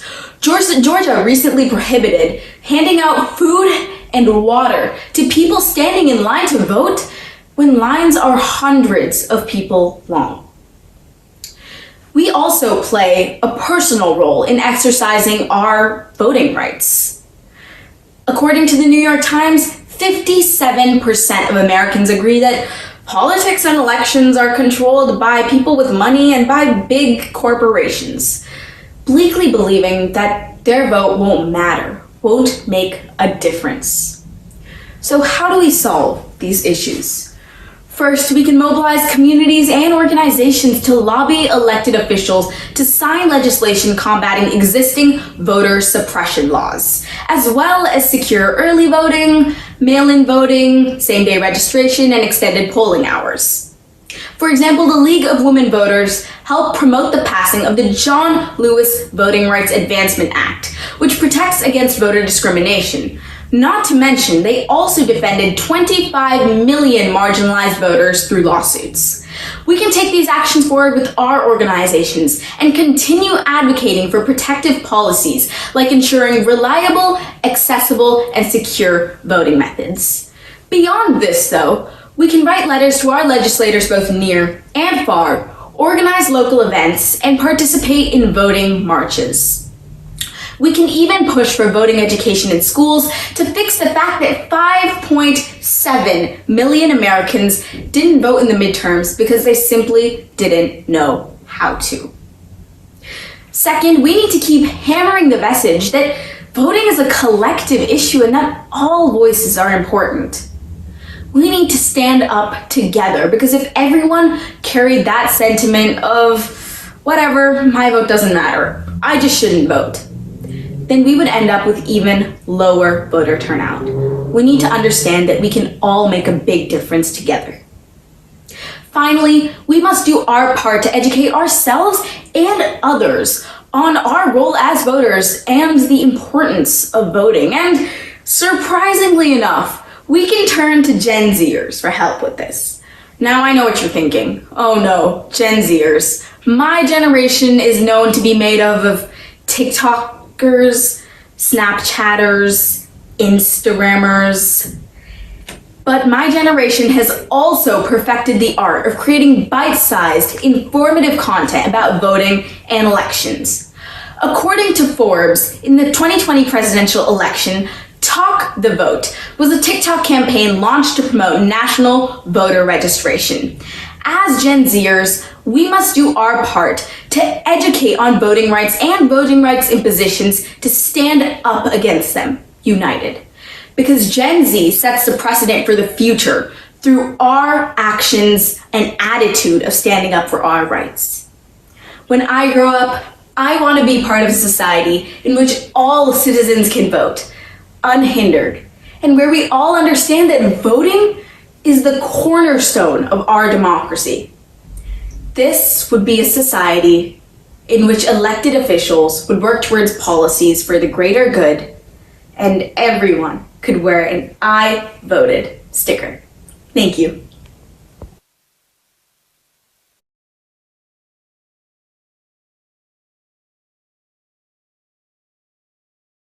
And now, a message from our sponsors.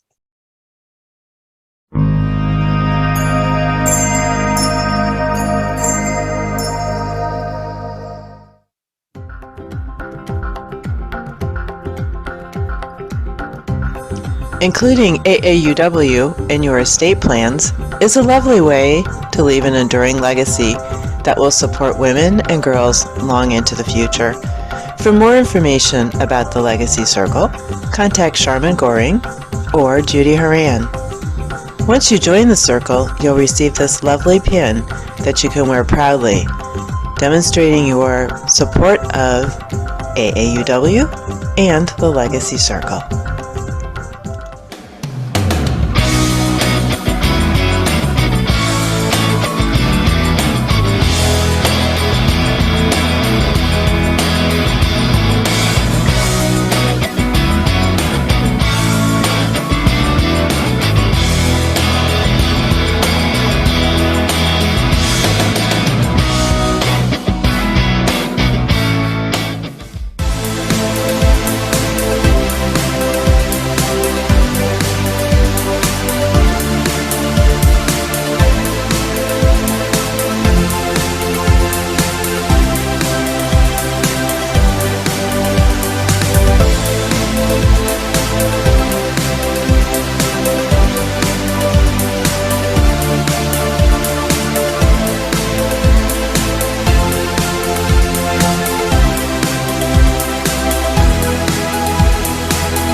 As you heard in Mary's red carpet segment and in our happy birthday commercial, Tech Truck is celebrating 25 years in 2023.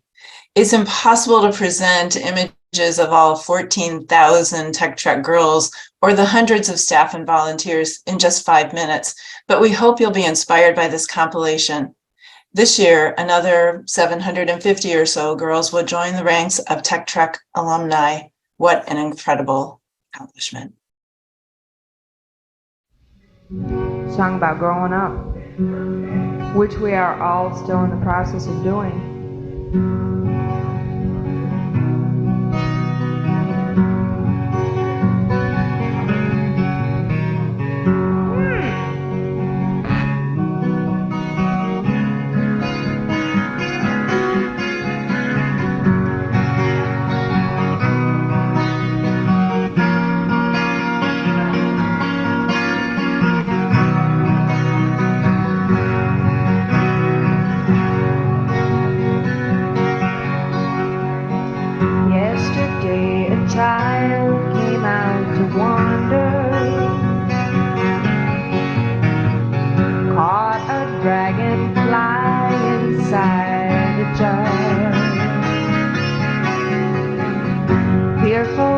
the sky was full of thunder and cheerful at the falling of a star. Then the child moved 10 times round the seasons, skated over 10 clear frozen streams. Words like when you're older must appease him, and promises of someday fill his dreams. And the seasons, they go round and round, and the painted ponies go up and down. We're captive on this carousel of time. Can't return, we can only look behind from where we came, and go round and round and round in a circle game. 16 springs and 16 summers gone now. Cartwheels turn the car wheels through the town, and they tell him, take your time, it won't be long now, till you drag your heels to slowly circle down. And the seasons, they go round and round, and the painted ponies go up and down. We're captive on this carousel of time. Can't return, we can only look behind from where we came, and go round and round and round in a circle game. Well, the years go by, now the boy is 20, though his dreams have lost some grandeur coming true. There'll be new dreams, maybe better dreams, and plenty, before the last revolving year is through. And the seasons, they go round and round, and the painted ponies go up and down. We're captive on this carousel of time. Can't return, we can only look behind from where we came, and go round and round and round in a circle game. And the seasons, they go round and round, and the painted ponies go up and down. We're captive on this carousel of time. Can't return, we can only look behind from where we came, and go round and round and round in a circle game, and go round and round and round. For those of you who may have missed the opening credits, they went by quickly. Yes, that was Mary singing for us. Mary has another life outside of AAUW and Tech Trek, quite an accomplished singer. And the Tech Trek videos, some of those were from our Tech Trek alumni who had put together compilations that we put together in this format for you. I hope you enjoyed it. Well, we have, I think, our last song to consider this morning. And Girls Just Want to Have Fun is a song made famous by Cyndi Lauper. Lauper's version gained recognition as a feminist anthem and was promoted by a Grammy-winning music video. It's been covered either as a studio recording or in a live performance by over 30 other artists. The track is a synthesizer-backed anthem from a feminist perspective, conveying the point that all women really want is to have the same experiences that men can have. Gillian Garr, author of She's a Rebel, The History of Women in Rock and Roll, described the record single and corresponding video as a strong feminist statement, an anthem of female solidarity, and a playful romp celebrating female camaraderie. So our last red carpet interview segment will be with Dawn Johnson, who you've heard today in our Q&A session, Stormy Miller-Savia, who is our Director of DEI, and Shauna, who is our GovTrek Program Director.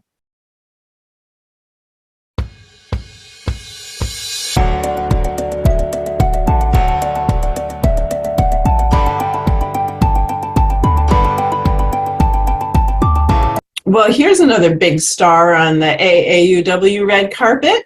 Thanks for stopping by to answer a few questions. Just in case someone doesn't recognize your famous face, tell us who you are and what AAUW work the Academy is recognizing you for today. Well, thank you, Sandy. It's an honor to be here.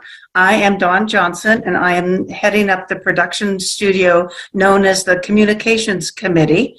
And I'm here tonight to accept this award on behalf of that entire Communications Committee. Releasing a movie takes a lot of fanfare, posters, social media, movie trailers, etc.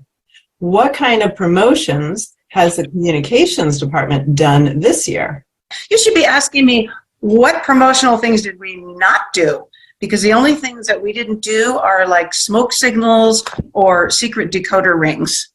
Because we are charged with promotion, that is our raison d'etre, as the French say in the biz, we are constantly doing emails, we are doing social media posts which promote all of AAUW's activities and webinars and committee projects, as well as the AAUW mission in general.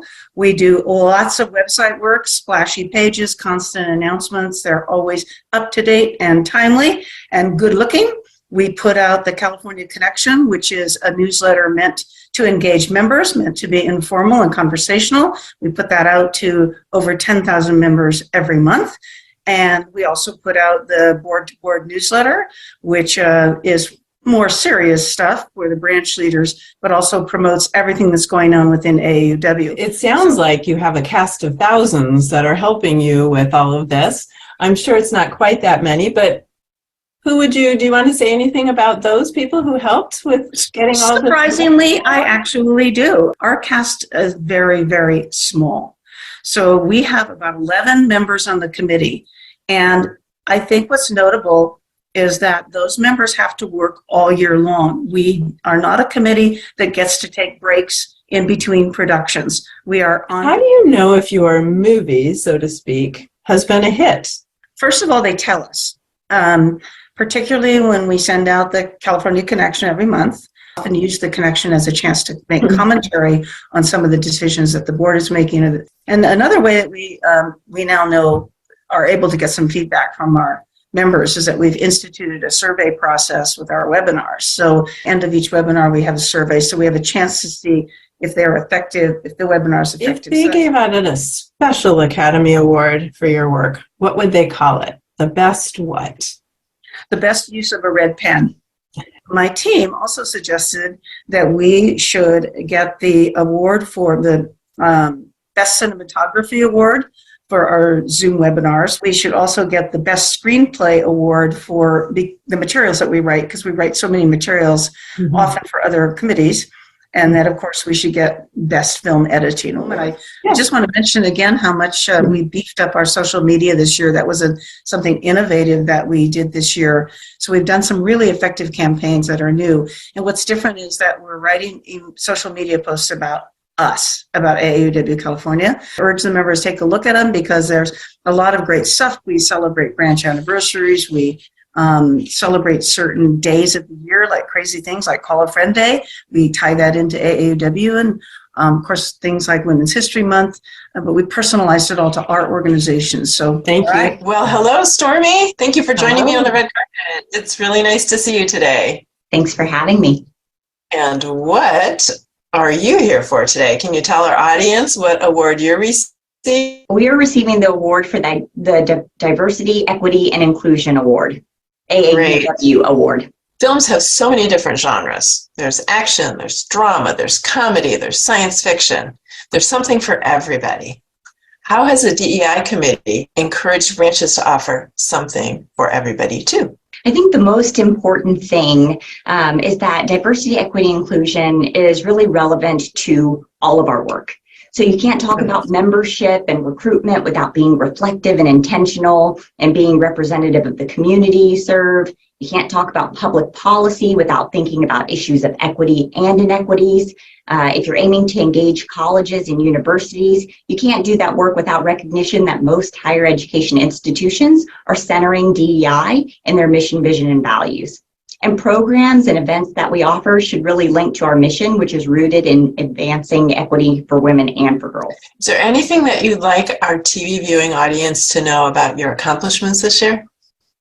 Sure. So, there's huge thanks to the DEI committee and then all those that are serving as chairs and coordinators across the state who are actively lifting up discussions around issues of diversity, equity, and inclusion locally. Some of our big accomplishments include engaging members across the state and even a bit outside of the state in 2 DEI statewide chats. We had one in November, we had one in March, and bringing together our chairs and coordinators of DEI through Let's Talk DEI, which is our peer group. And I'm excited to share that our next session of Let's Talk DEI, we've had one, but we'll have another one coming up in May. So more to come on that.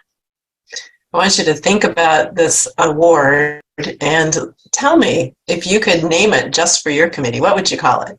Yes. So this is where I would say that perhaps Best Supporting Actress best fits the DEI committee. It's given in an honor of an actress who has delivered an outstanding performance in a supporting role. And our goals have really centered supporting our membership through conversations around DEI, around accessibility, justice, cultural humility has come up, why representation matters, differences between equity and equality, experiences of marginalized and minoritized groups. We're supporting branch leaders, branch members, state leaders, stretching our understanding around DEI and its direct ties to the association's mission. So it's how our organization stands a chance of surviving and thriving. And so this support, we think, is really central to the work and would be honored to receive this award and have received it. Great. So we know that movies have some core elements like plots, settings, characters. Are there any core elements that you think of when you think about the work that DEI is doing? Yeah, absolutely. So meeting norms, community agreements to center the conversation around what we need from one another to be most supportive and productive has been huge recently. An agenda that ties directly to the success plan, our articulated goals, and a review of who's responsible for shepherding the work has also been some of our more recent work and really how we started out 2020-30. It didn't start that way when we began this work back in August, September, but with any big hit, you've got talent at the table, but it takes time to learn what each actor needs to perform the best. And then there's the script, right? Learning the lines, how to best make the production seamless. It doesn't always start off pretty or perfect, and there's always bloopers, but we learn from the mistakes. Speaking of those mistakes or those bloopers or those opportunities to learn, has the DEI committee faced any challenges that could have caused or did cause a green splat on the Rotten Tomatoes tomato meter this year?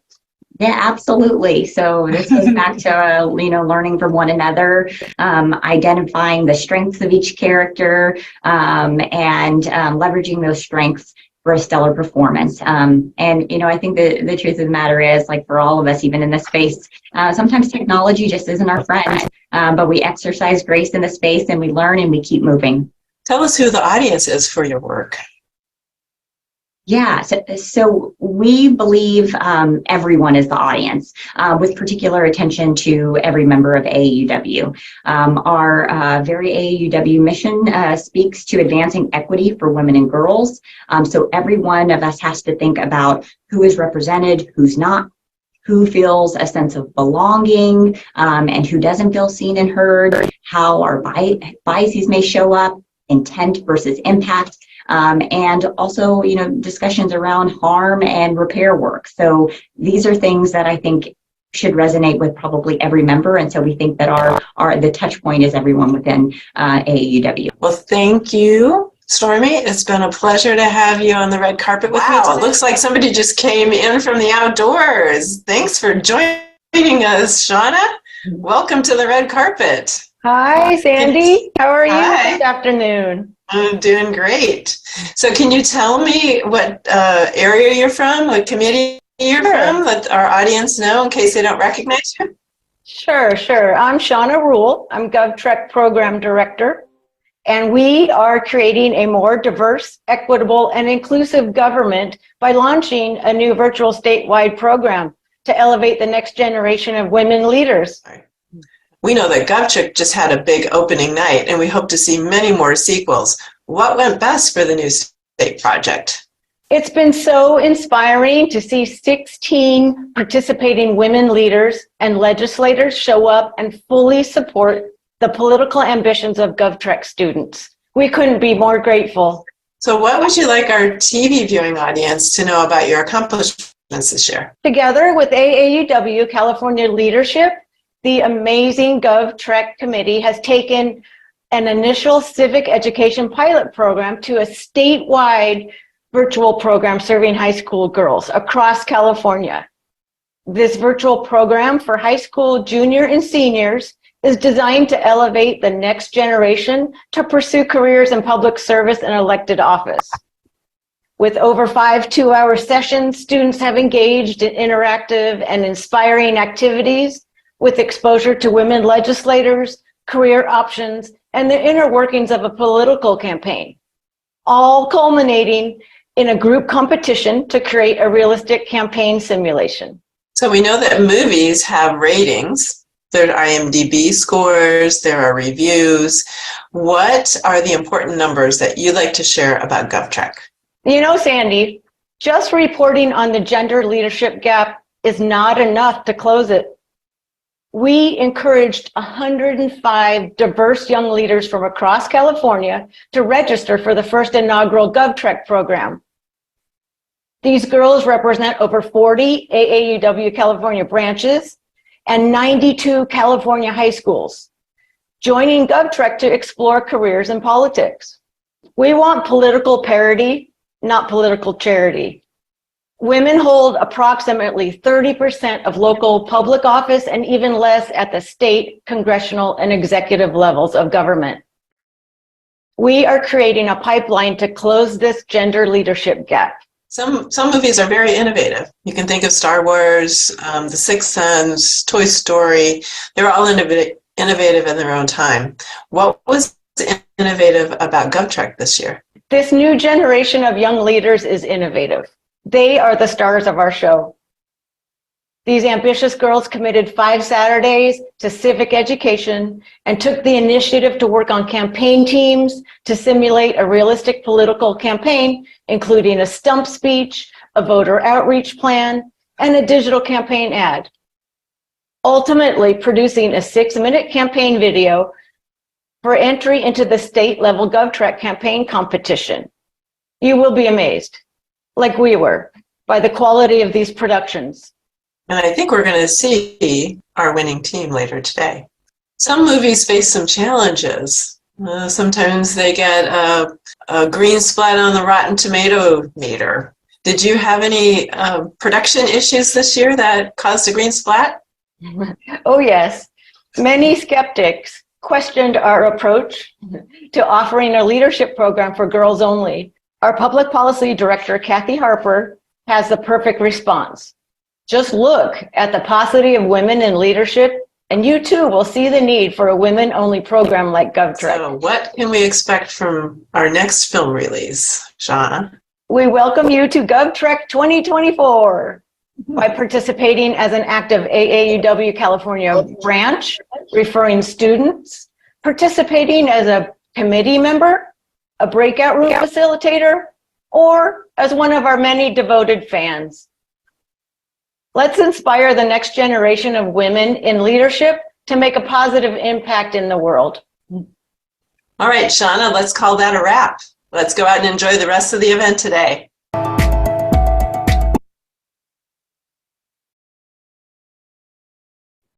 Okay, we're back, and it's time for Speech Trek.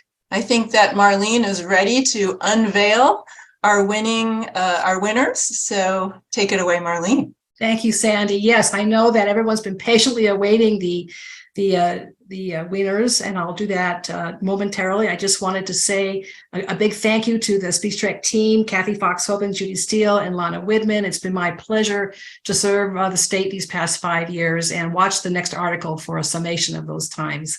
All right, let's get to it. I would like to now announce the award that goes for third place to Amaya Ravi of the Fremont branch. Congratulations, Amaya. You will also win a $500 in prize monies. So congratulations to you as well as the Fremont branch.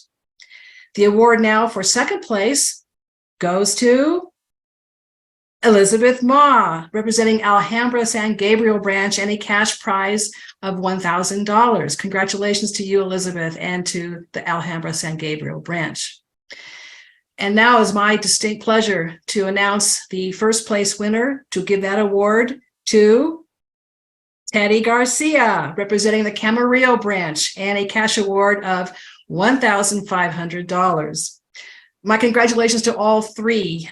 You are all a great representation of the next generation, and that is what gives our branches inspiration and hope when they see you in action. You are all very inspiring to us. Congratulations to all the winners. Now, what's going to happen next year? Well, our topic for next year is something that was drawn from, again, our public policy initiatives, inspired by our public policy. You know, many leaders have talked about how education is really the foothold of a democracy. You can see that first quote there by FDR, that the real safeguard to democracy is education. Martin Luther King said it as well, a little differently. He said that education is the road to equality and citizenship. It's also been said that the secret of freedom lies in educating people, and the secret to tyranny is in keeping them ignorant. So especially in light of our recent headlines and what's been happening in the last few years, we felt that this was a very timely and relevant topic for our high school students to tackle, as well as being a mission-based topic and inspired by our education, our public education priorities. So as you can see, there's been some concern, especially in the last 3 years, and therefore that has inspired our topic. And I will read that topic to you. If an educated population is essential to a nation's prosperity, then how can we ensure a robust public school curriculum that's accessible to all and teaches historically accurate information? We're looking forward to hearing our contestants' responses to that in their 5 to 6 minute speeches. And the last thing I'll share with you is really from a Pakistani activist, educator. You know her as Malala. Her full name is Malala Yousafzai, and her words are these: one child, one teacher, one book, and one pen can change the world. So let's see if that's true. Let's find out together. Join us for Speech Trek 2024. Back to you, Sandy. Thank you, Marlene. Helen Reddy, I Am Woman, is the winning song of the event. So thank you, everybody. Okay. Well, that was fun. All right, so I'm taking a little prerogative here. There are a variety of Academy Awards presented every year when you go to the Oscars. There were 24 this year, 23 this year. They range from Best Actor, Actress to a variety of film awards, animated feature, documentary, short subject, and those related to screenplay and story. And today, I'm pleased to announce the AAUW California President Award, which has no cash value, but bragging rights. This award is being presented to a member of our leadership team whose dedication, talent, and humor make AAUW California stand out. I'm getting upset. She touches almost every aspect of our communication and is responsible for assuring that our messaging is on track and coherent. She has a knack for taking complex topics and streamlining them so that they're understandable and simple to follow. She even found a way to make our monthly all-member communication engaging, humorous, and informative. It is with great pleasure that I announce the President's People Choice Award to Dawn Johnson. Thank you, Dawn. Oh, no. Oh. Well, those of you who know me know how much I like to talk, like a lot, and I'm speechless. And had I known you were even thinking of doing such a thing, I would have prepared a 45-minute acceptance speech. And now I can't even deliver it, but you know what my heart feels. So thank you for that recognition, and completely unexpected, and I very much appreciate it. And now I guess I better go edit some documents so I'll feel worthy. Thank you so much. Thank you. All right, so at this point, I'd like to just remind you of who the Board of Directors will be for the 2023-2024 year. And so enjoy.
Before we get to the end of the show and talk about our after parties, I'd like to just highlight those who have contributed not only to this day, but to AAUW in general. So you'll get to see here a listing of our committee members and our special guests.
All right.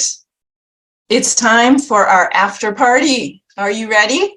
This is your opportunity to get together with other AAUW members. We've all been craving connections, our state board, our local boards, and our members. Gathering by Zoom has opened the way for a larger number of members to participate virtually from the comfort of their homes without having to drive or fly or pay for a hotel room. We heard loud and clear from you that you'd like some time to share with each other in small groups. Here's your opportunity. We put the after party link in the chat. You also received the link in an email during lunch that came from AAUW site admin. If all else fails, there's a link on the website as well. So you can click the link right now and you can be transported to our virtual after party. The leadership team will be hosting individual party rooms. Once all the hosts have joined the new meeting, we'll launch the breakout rooms for your virtual parties. And you can take 5 minutes or so to stretch and grab something to drink before you join. But I think I see the meeting in the chat. And if you just click on the link, it'll take you there. All right, so I'll see everybody at the after party.